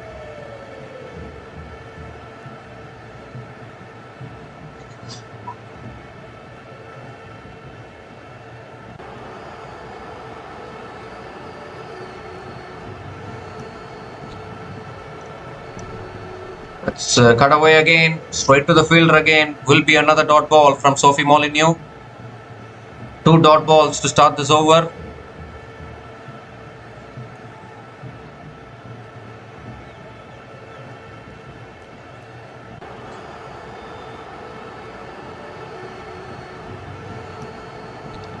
And again defended on the front foot this time by Amelia Kerr. This is good bowling here from Sophie Molyneux. 3 dot balls to start this over. Just 1 boundary in this innings so far from Sophie Devine. But apart from that, no boundaries. It's flicked away this time by Amelia Kerr. It's in the gap just as I was talking about no boundaries. Could this be a boundary? It is. Beautifully timed there by Amelia Kerr. And finally Amelia Kerr gets her first boundary just as I was saying. The boundaries are not coming. I think they hurt me and hit the boundary here.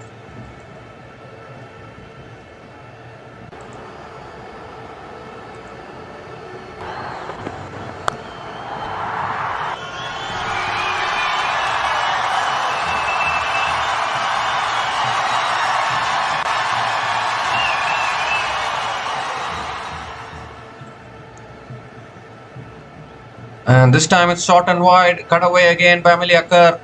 Past the covers fielder. And of course there's deep extra cover is there. So Amelia Kerr picks up another single.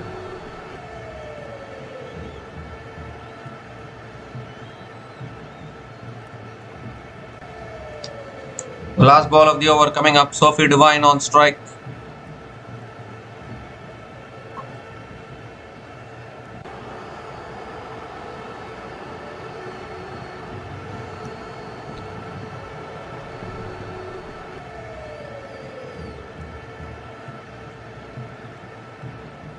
Last ball of the over. Quicker delivery, defended down the ground to mid-off. Another dot ball to finish the over. 5 runs came from that over. And New Zealand women are 21 for 2 after 8 overs.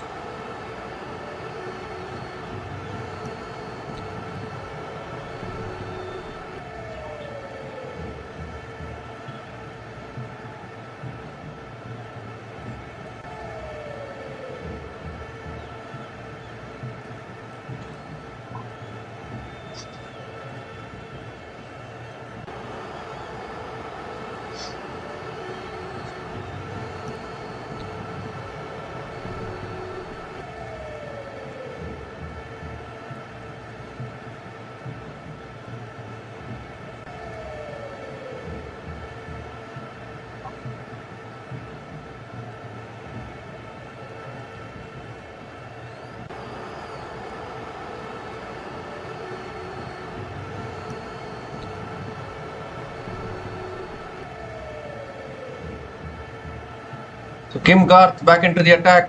Continuing in the attack. And again, balls a good length delivery, defended back to the bowler by Amelia Kerr. So the dot balls continue. Good to see so many fans for a non-India match at the Holkar Stadium in Indore.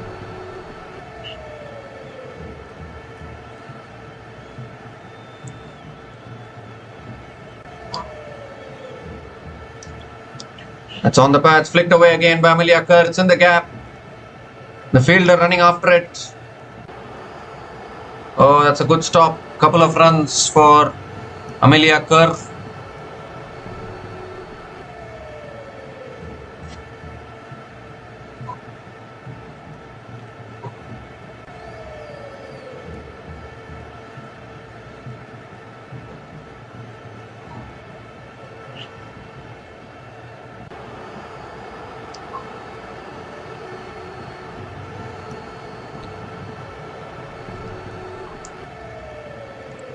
And that's on a good length again, driven again by Amelia Kerr. towards deep extra covers and picks up another single.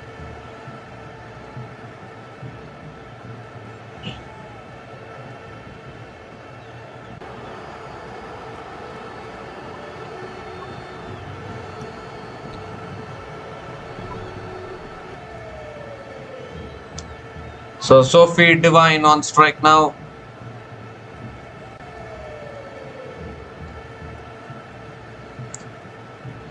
That's full again, driven again by Sophie Devine towards mid-off. Another dot ball from Kim Garth.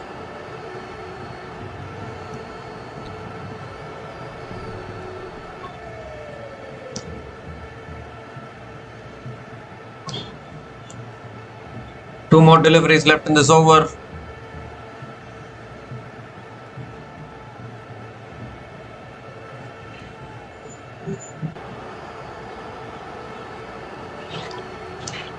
Full again, driven again, straight to covers. Another dot ball from Kim Garth.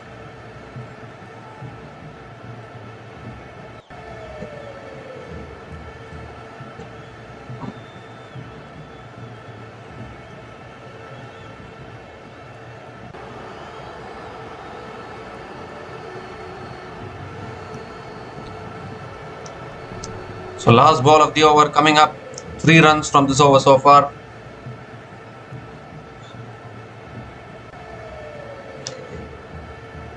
On the pass, looking to flick it away. Gets hit on the pass, but it's sliding down the leg side. Another dot ball though to finish the over. Just 3 runs came from that over from Kim Garth, and New Zealand women are 24 for 2 after 9 overs.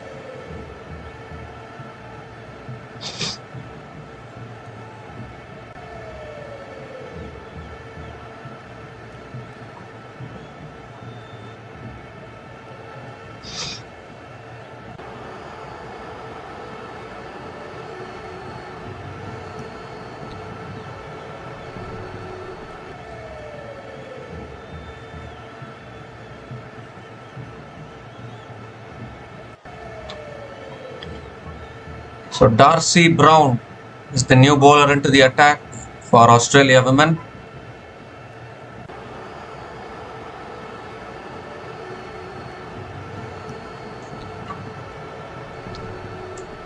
So Darcy Brown is the new bowler into the attack for Australia women.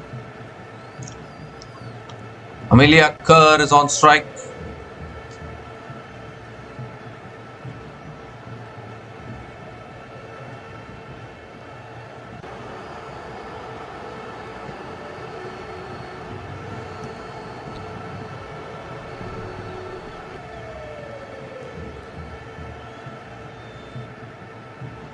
Here's Darcy Brown. Oh, going for the cut shot there, Amelia Kerr, and then missing it. Again a dot ball to start the over.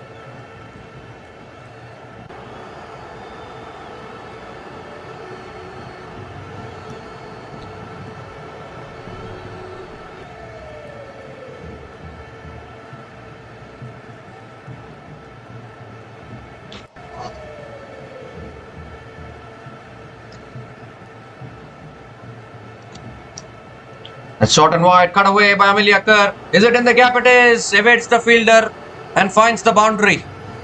Boundary after quite a long time. Second boundary for Amelia Kerr. There was a little bit of width on offer and beautifully cut away to the fence.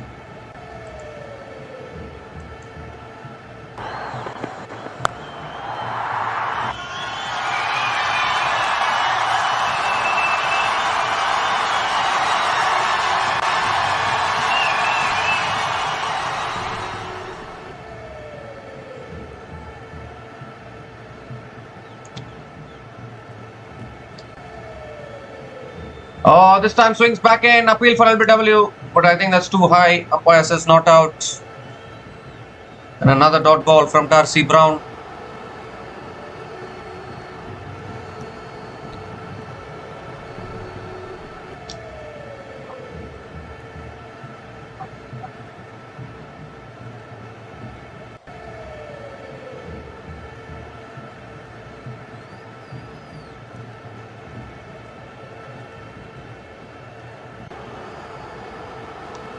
Oh, that's a good Yorker.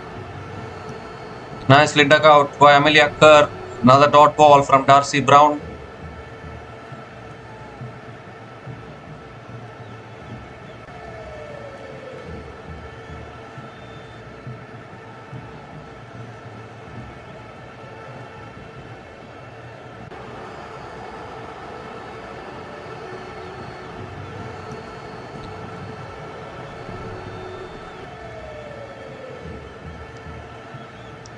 Two more deliveries left in this over. A shot pulled away by Amelia Kerr. It will go for 4. Once again, 2 shot from Darcy Brown and punished by Amelia Kerr. Third boundary for Amelia Kerr in this innings.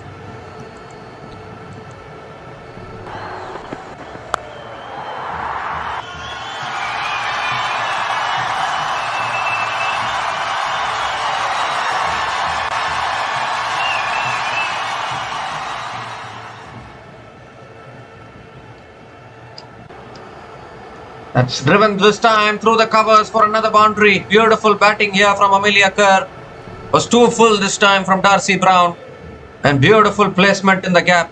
Back-to-back boundaries to finish the over. 12 runs came from that over. And New Zealand women are 36 for 2 after 10 overs.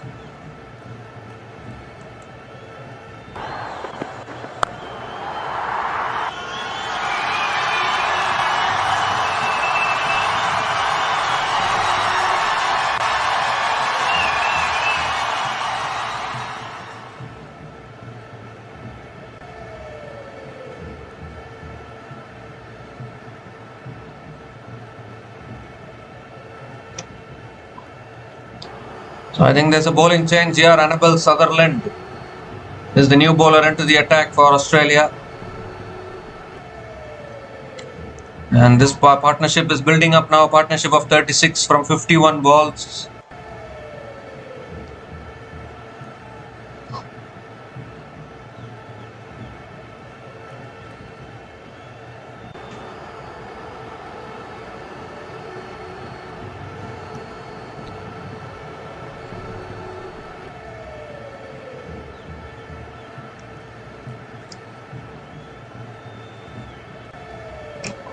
.291 needed from 240 balls. Can these two batters form a big partnership? Here's Annabel Sutherland. Sophie Devine on strike. Full toss. Devine could have hit it anywhere, but she's hit it leg side. Can pick up a couple of runs. Surely will pick up the couple of runs. I don't think she expected the full toss, but still got the couple of runs.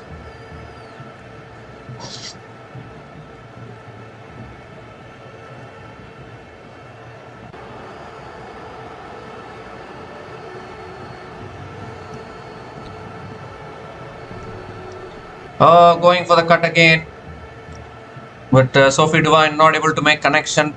Another dot ball from Annabel Sutherland.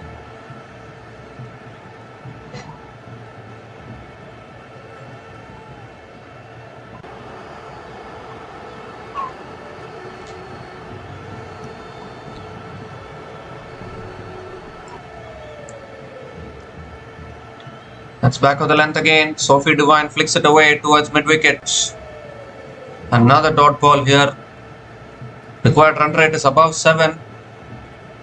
They need to keep rotating the strike actually, both these batters. Dot balls are not going to help the cause. At least singles, doubles. Finding the odd boundaries will help.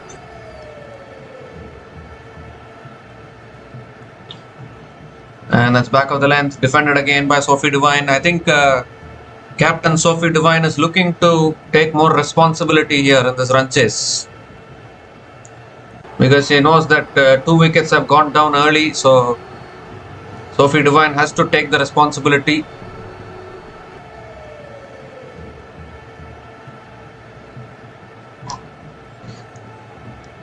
It's full again. Flicked away straight to mid-wicket. Another dot ball.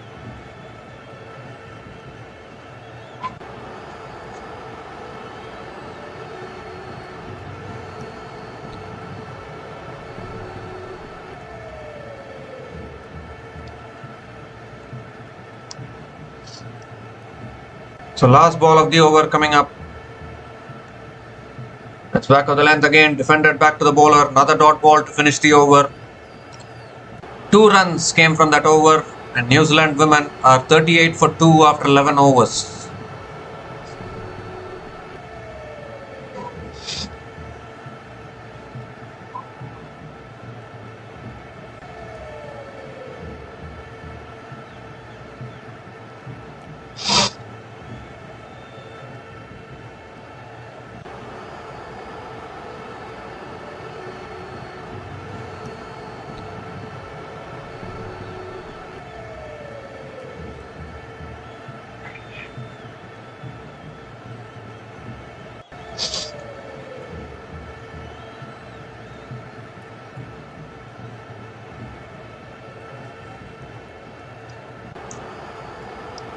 So Darcy Brown now is continuing into her second over.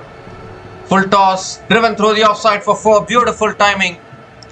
Amelia Kerr is starting to look good now. Not a great delivery there from Darcy Brown. Full toss and punished by Amelia Kerr.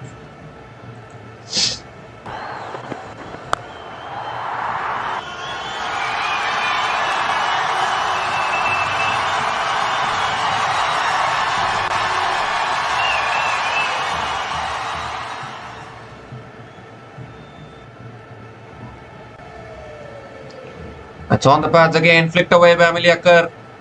Picks up the single. Can they come back for the second? No, they can't. Just a single for Amelia Kerr.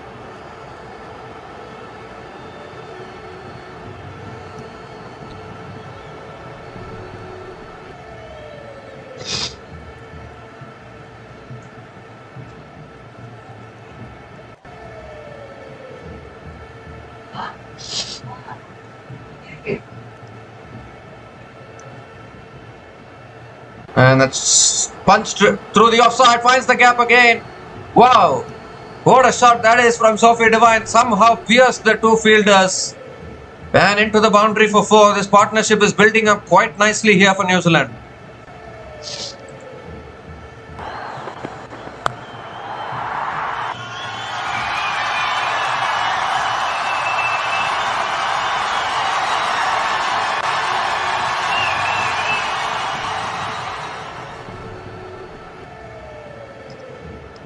Last ball of the over, and that's flicked away by Sophie Devine. Will pick up, oh, in fact, still 3 more deliveries left. Sorry.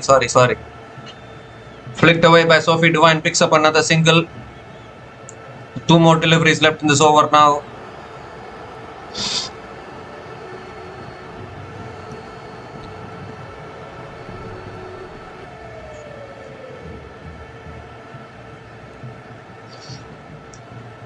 From 0 for 2. This is a good partnership. That's on the pads, flicked away again by Amelia Kerr, straight to the fielder at mid-wicket. Another dot ball from Darcy Brown.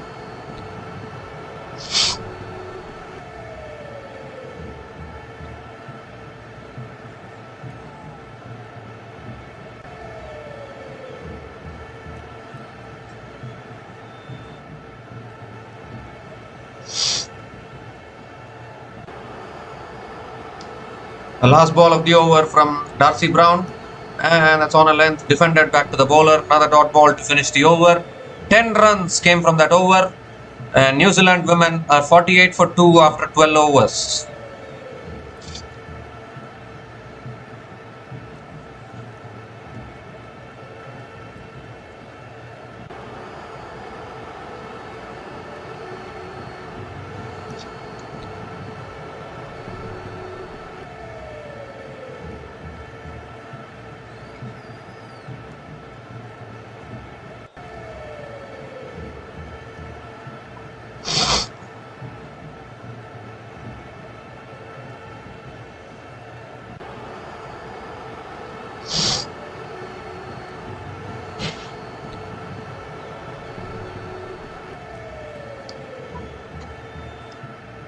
So Annabelle Sutherland now back into the attack.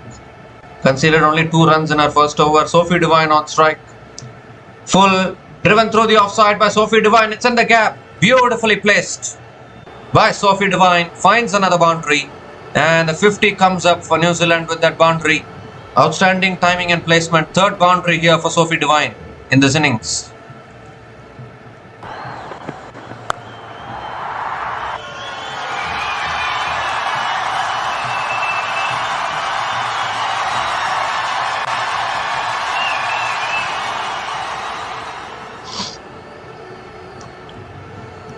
And that's full again, driven again, this time straight to covers. Dot ball from Annabel Sutherland. So the 50 came up for New Zealand women. 50 partnership also comes up because they were 0 for 2 when both these batters came together.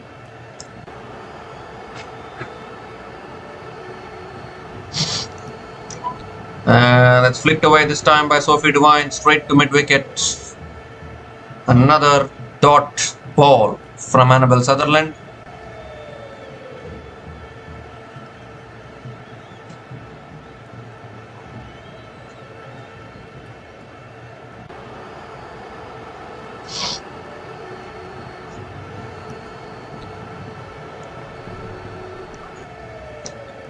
It's punched to the back foot again, straight to the covers. Another dot ball from Annabel Sutherland.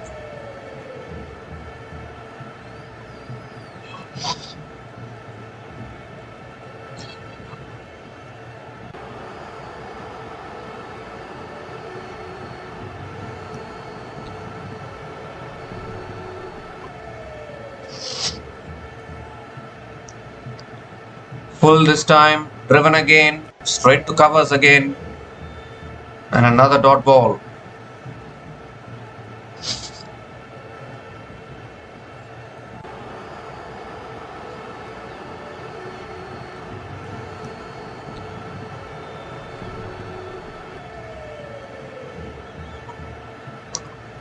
Last ball of the over from Annabel Sutherland.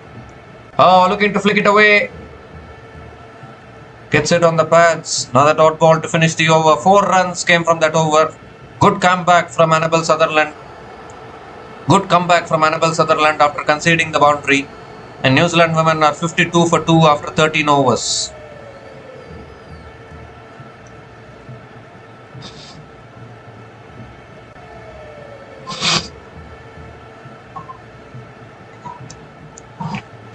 So New Zealand women continuously need big overs here, because they are chasing above 300. Current run rate is only 4 runs per over.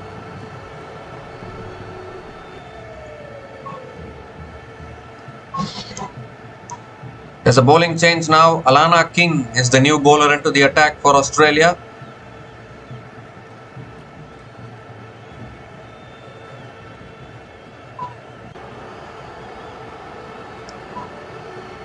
In fact, I think they have taken the drinks break now. New Zealand women are 52 for 2 after 13 overs, and it's also the time for the drinks break.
we come to the end of the drinks break, and Annabel Sutherland continuing in the attack starts with a dot ball. Second ball of the over, that's a full delivery. Divine hits it down the ground mid-on. Another dot ball here from Annabel Sutherland. So 2 dot balls to start this over. New Zealand needs some big overs actually. Too many quiet overs will increase the required run rate. So already 7.65 the required run rate. Keeping wickets in hand is important, but it's equally important to keep finding the boundaries. Let's cut away again, straight to point. Another dot ball from Annabel Sutherland.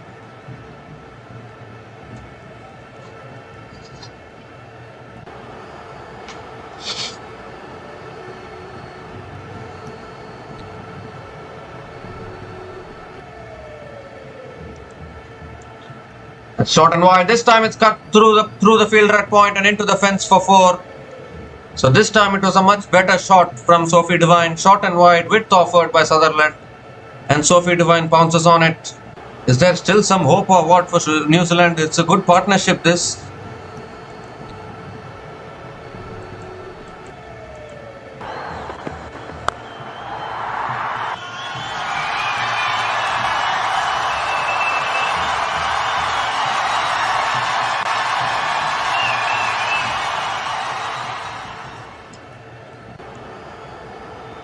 Oh, and again going for the drive.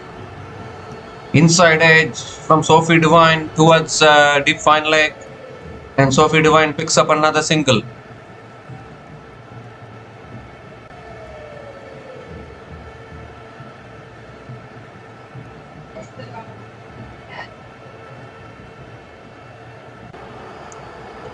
The last ball of the over, Amelia Kerr on strike. And that's a wide down the leg side. So Annabel Sutherland has to reload that one again.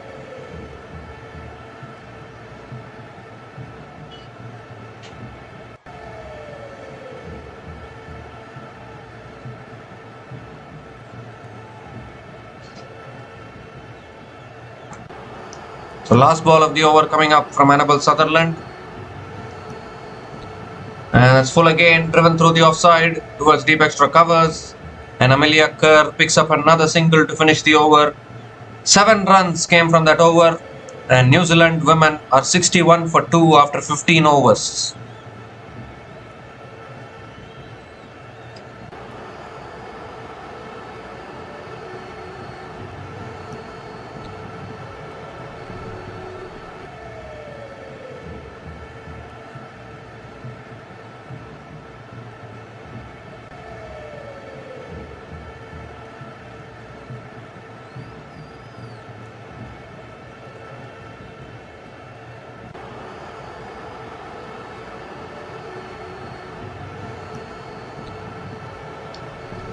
So Alana King into her second over. Oh!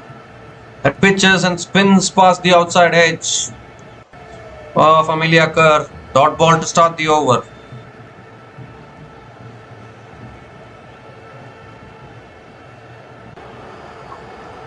Turn and bounce there for Amelia Kerr. And this time on the stumps again, defended back to the bowler again. Another dot ball.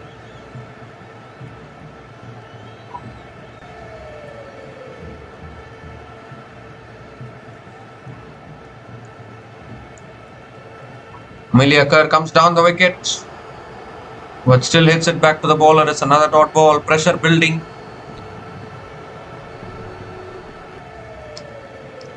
Pressure is building on both these batters because the required run rate is increasing. It's driven again back to Alana King. Another dot ball here.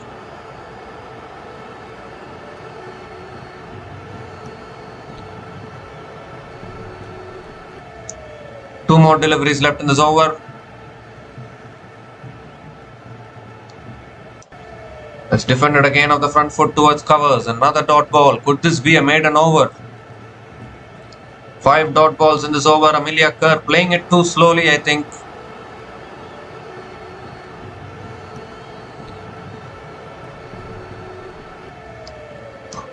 Last ball of the over from Alana King. Too short, cut away, it's in the gap.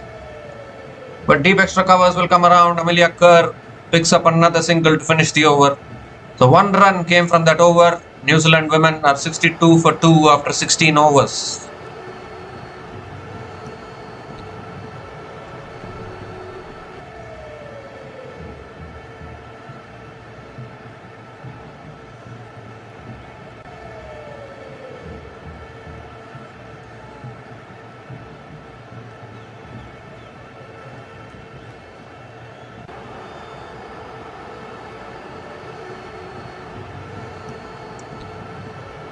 Well, what is happening here? Another drinks break.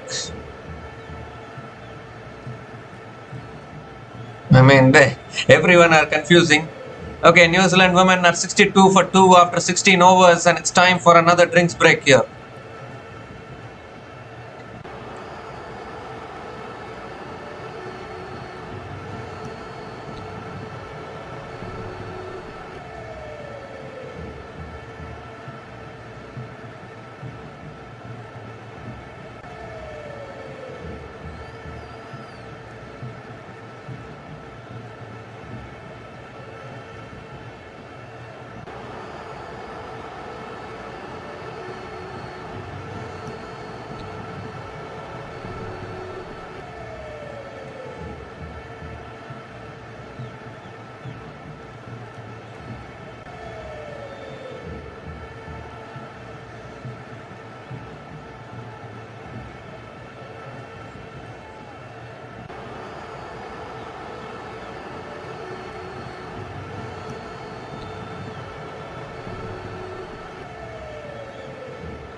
So Annabelle Sutherland back into the attack, and that's short and wide, cut away again by Amelia Kerr, straight to point. So we come to the end of the drinks break again.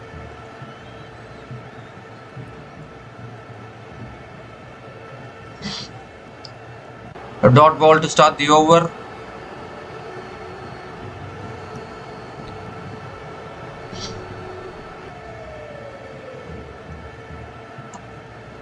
Oh, that's on the pads, has helped on its way. It's past the keeper into the boundary. So Amelia Kerr, is it off the pads? I think it's given as leg byes. So 4 leg byes for New Zealand here. Valuable boundary.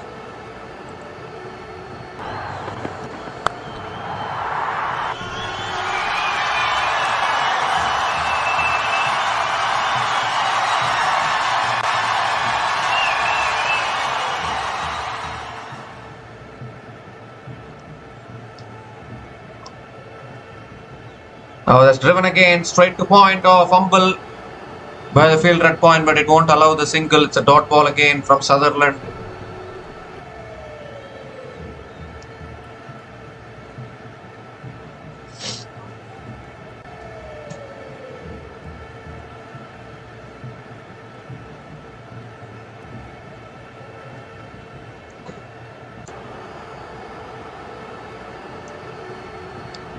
Cut away again by Amelia Kerr towards deep extra covers and picks up another single.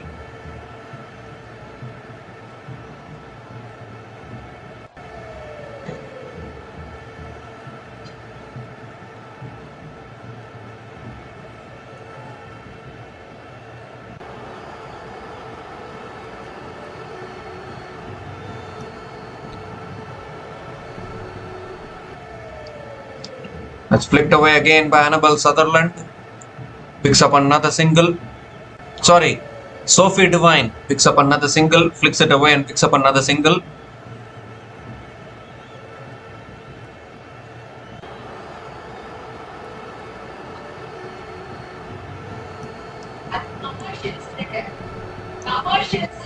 The last ball of the over coming up from Annabelle Sutherland. That's full again, driven back to the bowler, another dot ball to finish the over. 6 runs came from that over, and New Zealand women are 68 for 2 after 17 overs.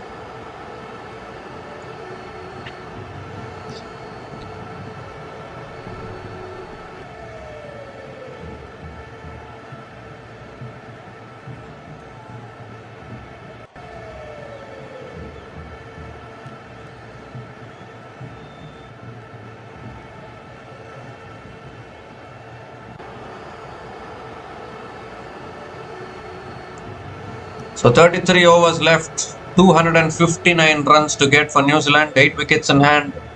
This partnership 68 from 93 balls. Here's Alana King now, tossed up again, and Devine drives it straight to covers. Dot ball to start the over.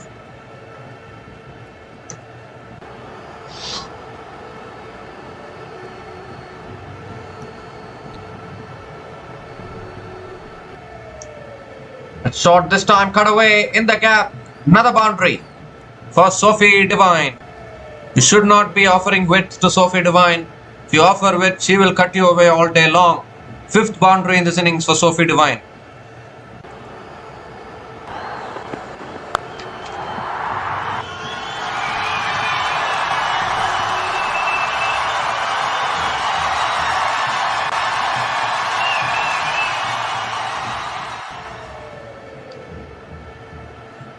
And it's driven down the ground again, looking for the run. There's no run available. Another dot ball from Alana King.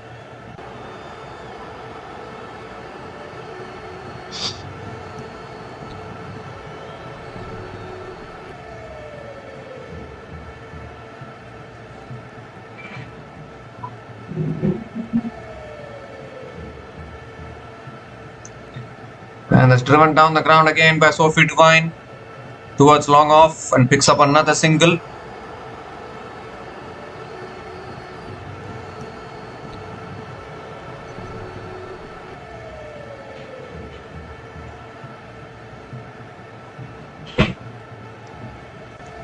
Amelia Kerr back on strike, 2 more deliveries left in this over. And that's defended again, back to Alana King. Another dot ball.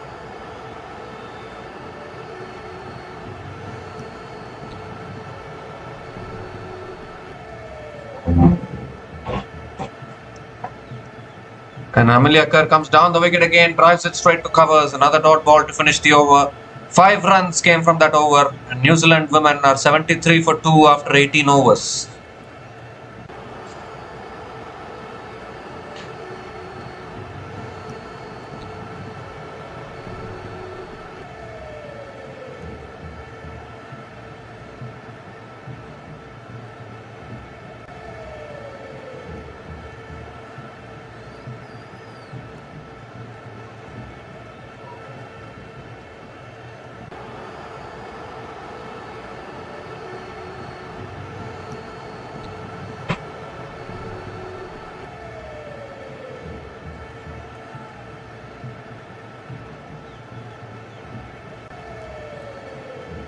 So Ash Gardner now is the new bowler into the attack for Australia women.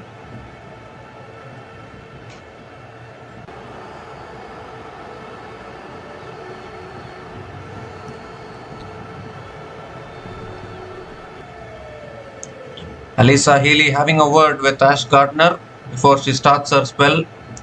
Sophie Devine is on strike.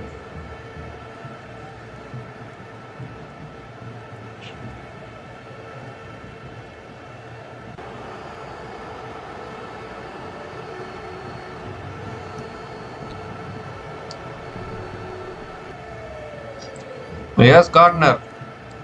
Oh, that's extra bounce for Gardner there. Sophie Devine looking to flick it away. It's a dot ball to start the over.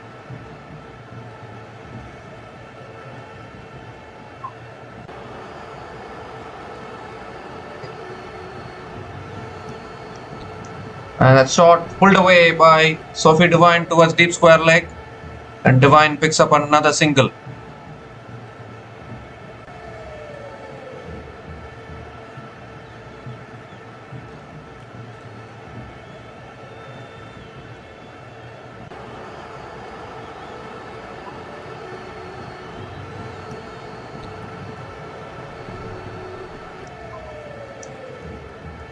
And Amelia Kerr flicks it away again, straight to mid-wicket. Another dot ball from Ash Gardner.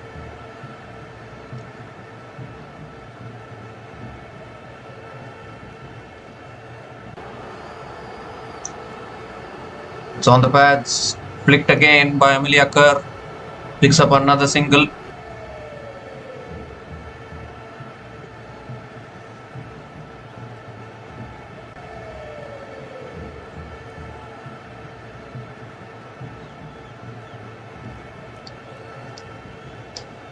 Has driven down the ground, defended down the ground.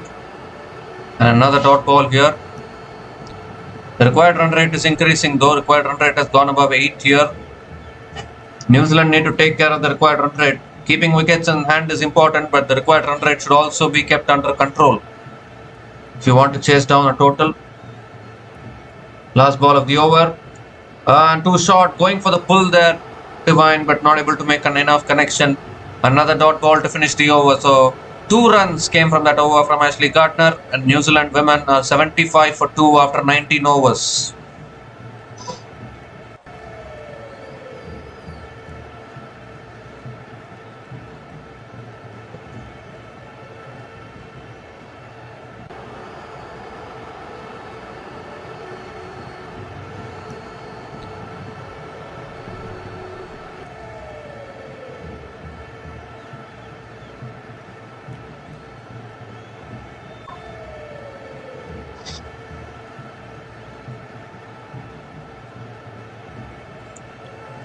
So Alana King now is back into the attack, continuing in the attack. And it's in the air and taken. Wicket, first ball of the over for Alana King. Nicely tossed up. Amelia Kerr drove it in the air. And a simple catch at covers. So the third wicket goes down, and this partnership between Alana King and Sophie Devine has been broken. I think Amelia Kerr was looking to find the gap there, but unfortunately only managed to hit it in the air straight to covers. It was a fantastic partnership, but Amelia Kerr has to go now. 75-run partnership has been broken. Amelia Kerr is gone after scoring 33 from 56 balls, and New Zealand women are 75 for 3 after 19.1 overs.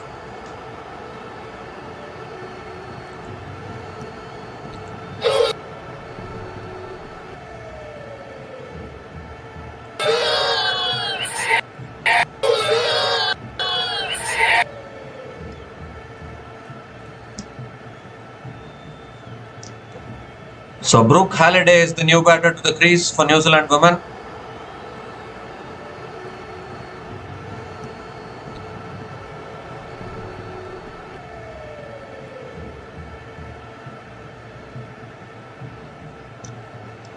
In at number 5, Brooke Halliday.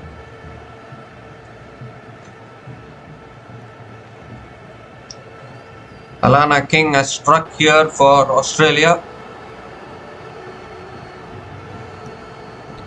Brooke Halliday is a very good batter, needs to hang around with Sophie Devine. The required run rate is keeping on increasing. Oh, going for the cut there, Brooke Halliday. It's a dot ball from Alana King.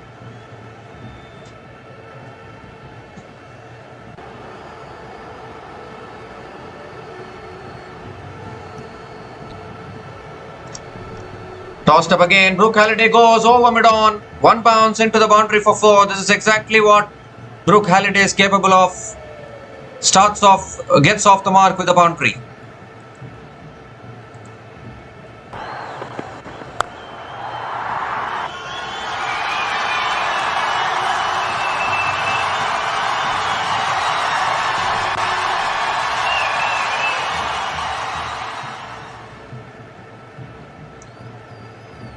And this time it's a quicker delivery. Brooke Halliday going for the flick shot. Not able to make connection. Another dot ball.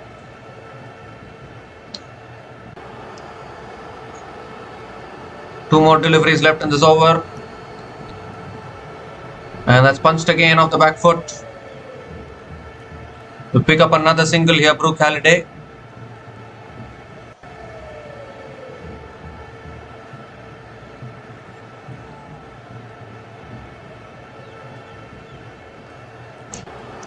So last ball of the over coming up.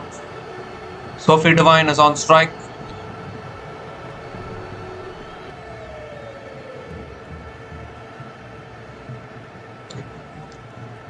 And that's a quicker delivery, defended on the back foot. So 5 runs came from that over, including the wicket of Amelia Kerr. And New Zealand women are 80 for 3 after 20 overs.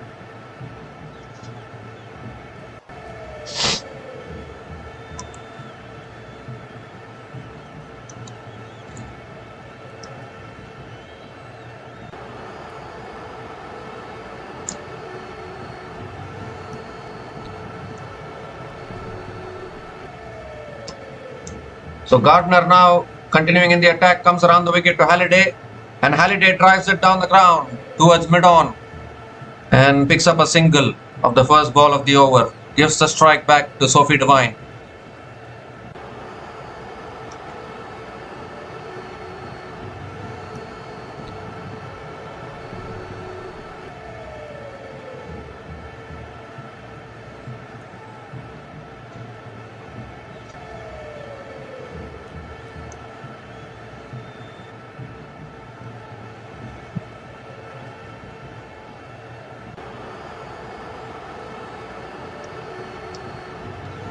That's flicked away again by Sophie Devine.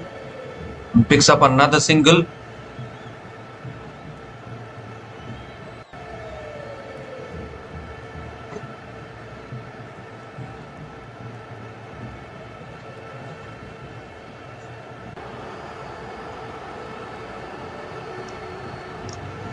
Let's cut away straight to point.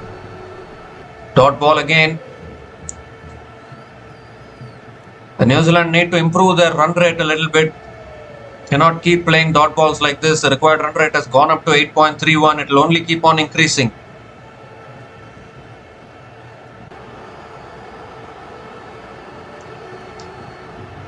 Let's cut away again by Brooke Halliday towards deep extra covers and picks up another single.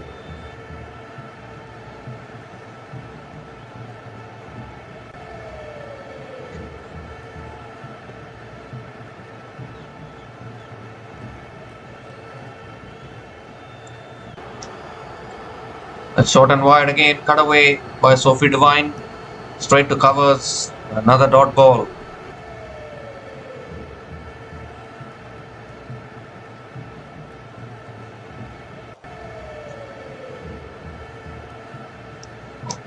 It's flicked down the ground again by Sophie Devine. Oh, there was a little chance of a run out, but Halliday makes it back. Another dot ball to finish the over. So 3 runs came from that over from Ash Gardner. And New Zealand women are 83 for 3 after 21 overs.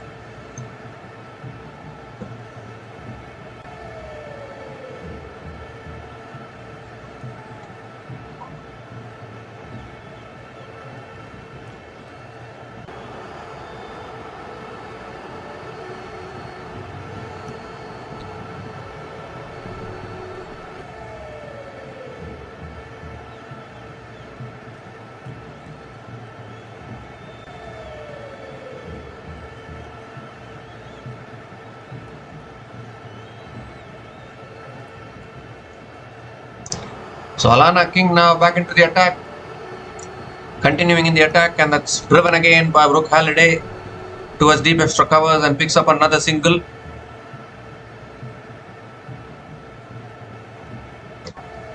So how are New Zealand planning to go about this run chase? Required run rate has gone up to 8.43.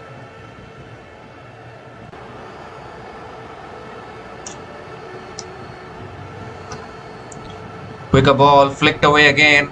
Another dot ball in this over from Alana King.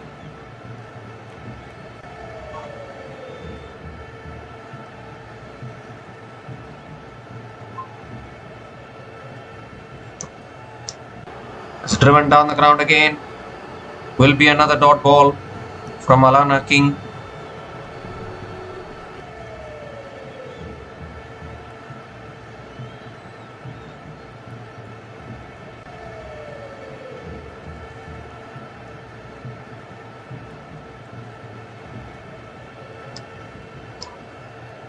Oh, looking to flick it away there. Sophie Devine got hit on the pads. Another dot ball. So the required run rate now has gone above 8.5. It's gone above 8. Required run rate is 8.58.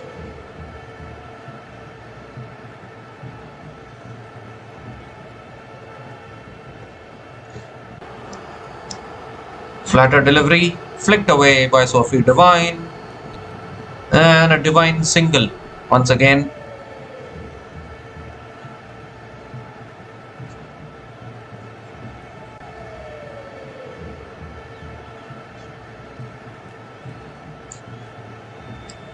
So last ball of the over coming up. Brooke Halliday is on strike.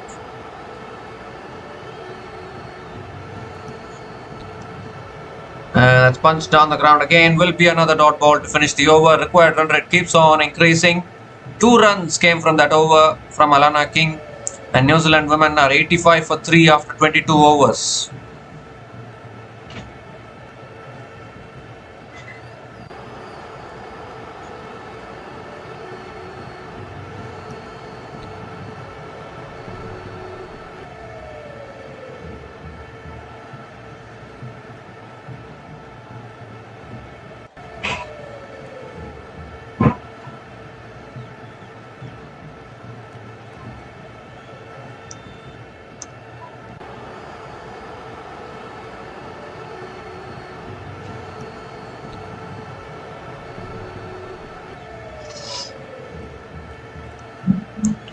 So Ash Gardner now is continuing into her 3rd over.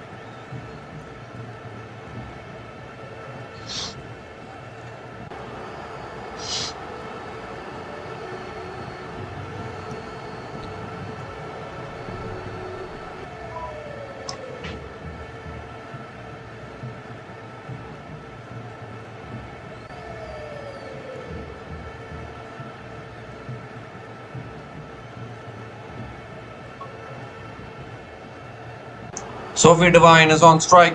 Here's Gardner. It's guided away again towards the point. And Sophie Devine picks up a single to start the over.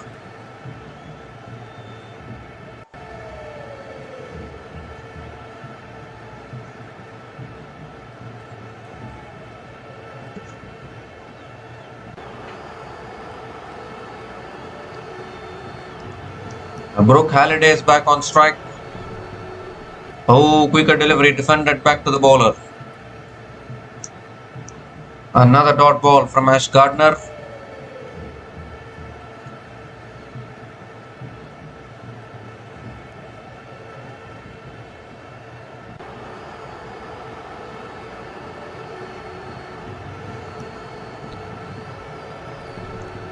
Cut away again by Halliday, straight to covers. Still can't find the boundaries. Another dot ball. The required run rate is 8.76. It's cut away again. Deep extra cover is there. Another single for Brooke Halliday.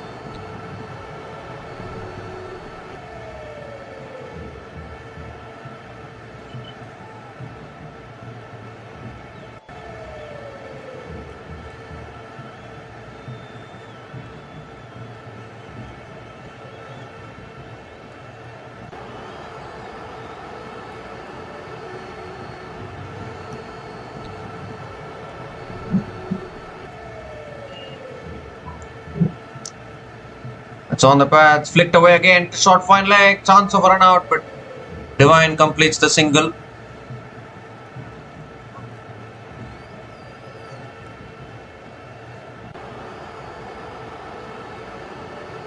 One more delivery left in this over.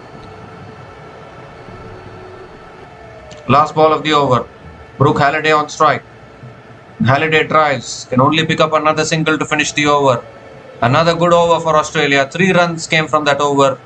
The New Zealand women are 89 for 3 after 22. 89 for 3 after 23 overs.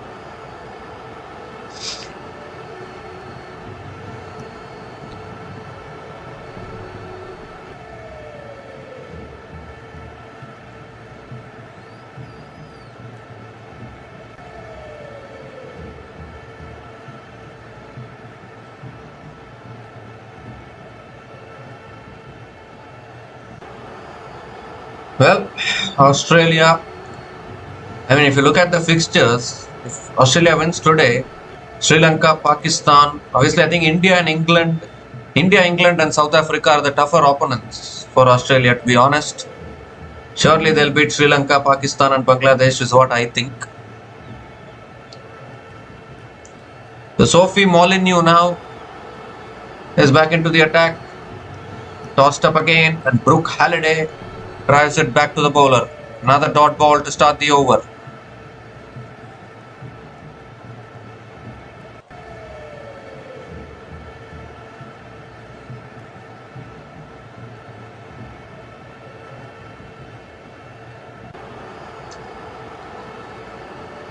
It's on the pads. Halliday flicks it away leg side and picks up another single.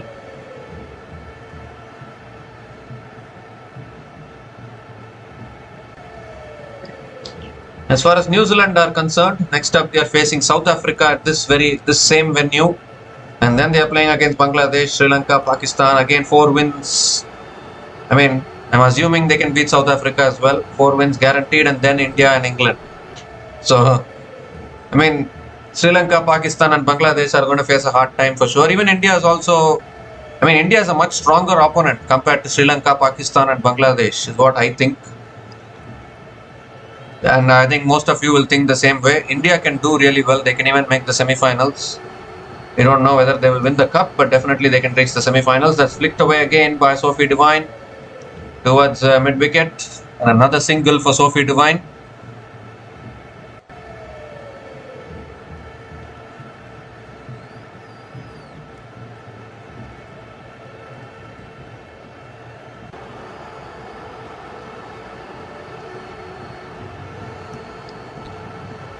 So Brooke Halliday on strike.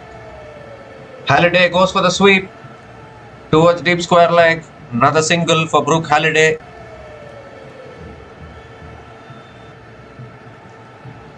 Required run rate is moving closer to 9 now.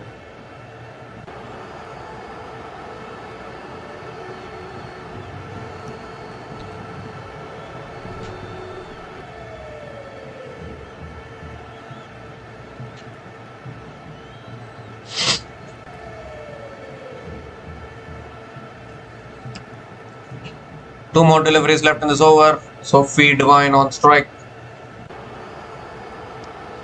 And Devine hits it down the ground. Long on is there. Another single.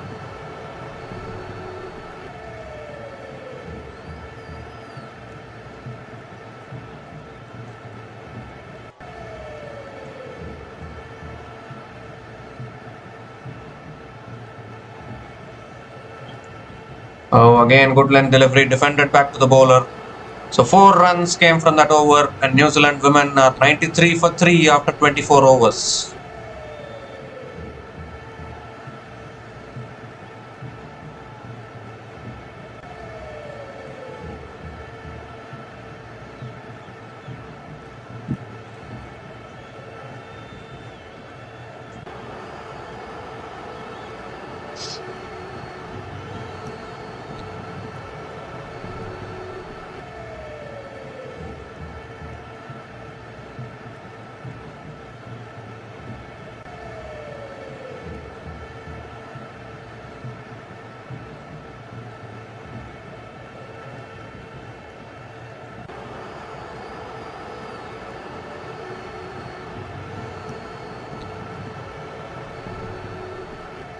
So Gardner now back into the attack. Devine comes down the wicket. Goes straight down the ground for 6.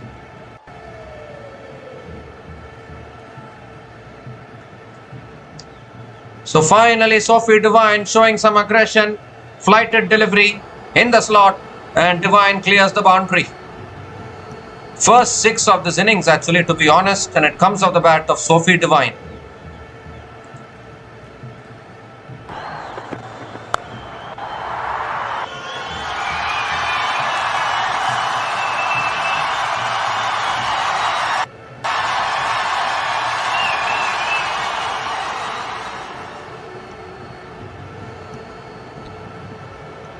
Oh, this time a better delivery, quicker delivery there from Gardner. Devine going for the cut.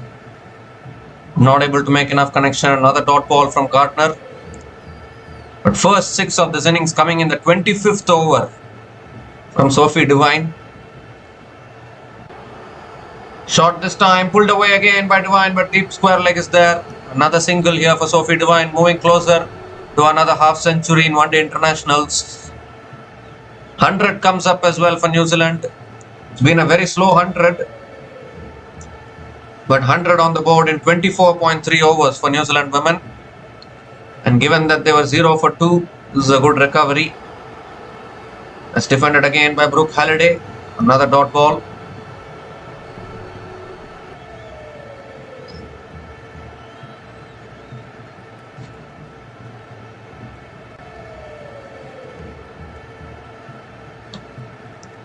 Tossed up again. Halliday drives down the ground to mid-off. And another dot ball here. Brooke Halliday has to get a move on. Just the one boundary which she has hit. Too many dot balls from her. Last ball of the over. And it's defended back to the bowler. So another dot ball to finish the over. 7 runs came from that over. And New Zealand women are 100 for 3 after 25 overs.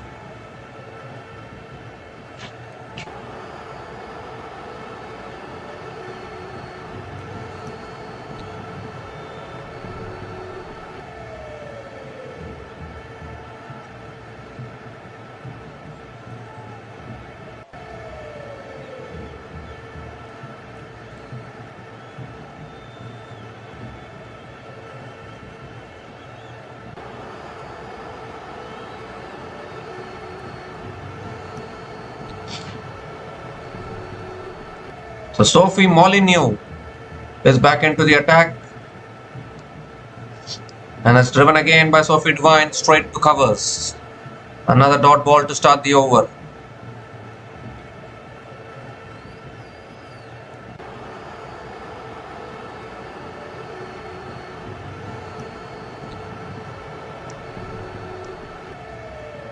It's hit down the ground again by Sophie Devine towards long off. Moves to 48, picks up another single. Brooke Halliday needs to play the big shots here. Need to clear the boundaries. Even for a T20 equation, 170, 160 to win is gettable. Anything above that is tough, even for the last 20 overs. For run chase. At the same stage, Australia women were 159 for 5. New Zealand women are 101 for 3.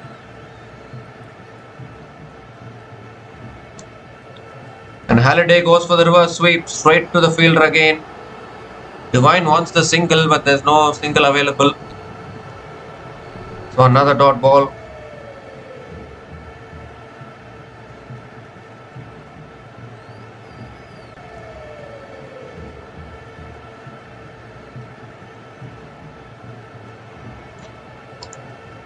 Halliday sweeps, and the mid wicket comes around. Brooke Halliday picks up another single. Brooke Halliday is looking like she's struggling actually. 13 from 22 balls. A batter of her caliber, she's definitely a power hitter. Required run rate has gone to 9.25. They need a lot of sixes. Sophie Devine has to go for the big shots. And that is exactly what she's doing. Comes down the wicket, goes through covers. Pick up a single. Can they come back for the second? No, they can't. So Sophie Devine moves to 49.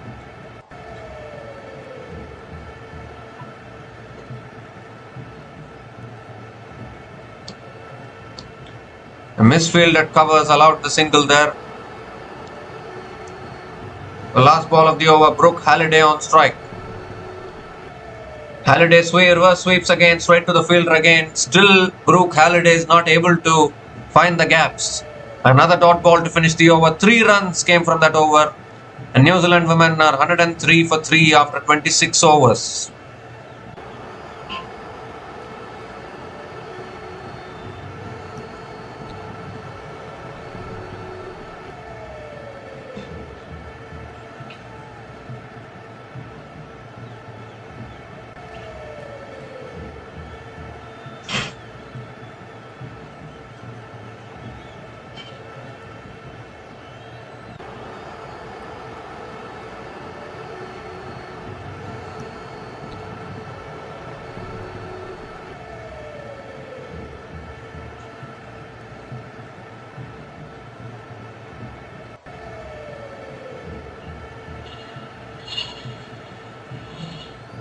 .24 overs left, 224 to win.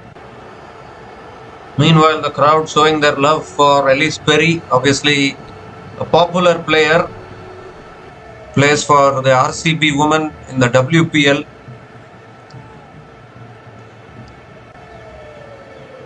Elise Perry hasn't bowled yet, which is surprising. Kim Garth has been brought back into the attack now. Obviously, New Zealand are forming good partnerships, but I don't know whether they are taking care of the required run rate, which is 9.33 now. Boundaries are so important. Here's Kim Garth. That's flicked away by Sophie Devine. Will pick up the single, and that's the half century for Sophie Devine. Outstanding knock. She came in when New Zealand were 0 for 2, and she has steadied the ship. 50 from 69 balls with 5 fours and 1 6 at a strike rate of 72.06. At a strike rate of 72.46, still a very low strike rate, but an outstanding half century for Sophie Devine.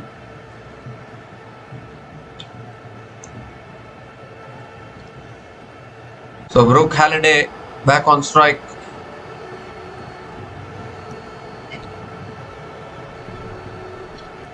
Kim Garth coming around the wicket to Halliday. Going for the cut shot there. Brooke Halliday not able to make connection.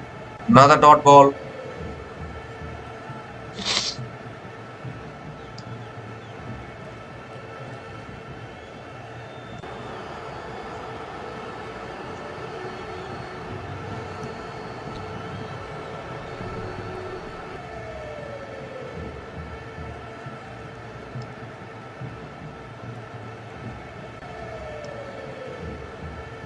It's tucked away by Halliday. Could this be the boundary?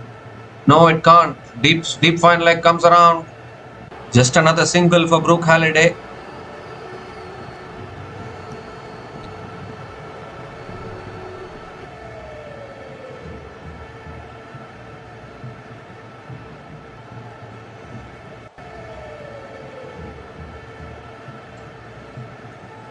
Sophie Devine is on strike now. 3 more deliveries left in this over.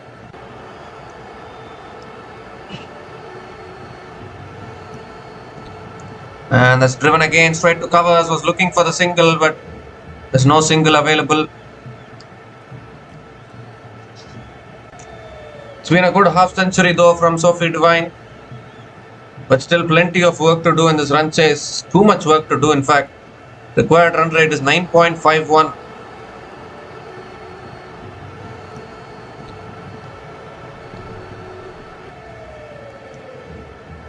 That's picked away by Sophie Devine. 1 bounce to deep square leg. Still can't find the boundaries. Just a single. Just a single for Sophie Devine. It's going to be tough. It's getting tougher for New Zealand here. Australia women are in a good position once again. It just seems as though Australia always peak at the right time, particularly in big tournaments like this. But obviously starting the tournament with a win will give good confidence. Here's Kim Garth again. Brooke Halliday comes down the wicket, flicks it leg side towards short fine leg and picks up another single to finish the over.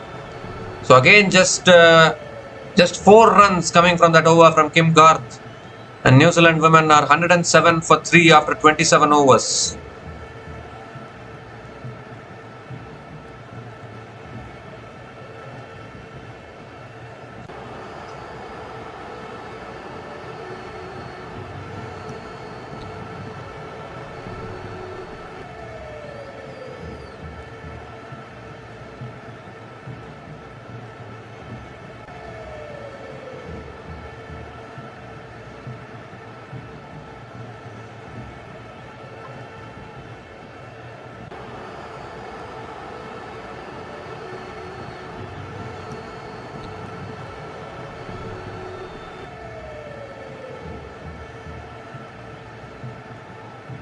So Sophie Molyneux continuing into her 7th over.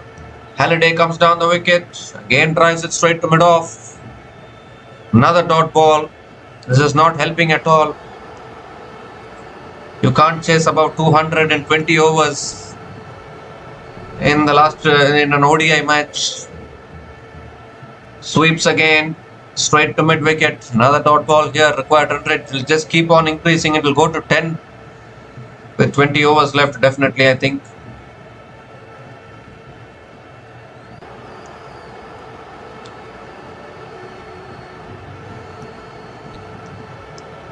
It's flicked away again, straight to mid-wicket again. Another dot ball from Sophie Molyneux.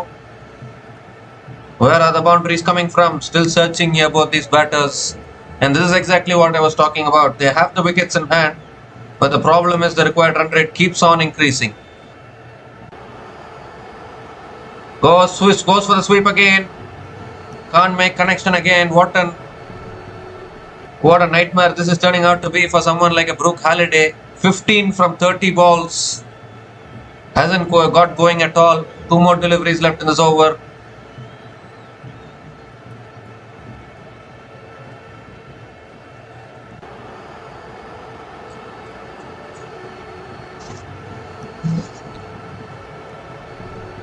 Oh, that's defended again towards mid-wicket. Another dot ball. Could this be a maiden over or what?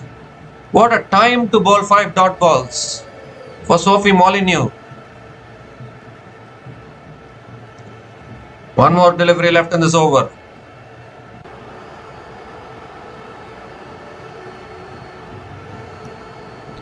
Last ball of the over. It's driven again. Good fielding. And Brooke Halliday will finally pick up a single to finish the over, but just 1 run from that over. And New Zealand women really struggling here in terms of maintaining their run rate. 108 for 3 after 28 overs.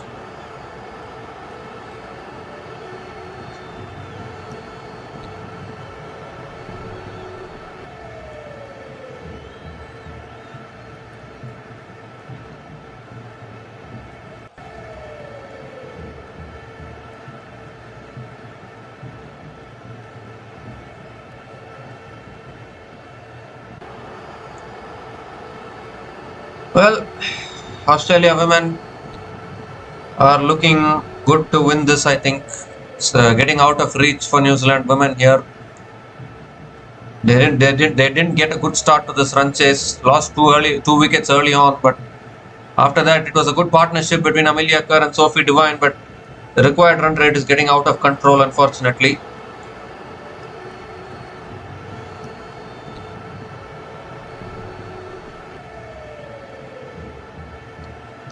And Brooke Halliday has played 32 balls, scored only 16 runs. A batter of the caliber of Brooke Halliday, you will expect much more with the bat. So now Kim Garth is coming back into the attack here. Continuing in the attack into her 7th over.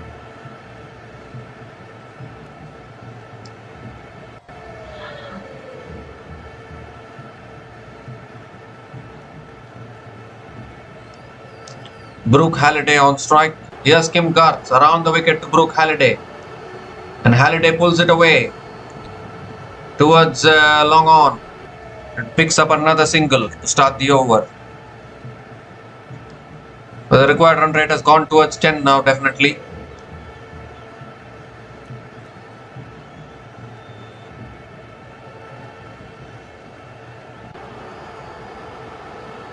Obviously, tomorrow is an Asian rivalry, we can call it. Bangladesh taking on Pakistan tomorrow. Both teams playing their first matches. That's pulled away again by Sophie Devine. Picks up another single.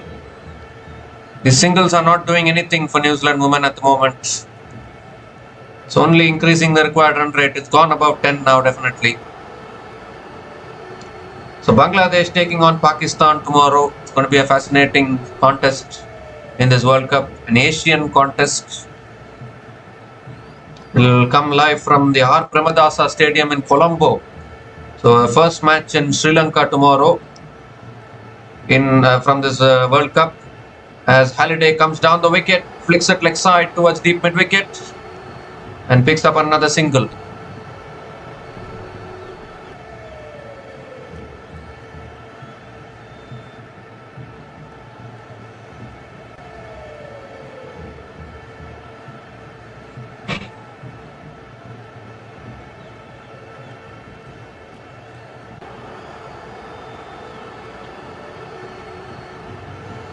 It's a slow ball, guided away by Sophie Devine, past shot third man into the fence. Much needed boundary for New Zealand.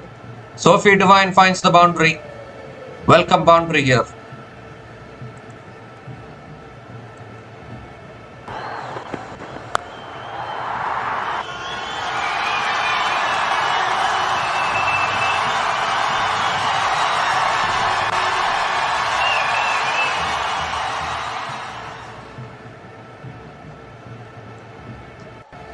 And that's cut away again, straight to point. Another dot ball. Required run rate has gone to 10.02 now. So many dot balls actually.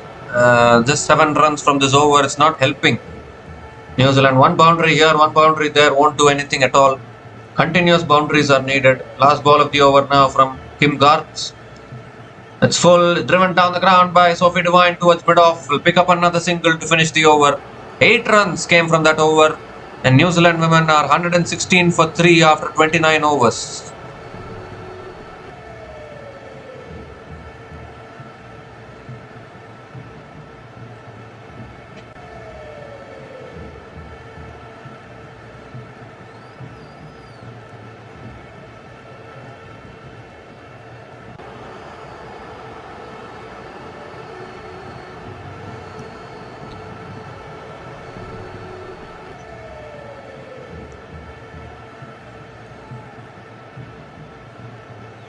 So 21 overs left, 211 runs needed for New Zealand women. Getting tougher and tougher, small ground, but they're not able to find the boundaries. So conditions are assisting the Australian spinners.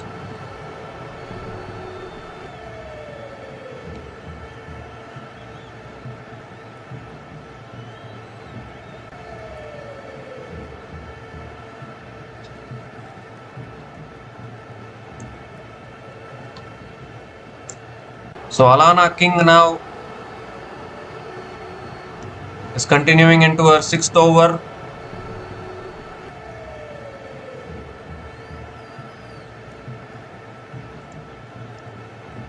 That's cut away again by Sophie Devine, straight to covers.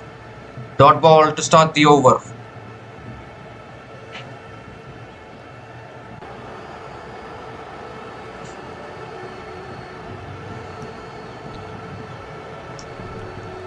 Tossed up.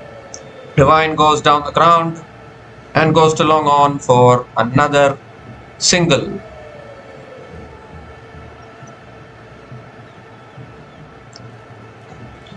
So looks like New Zealand women will be needing about 200 in the last 20 overs of this run chase.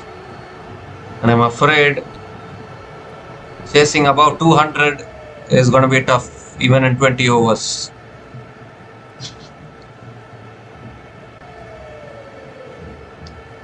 Brooke Halliday on strike. Can she find the maximum?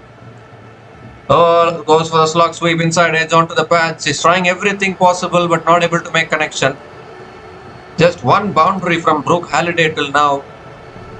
She has faced 35 balls, scored only 18 runs.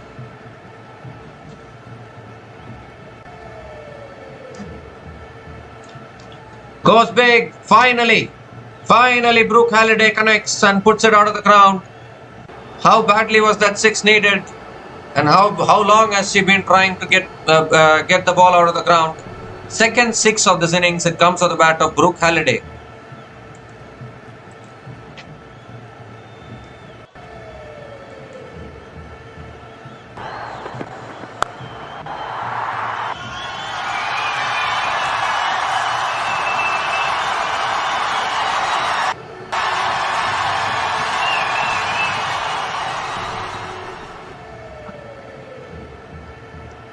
And this one is short and pulled away again by Brooke Halliday. It's in the gap and will find another boundary. So this is a good over for New Zealand. Finally, some aggression, some acceleration to this innings. Brooke Halliday 6 and a 4 in this over. 11 runs from this over. Still 1 ball left.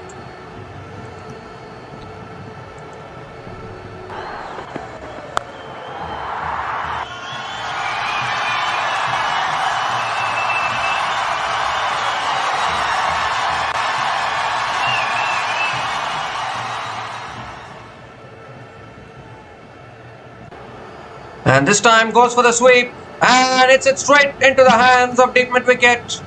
So they've got the wicket in this over. Australia was looking to go for the 6 again, but hit it too flat this time, Brooke Halliday, and straight into the hands of Phoebe Lichfield at deep mid wicket. So a 6 followed by a 4 followed by a wicket to finish the over. 11 runs came from that over, but they have broken this partnership. 50 partnership came up with that boundary.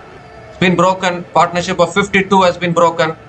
Brooke Halliday is gone after scoring 28 from 38 balls, and New Zealand women are 127 for 4 after 30 overs.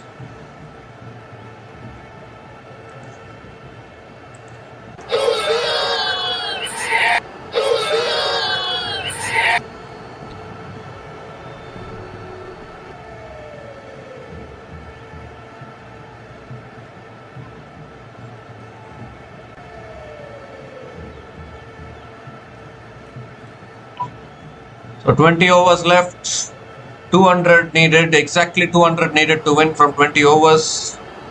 But Brooke Halliday has been dismissed. 127 for 4 after 30 overs. Maddie Green is the new batter to the crease. Has some capability with the bat. Sophie Devine is also still there at the crease.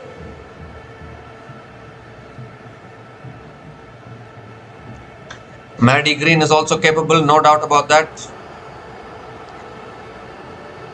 Brooke Halliday had to keep going, isn't it? She was struggling to find the boundaries. Kim Garth now back into the attack and has driven beautifully through the covers for 4. Sophie Devine starts the over with a boundary. It was full from Kim Garth. Nicely driven through the offside. Much needed boundary for New Zealand.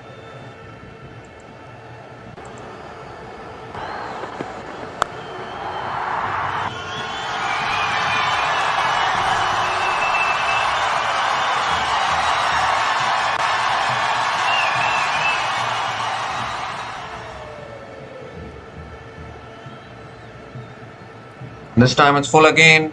Driven down the ground by Sophie Devine. Back to the bowler. Another dot ball from Kim Garth.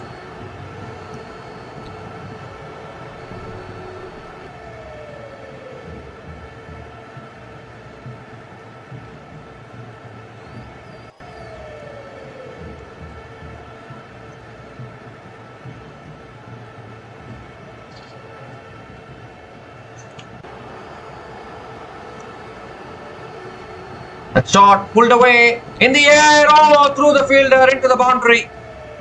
So Sophie Devine has decided that she's going to go for everything now. It was a short ball, pulled fiercely. There was a chance for the fielder at deep mid wicket, but it's gone on through her hands. And second boundary of the over here for Sophie Devine.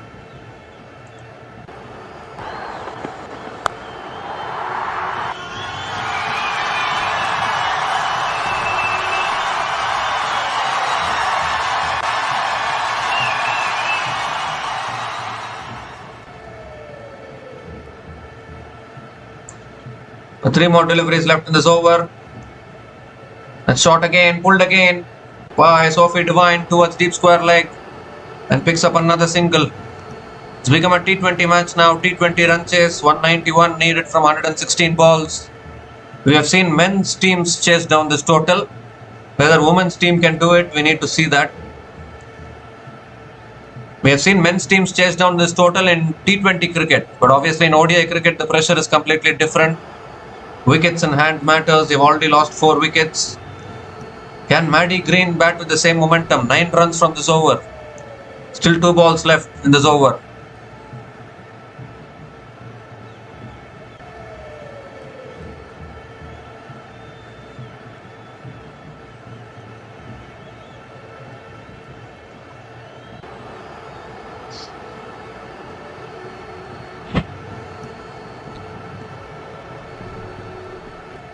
Now that's edged away by Maddie Green. Deep third man comes around. Good fielding.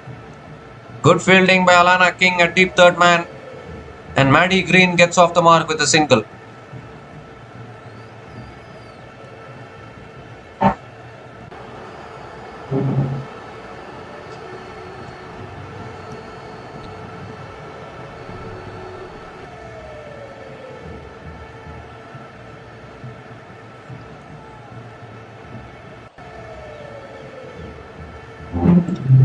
Last ball of the over. And back of the length. Pulled away again by Sophie Devine towards deep mid wicket.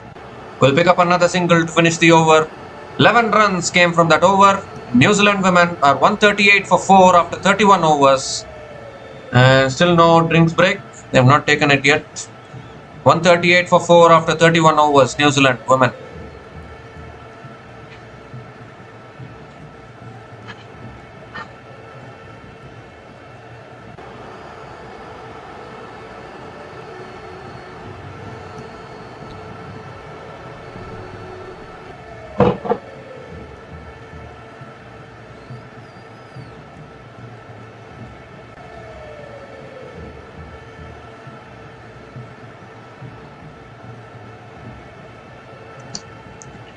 And 19 overs left, 189 needed for victory.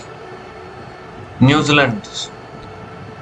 Alana King is back into the attack. Alisa Healy always has a chat with the bowler before they start their over.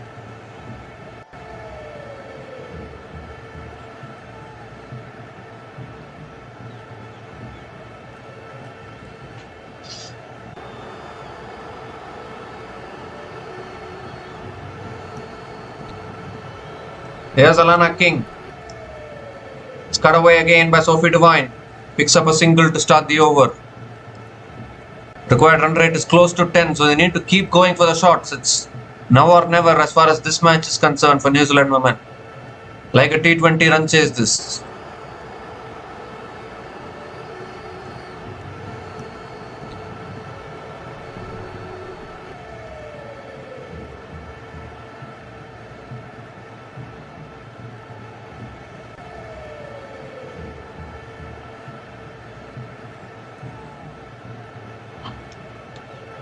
Maddie Green cuts it away straight to point.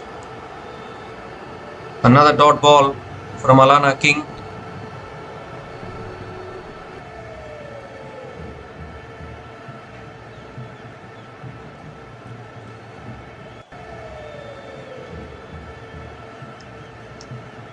Cut away again by Maddie Green, looking to take the single. Oh, direct hit would have been gone.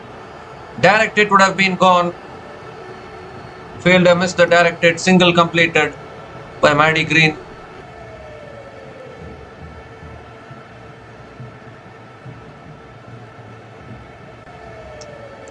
Direct hit would have been out of here for Maddie Green. A very risky single, but completed. So Sophie Devine back on strike. 3 more deliveries left in this over. Sophie Devine holding this innings together. It's flicked away again by Sophie Devine. Picks up another single. Can they come back for the second? No, they can't. Just a single for Sophie Devine.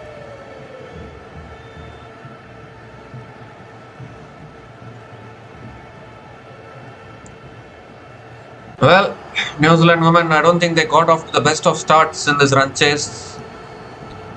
They were 0 for 2. From there, they are making this recovery.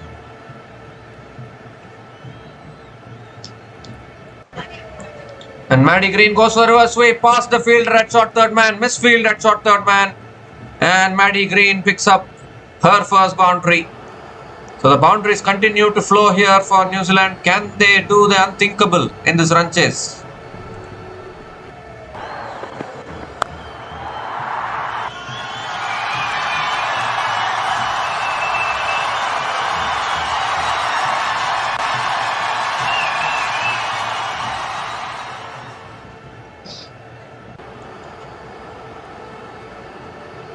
The last ball of the over coming up. Maddie Green also hitting her first boundary. Shot this time, cut away again towards deep extra covers. And Maddie Green picks up another single to finish the over. 8 runs came from that over. And New Zealand women are 146 for 4 after 32 overs.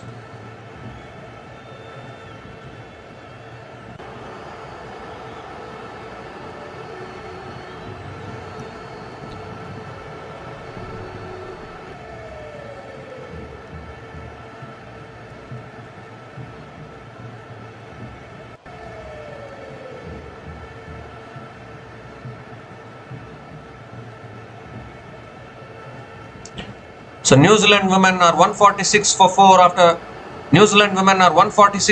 after 32 overs, and it's also the time for the drinks break.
So New Zealand women are 146 for 4 after 32 overs.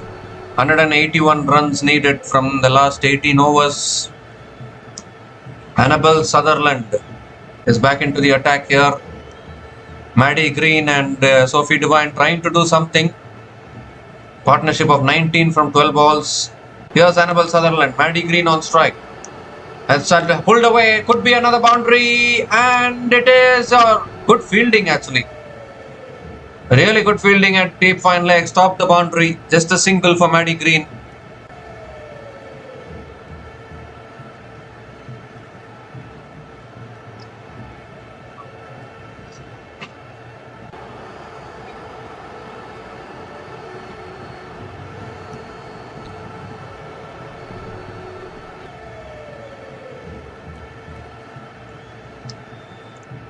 Sophie Devine pulls it away. It goes past the fielder at short fine leg and will go into the fence, will it? No, again, really good fielding. Darcy Brown at deep square leg keeps it down to a couple of runs. The fielding has been good from the Australians.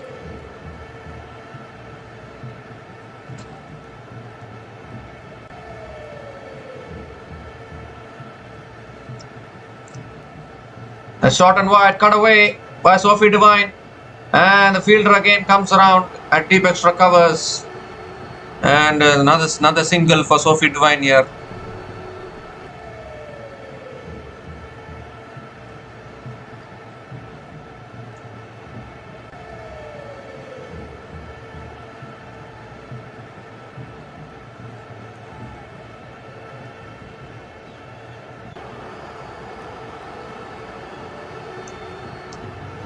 Maddie Green defends it. Not a time to be playing a defensive shot, but defended towards mid-on. Another dot ball from Annabel Sutherland.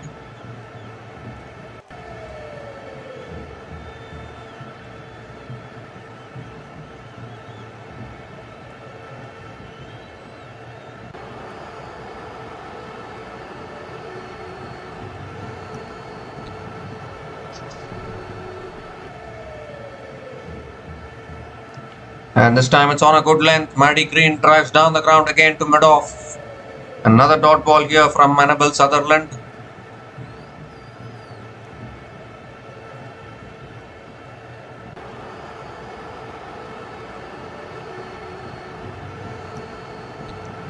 One more delivery left in this over. 4 runs from this over so far.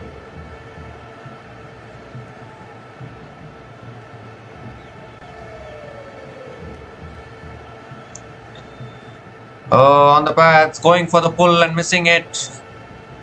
Not a good over for New Zealand women, but a really good over from Australia's point of view. Really good over from Annabel Sutherland. 4 runs came from that over. 150 comes up for New Zealand women, and New Zealand women are 150 for 4 after 33 overs.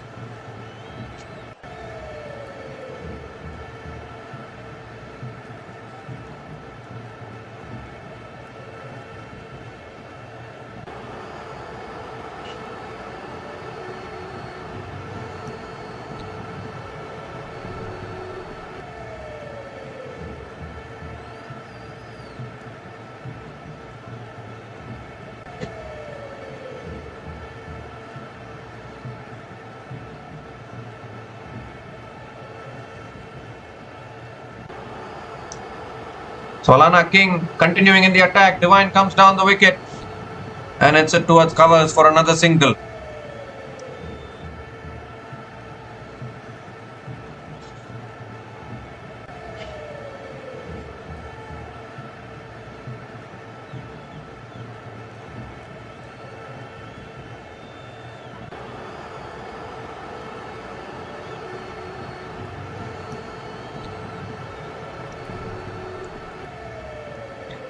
Oh, that's edged away. Will go past the short third man, and that should go into the fence, I think.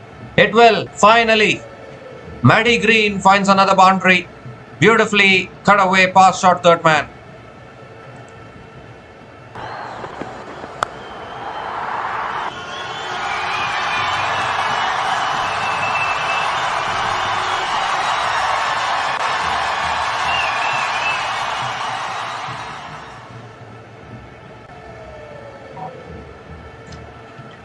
And Maddie Green comes down the wicket, goes down the ground, will find another boundary. Back-to-back boundaries for Maddie Green.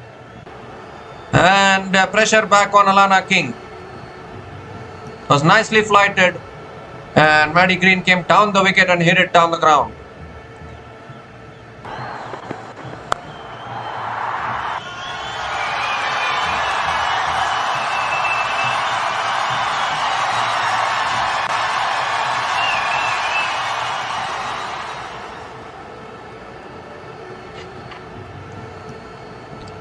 Well, required run rate is 10.18.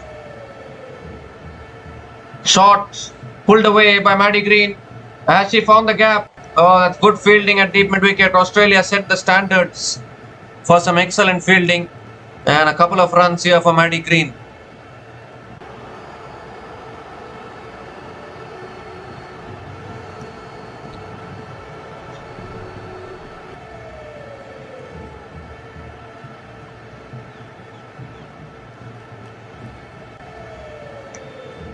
Tossed up again, Maddie Green defense, can't take the single. Another dot ball from Alana King.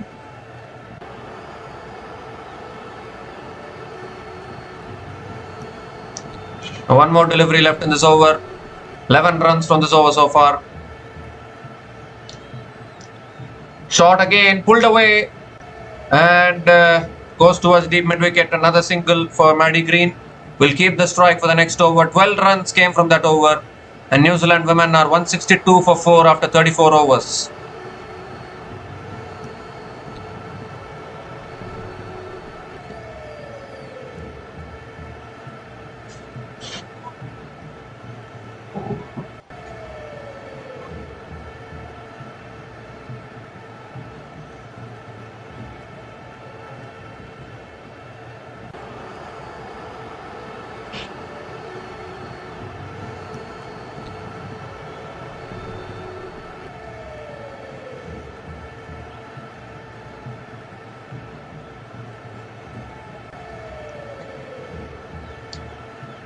So Annabelle Sutherland is continuing into the attack. Sophie Devine nearing a century.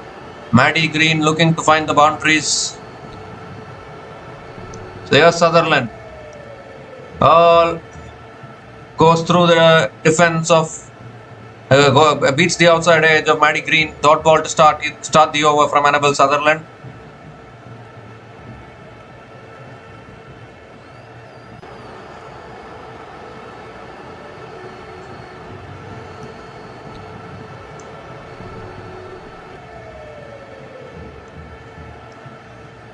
That's flicked away by Maddie Green. Picks up another single.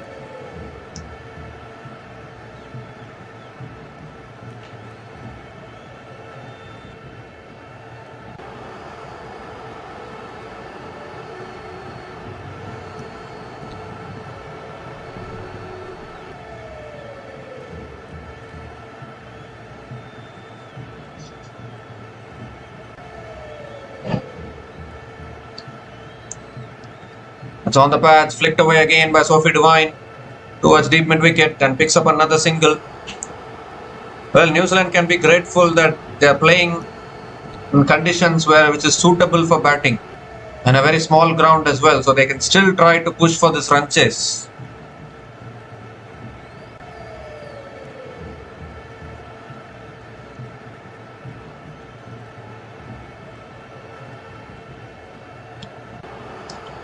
Slow ball is chipped in the air, just short of mid-wicket. Another dot ball from Sutherland. Annabelle Sutherland is really bowling well actually.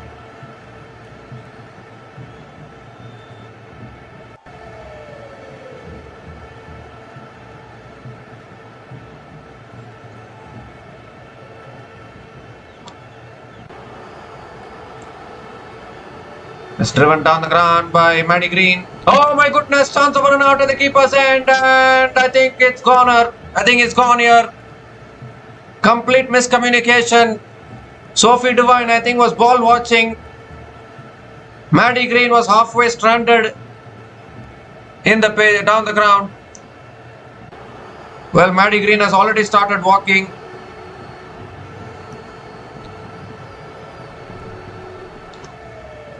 Look at Sophie Devine here, not looking at the partner, ball watching. Both batters ball watching. And the throw went towards Alisa Healy. Alisa Healy is not going to miss those opportunities. Long way gone. So waste of a wicket here for New Zealand women. Just as a partnership was beginning to build, Maddie Green has thrown it away. So Maddie Green is out, run out after scoring 20 from 18 balls. And New Zealand women are 164 for 5 after 34.5 overs.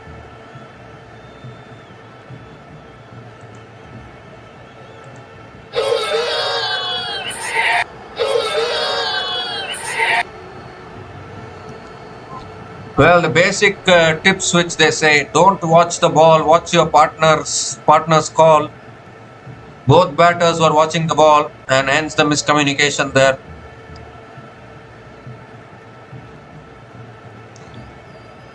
So Gaz is the new batter to the crease, need to see the full name, and that's defended on the back foot.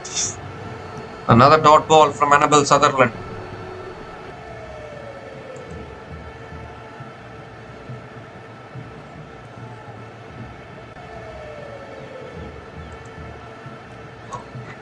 So a dot ball to finish that over. 2 runs came from that over, including the run out of Maddie Green in that over, and New Zealand women are 164 for 5 after 35 overs.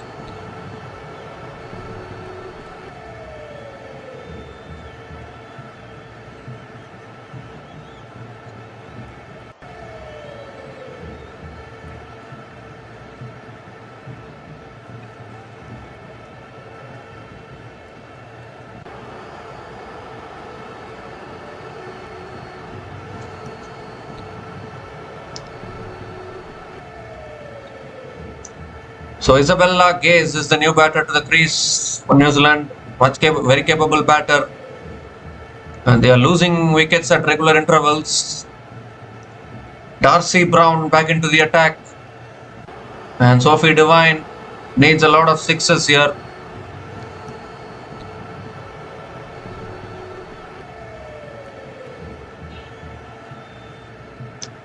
Sophie Devine on strike. Oh, and straight away a dot ball to start, goes through Sophie Devine.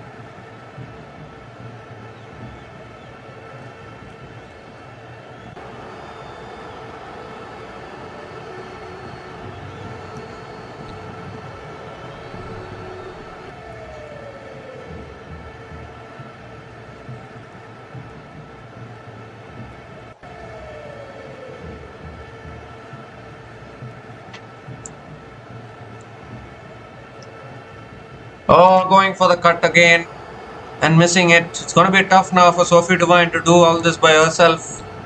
She's running out of partners and the required run rate has gone up to 11 as well.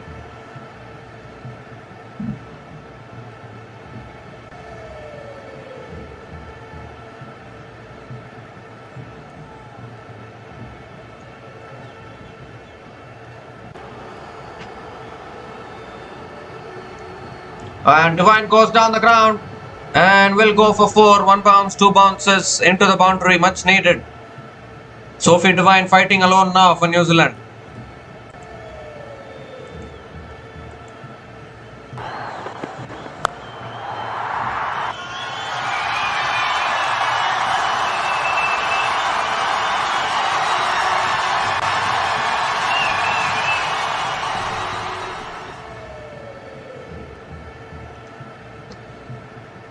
That's cut away again, and that's raced away to the boundary. Back-to-back boundaries for Sophie Devine, short and wide from Darcy Brown and punished to the fence. They needed a lot of boundaries like this.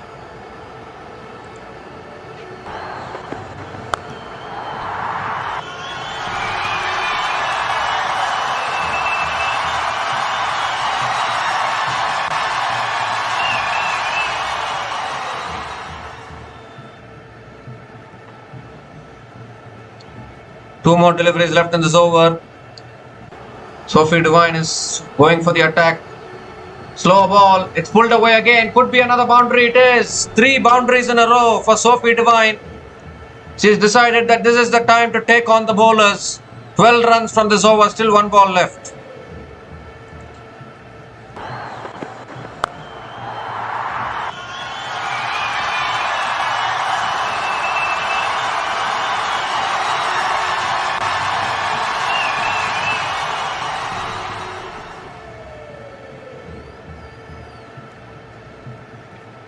The last ball of the over coming up.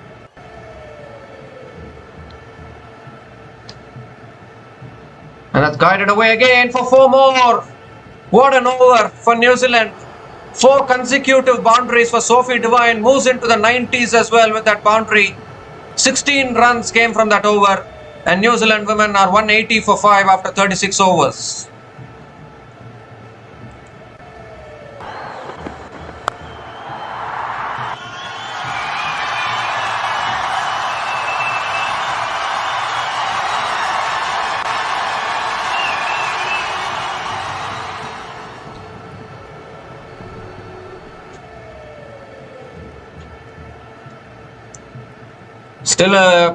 Still a stiff equation this. 14 overs left, 147 needed. It's a T20 equation for sure.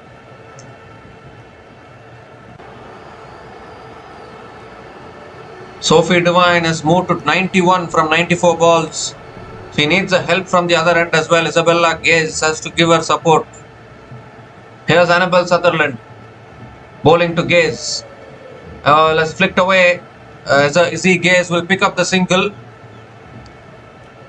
and gives the strike to Sophie Devine.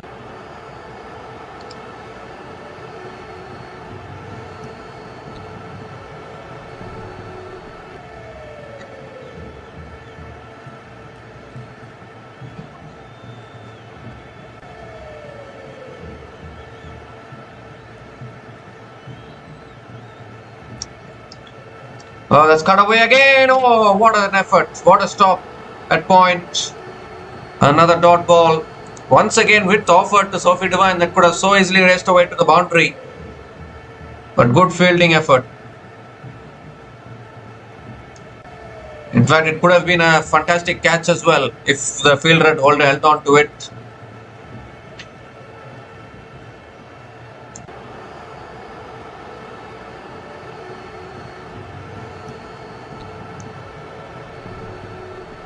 That's flicked away again by Sophie Devine. And will pick up another single towards long on. Looking for the second but can't get it. Just a single for Sophie Devine.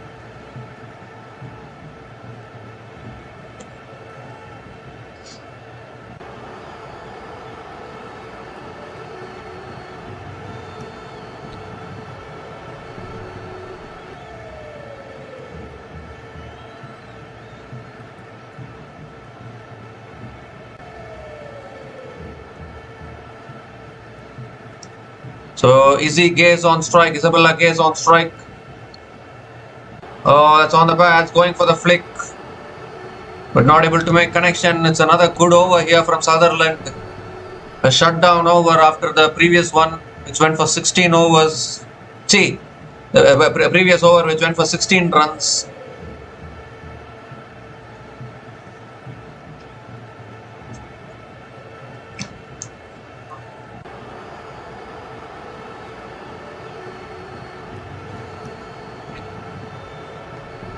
Oh, that's a wide down the leg side, goes past Healy as well, but it will be a wide, and Annabelle Sutherland has to reload that one again.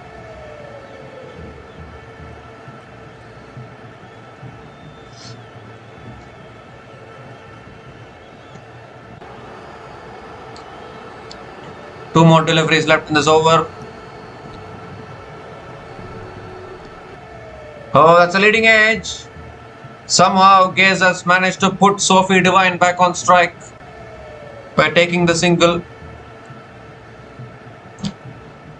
But this is going to be tough for one batter to score so many more runs. 143 runs needed still for victory.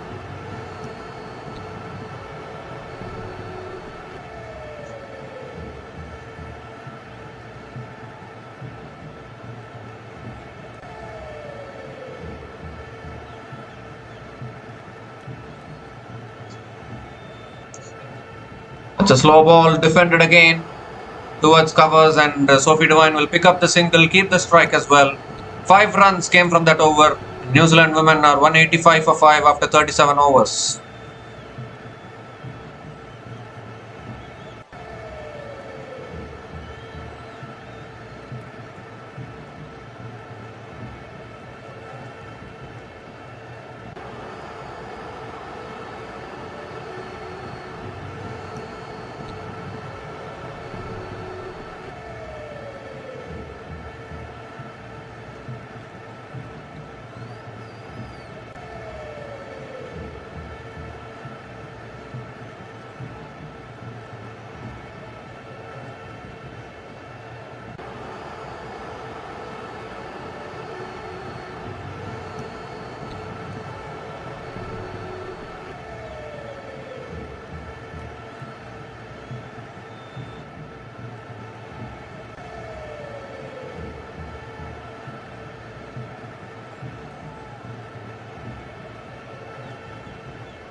Darcy Brown has been brought back into the attack here, even after a very expensive previous over.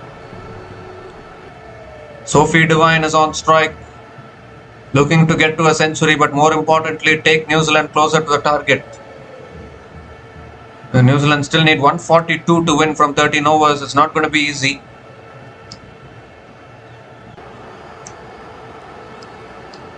Here's Darcy Brown. Full toss, helped away. Oh dear. Sophie Devine picks up the single, gives the strike back to Isabella Gaze.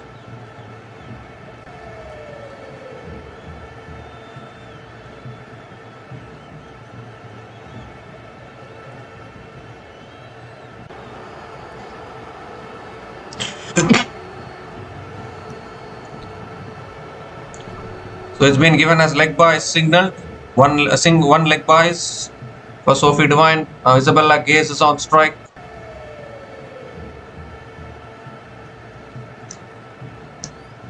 And Gaze comes down the wicket, hits it down the ground, pass mid off for 4. So Isabella Gaze says, if Sophie Devine can't find the boundary, I will find the boundary. Another important boundary here for New Zealand.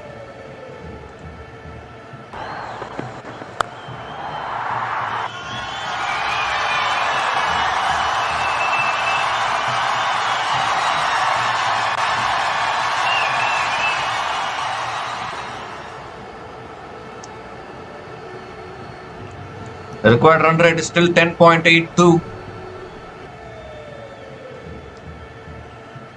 It's flicked away again. It's in the gap, is it? I think it's in the gap. It is. Another boundary, I think. Another boundary here. Back-to-back boundaries for Isabella Gaze. New Zealand still fighting here. They're not giving up yet.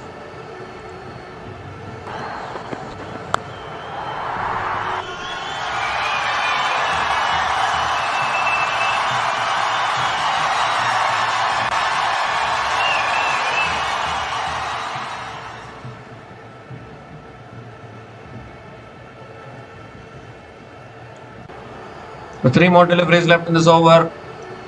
Darcy Brown has been expensive. That's pulled away again. Straight to mid-wicket. Another dot ball.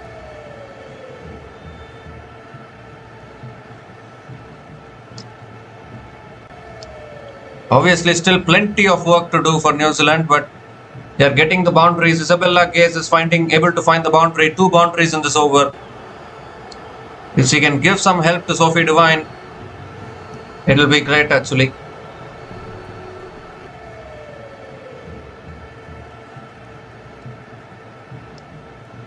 And Isabella Gaze drives again, in the gap again, another boundary here. 3rd boundary in this over. New Zealand and Isabella Gaze. 3rd boundary for Isabella Gaze here. Is this still happening or what?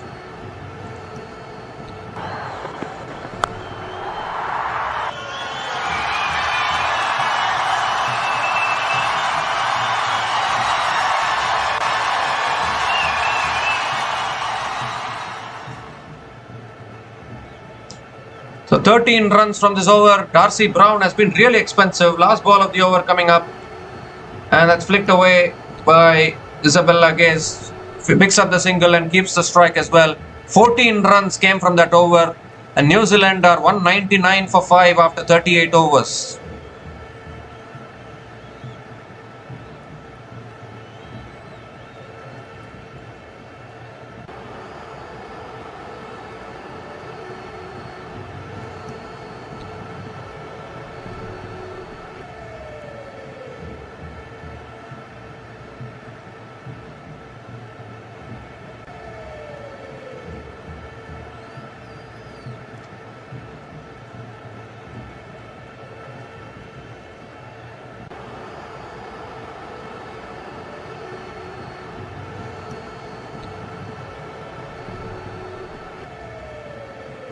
So 12 overs left, 128 needed for victory. Still possible, but very tough for New Zealand because they have lost 5 wickets.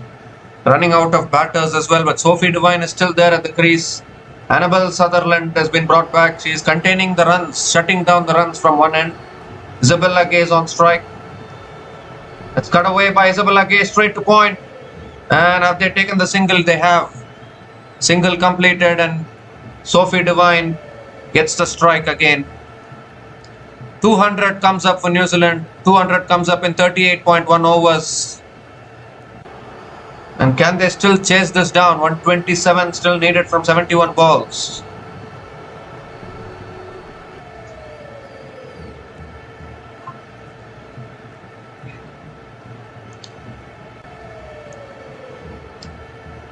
Oh, close to the body. Sophie Devine going for the cut shot.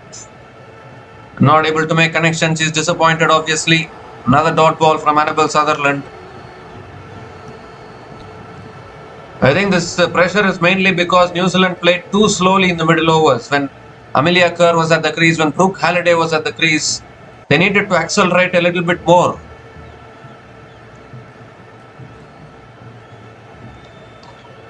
It's driven again. Another dot ball. Straight to mid-off. Annabelle Sutherland, what a spell this is. She's gone at an economy of 3.55 and shutting down the runs completely.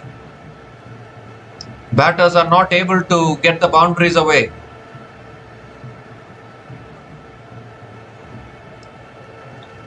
That's wide down the leg side. It goes past Alisa Healy as well. It will be a wide plus the single, I think. No, it's been given as leg byes. I think it's gone off the pads of Sophie Devine. A single nevertheless. Isabella Gaze gets the strike back.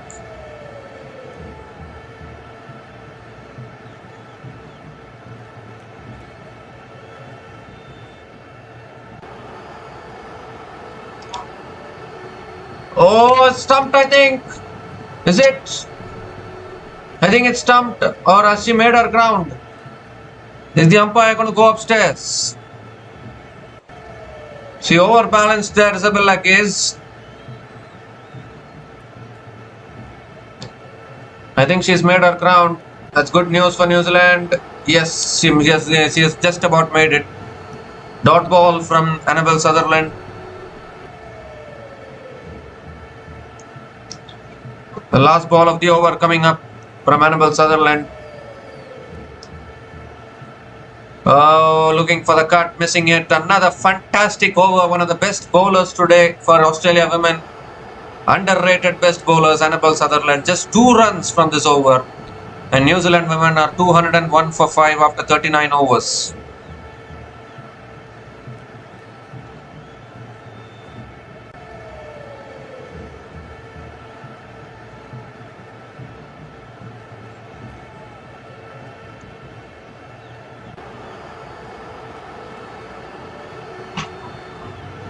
$11 overs left, 126. It's getting tough here for New Zealand. Even though both these batters are at the crease, need a lot of boundaries.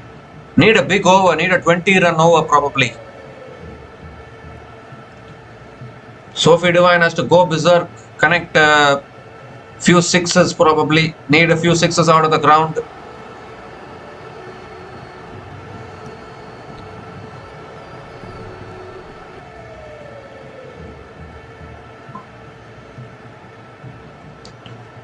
Darcy Brown has been expensive. She's been taken out of the attack. Ash Gardner has been brought back into the attack.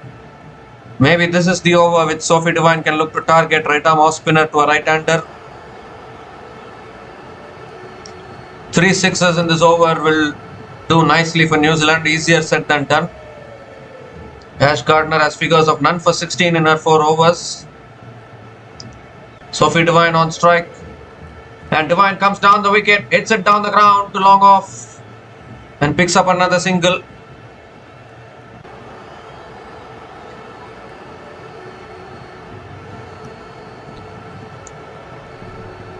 Isabella Gaze is back on strike now.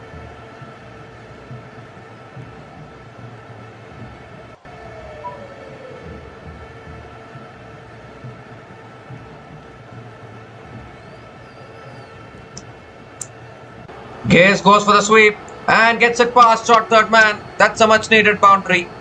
Isabella Gaze finds the boundary for New Zealand. 4th boundary in this innings for Isabella Gaze.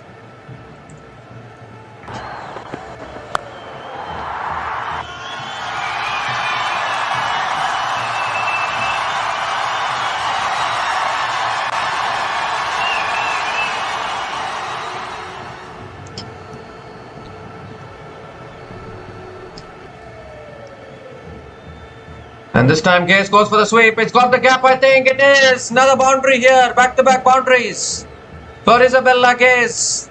She's playing a good support role to Sophie Devine here. Much needed boundaries here for Isabella Gaze and New Zealand women.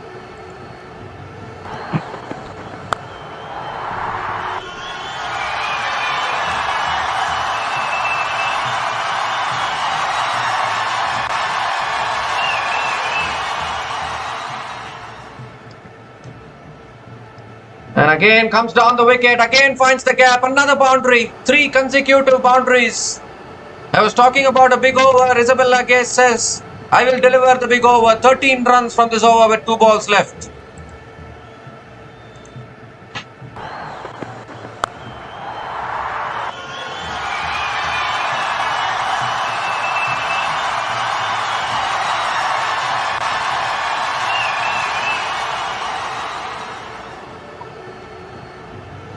And again comes down the wicket and hits it down the ground to long on. This time picks up another single. Well, this equation is still gettable in men's T20 internationals, but this is a one-day international. 50 partnership comes up between these two batters. Partnership of 51 from 31 between Sophie Devine and Gaze. That's a wide down the leg side and they won't take the single. Wide signal, so Gardner has to reload that one. This is a huge over, 15 runs from this over with 1 ball left. Talking about a 20-run over, we've got 15 from this over now. Last ball of the over, and Devine hits it back down the ground, will pick up another single to finish the over. 16 runs came from that over, very close to 20 in fact. But they've got the big over there, and the New Zealand women are 217 for 5 after 40 overs.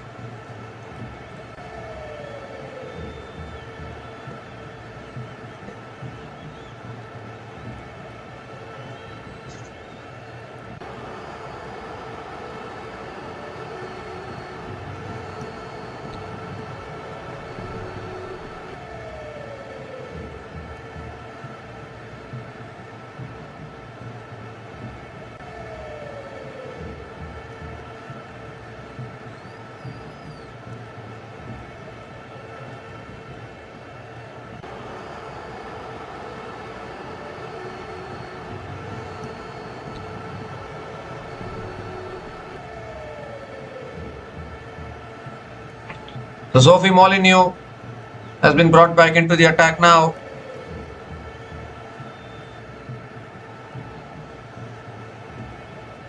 Ten overs left, 110 runs needed for victory. Looks a little bit too much, but it's possible at this venue.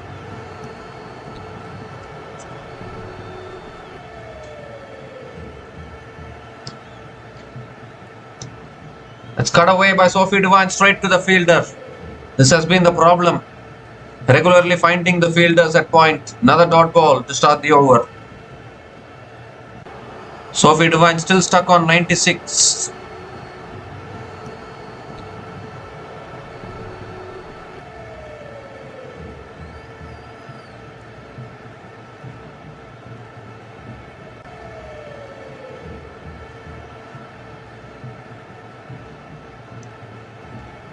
Let's cut away again by Sophie Devine. Will pick up another single. Gives the strike back to Isabella Gaze. 109 still needed from 58 balls.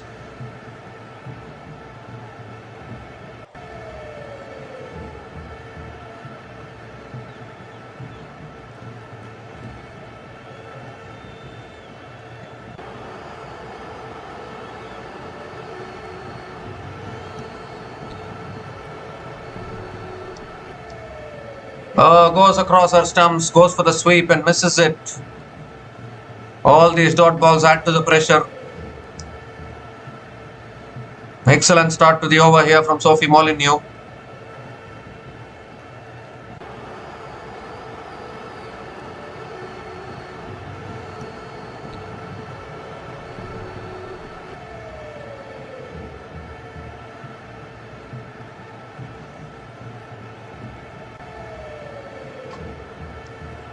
And comes down the wicket, hits it down the ground and catch taken at long on. The pressure was building. Isabella Gaze looked for the big shot, but as it hit straight down the throat of long on, and Sophie Molyneux strikes again, picks up her second wicket, and Isabella Gaze has to go. Didn't get enough elevation in that shot. It was a good shot, to be honest, but a safe catch down at long on, and once again Australia have broken this partnership at a very important time. Isabella Gaze has gone after a quick fire 28 from 18 balls, and New Zealand women are 218 for 6 after 40.4 overs.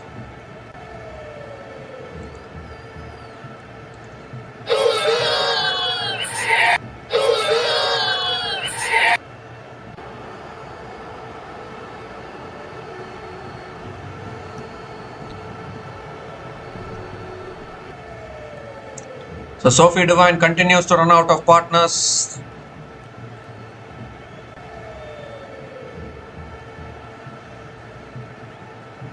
Six down now, New Zealand women.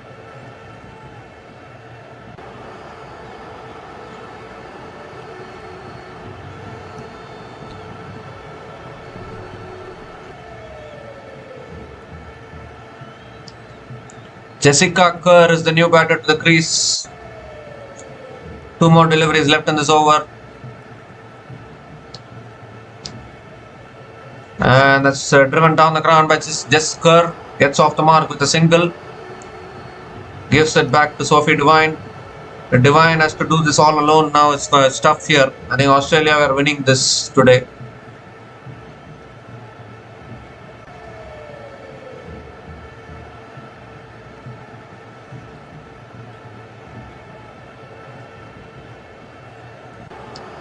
The last ball of the over from Sophie Molyneux. And that's a quicker delivery. It's hit down the ground by Devine. Picks up another single to finish the over. 3 runs came from that over and the wicket of Isabella Gaze. What an outstanding over from Sophie Molyneux. And New Zealand women are 220 for 6 after 41 overs.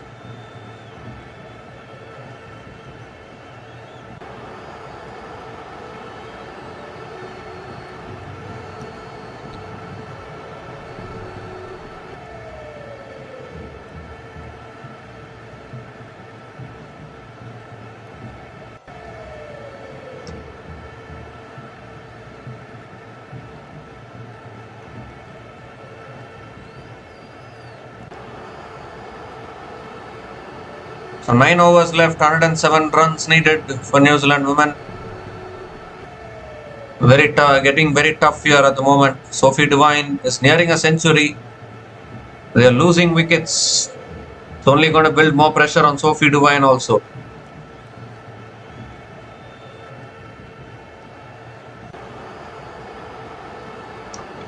Ash Gardner now continuing in the attack. Full toss, Devine hits it all the way for 6, I think. That's a loose delivery, punished by Sophie Devine. Brings up her century as well in style. But I think it will be minimal celebrations because she knows that still a long way to go in this run chase. But a 9th century in one-day internationals for Sophie Devine. 104 from 107 balls. Second 6 in this innings for Sophie Devine. Outstanding knock.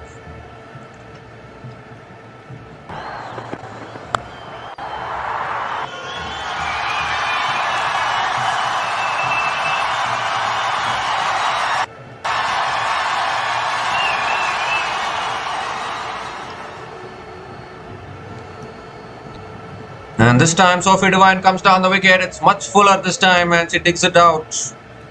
Another dot ball here. An outstanding knock actually from Sophie Devine. Came in when New Zealand were 0 for 2. Goes again and it goes over. Second 6 in this over from Sophie Devine. She's decided she's going to deal only in 6s. 12 runs from this over, still 3 balls left. Sophie Devine still fighting.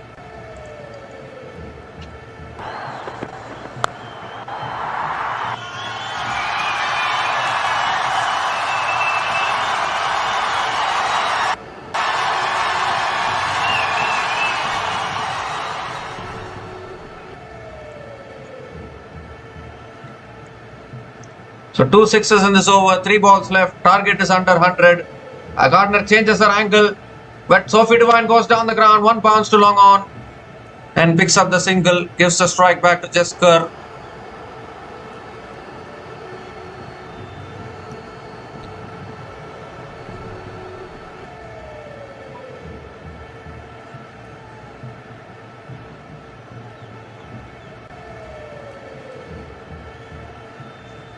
Full toss. Oh dear, Elise Perry should have been a proper batter to put that away. That is a very poor delivery from Gardner, and Elise Perry hits it down the ground and picks up a single.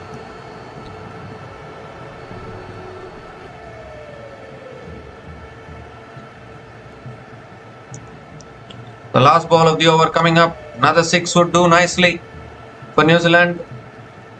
It's driven. Oh, good fielding at cover. Chance of run out, and I think Elise Perry has made it. Elise Perry has made it. Umpire says okay. So 15 runs came from that over. And New Zealand women are 235 for 6 after 42 overs.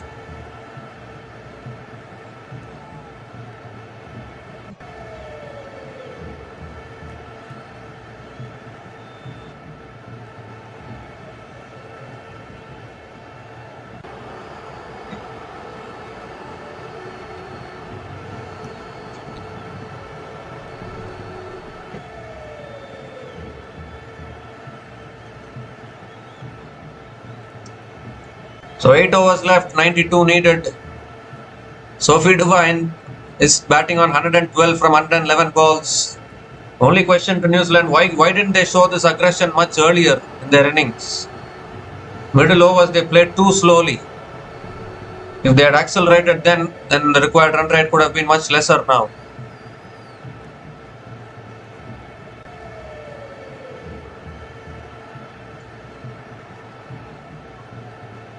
So Amelia Sutherland is back into the attack here. 2 more overs left for her. And bowled there. That's it. I think Sophie Devine is done. Cleaned up by Amelia Sutherland today. Amelia Sutherland can do no wrong with the ball. He's been bowling economical overs and now has gone through the defense of Sophie Devine. And I think that's the match for Australia women. The slow ball, back of the hand slow ball from Amelia Sutherland. And Sophie Devine loses her middle stump, but well played to Sophie Devine. Outstanding century. It's going to be in a losing cause. But superb fight and superb effort from Sophie Devine, no doubt about that. So Sophie Devine is gone after scoring a magnificent runner ball, 112. And New Zealand women are 235 for 7 after 42.1 overs.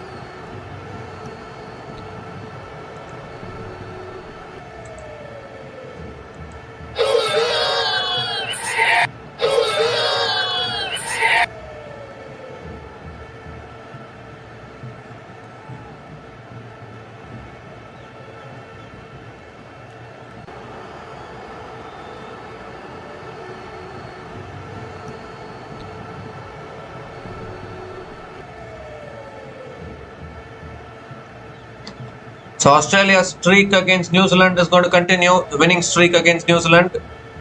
Well, this Australia women has a winning streak against every team, isn't it? Leah Tahuhu is the new batter to the crease and straight away it goes off the pads. And Tahuhu picks up a single. We need to see whether it's a leg bye or not. I think it's one leg bye. Just 3 more wickets in hand for New Zealand here. This is the problem, the kind of difference which Ash Gardner made for Australia towards the back end of the innings, that is proved to be the difference now.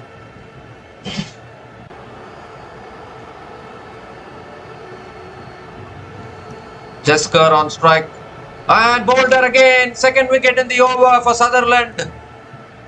Straight through the gate of Elise Perry, and number 8 goes down for New Zealand women. And Australia women getting closer to victory now. What a night Amelia Sutherland has had. One of the most perfect bowlers Australia women has had today. Shut down the runs from one end and now has taken 2 wickets in 1 over, including the big wicket of Sophie Devine. And unfortunately, a valiant effort for New Zealand is not going to be enough. Elise Perry makes her way back after scoring 2 runs from 3 balls. Has been dismissed now, and New Zealand women are 236 for 8 after 42.3 overs.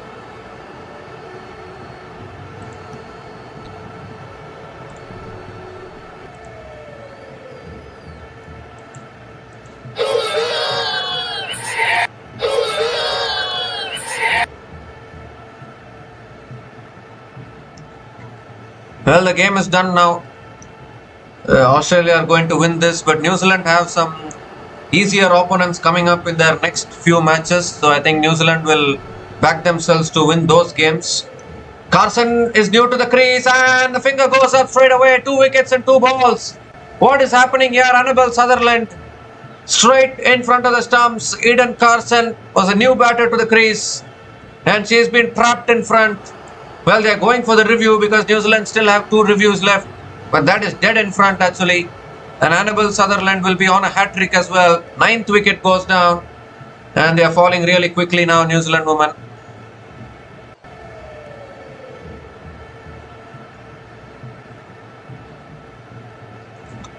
Well, they have gone for the review. We need to have a look at this. Well, I think that's just stone dead actually. If there is no bat involved, that is just stone dead. No doubt about that. 3 wickets in the over for Annabelle Sutherland. Goodness gracious. A performance like Jasprit Bumrah like performance today from Annabelle Sutherland. Whenever needed, shutting down the runs and also picking up wickets.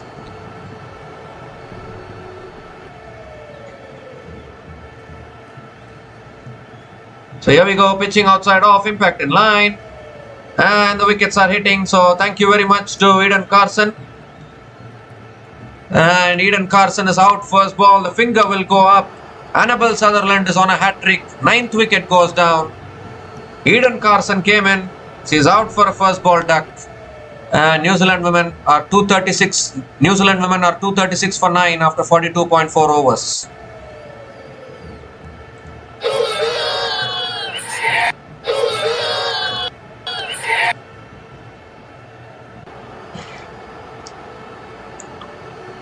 So hat-trick ball coming up, and with the tail enders at the crease now, I think Annabelle Sutherland will fancy herself to pick up this hat-trick.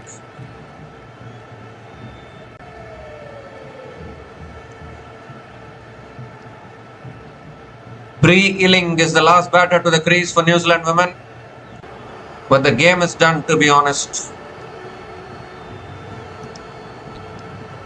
So hat-trick ball. Annabelle Sutherland coming around the wicket to Bree Illing. Oh, and that's gone through. Was it? It's gone through the defense to Alisa Healy. Missed the stumps. Dot ball from Annabelle Sutherland. But what a dream over this is. 3 wickets in this over and just 1 leg by from this over.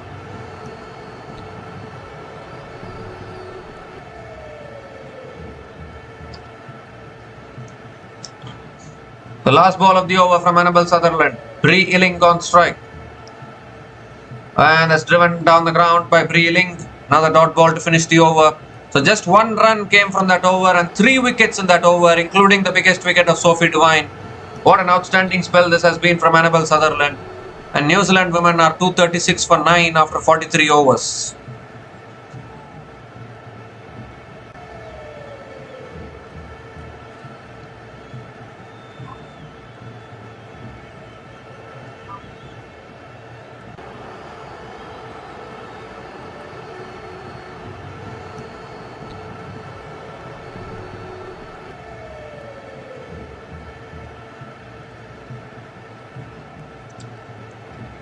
So 7 overs left, 91 needed. Leah Tahu, who is capable of playing the big shots, but it's too much to do, to be honest, for one batter. Sophie Molyneux is continuing into her 9th over now. Tahu, who hits it down the ground towards long on and picks up another single.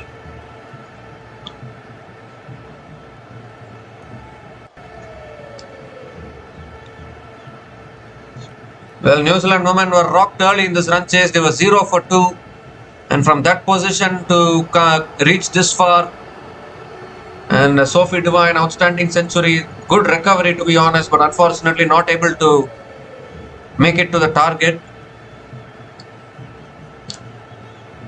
Bree Illing is on strike now. Oh, swings and misses. They're appealing for a catch, in fact. And the finger goes up. That's it. That's it. Game done.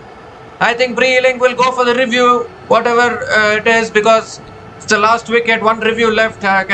Might as well go for the review and see They've gone for the review, but I think there was a slight inside edge on that one. So I think the game is done here officially. Sophie Molyneux has picked up the final wicket, I think. Bree Illing looking for the big shot. Yeah, there's a clear inside edge. That's going to be out surely. Well, nothing to worry for New Zealand women. They have some easy matches coming up. Australia women is a hard match for everyone. Not only New Zealand. Australia women is a hard team to beat for even India, to be honest. So nothing to worry. Yes, there is a faint inside edge. So Bree Illing will have to go back. A faint inside edge through to Alisa Healy, and it's all done. Sophie Molyneux picks up her third wicket. New Zealand women are going down in this game, but definitely still a long tournament ahead and still plenty of teams they can win against. Finger goes up by the umpire. Reviews lost. 2 reviews. Both the reviews are exhausted, but it doesn't matter now because New Zealand women have been bowled out. Sophie Molyneux picks up the final wicket of Bree Illing, and New Zealand women are bowled out for 237 in 43.2 overs. And once again, a convincing win for Australia women by 89 runs. And Australia women also pick up their first win in the Women's Cricket World Cup 2025. So for now, India have 1 win, Australia have 1 win. Sri Lanka lost yesterday's game. New Zealand have lost today's match. But an outstanding knock from Sophie Devine, to be honest, an outstanding century. Unfortunately, not enough in the end. I think New Zealand should have started the run chase a little bit better. I think losing 2 wickets early on in this kind of a run chase never helps. And then in the middle overs also, I felt that New Zealand women played a little bit too slowly. They should have attacked a little bit more in the middle overs when Amelia Kerr was still there in the middle. Because if you still see, 7 overs still left in this innings, but they kept on losing wickets due to the pressure. A runner ball 112 there from Sophie Devine, but unfortunately nothing much from the other batters. Obviously Isabella Gaze, Brooke Halliday, they all gave, Maddie Green also gave little contributions, but not enough towards the end. Annabelle Sutherland, the star of the show, 3 for 26 in her 9 overs, and even Sophie Molyneux also picking up 3 wickets in the end. And 2 unnecessary runouts as well for New Zealand. It didn't help their cause. Ball watching. Well, while running between the wickets, you should never watch the ball. Watch your partner's call. That is what we have been taught while playing cricket. But ball watching and then 2 miscommunication led to runouts. So Australia women are victorious here by 89 runs, and they have picked up their first win in the Women's Cricket World Cup of 2025. Nothing to worry for New Zealand. Beating Australia is the hardest task in the universe. That is always accepted every time. There are other teams that are waiting to be beaten. So New Zealand women can win against those teams.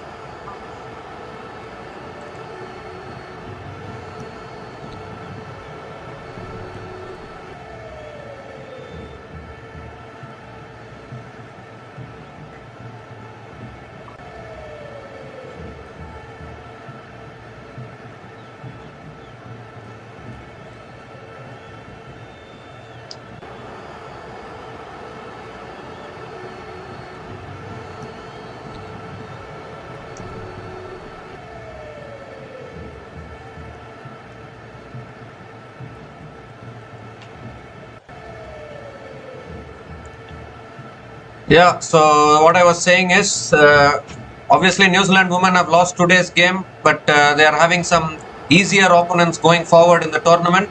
So they can go and reflect back on where they went wrong in their batting, and they can get their batting sorted. Next game for New Zealand women is against South Africa women, which they will fancy winning. And also they have matches against Sri Lanka, Pakistan and Bangladesh going ahead.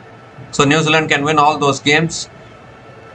But meanwhile, a good win here for Australia by 89 runs, and they are off the mark in the Women's Cricket World Cup of 2025.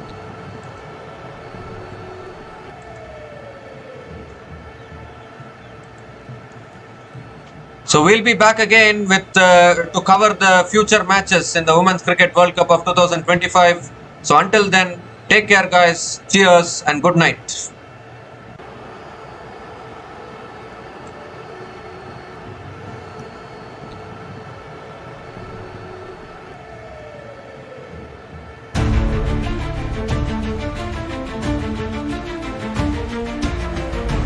Thanks for watching. Please like, subscribe, and share.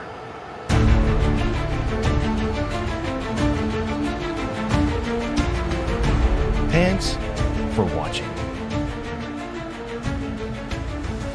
Please like, subscribe, and share.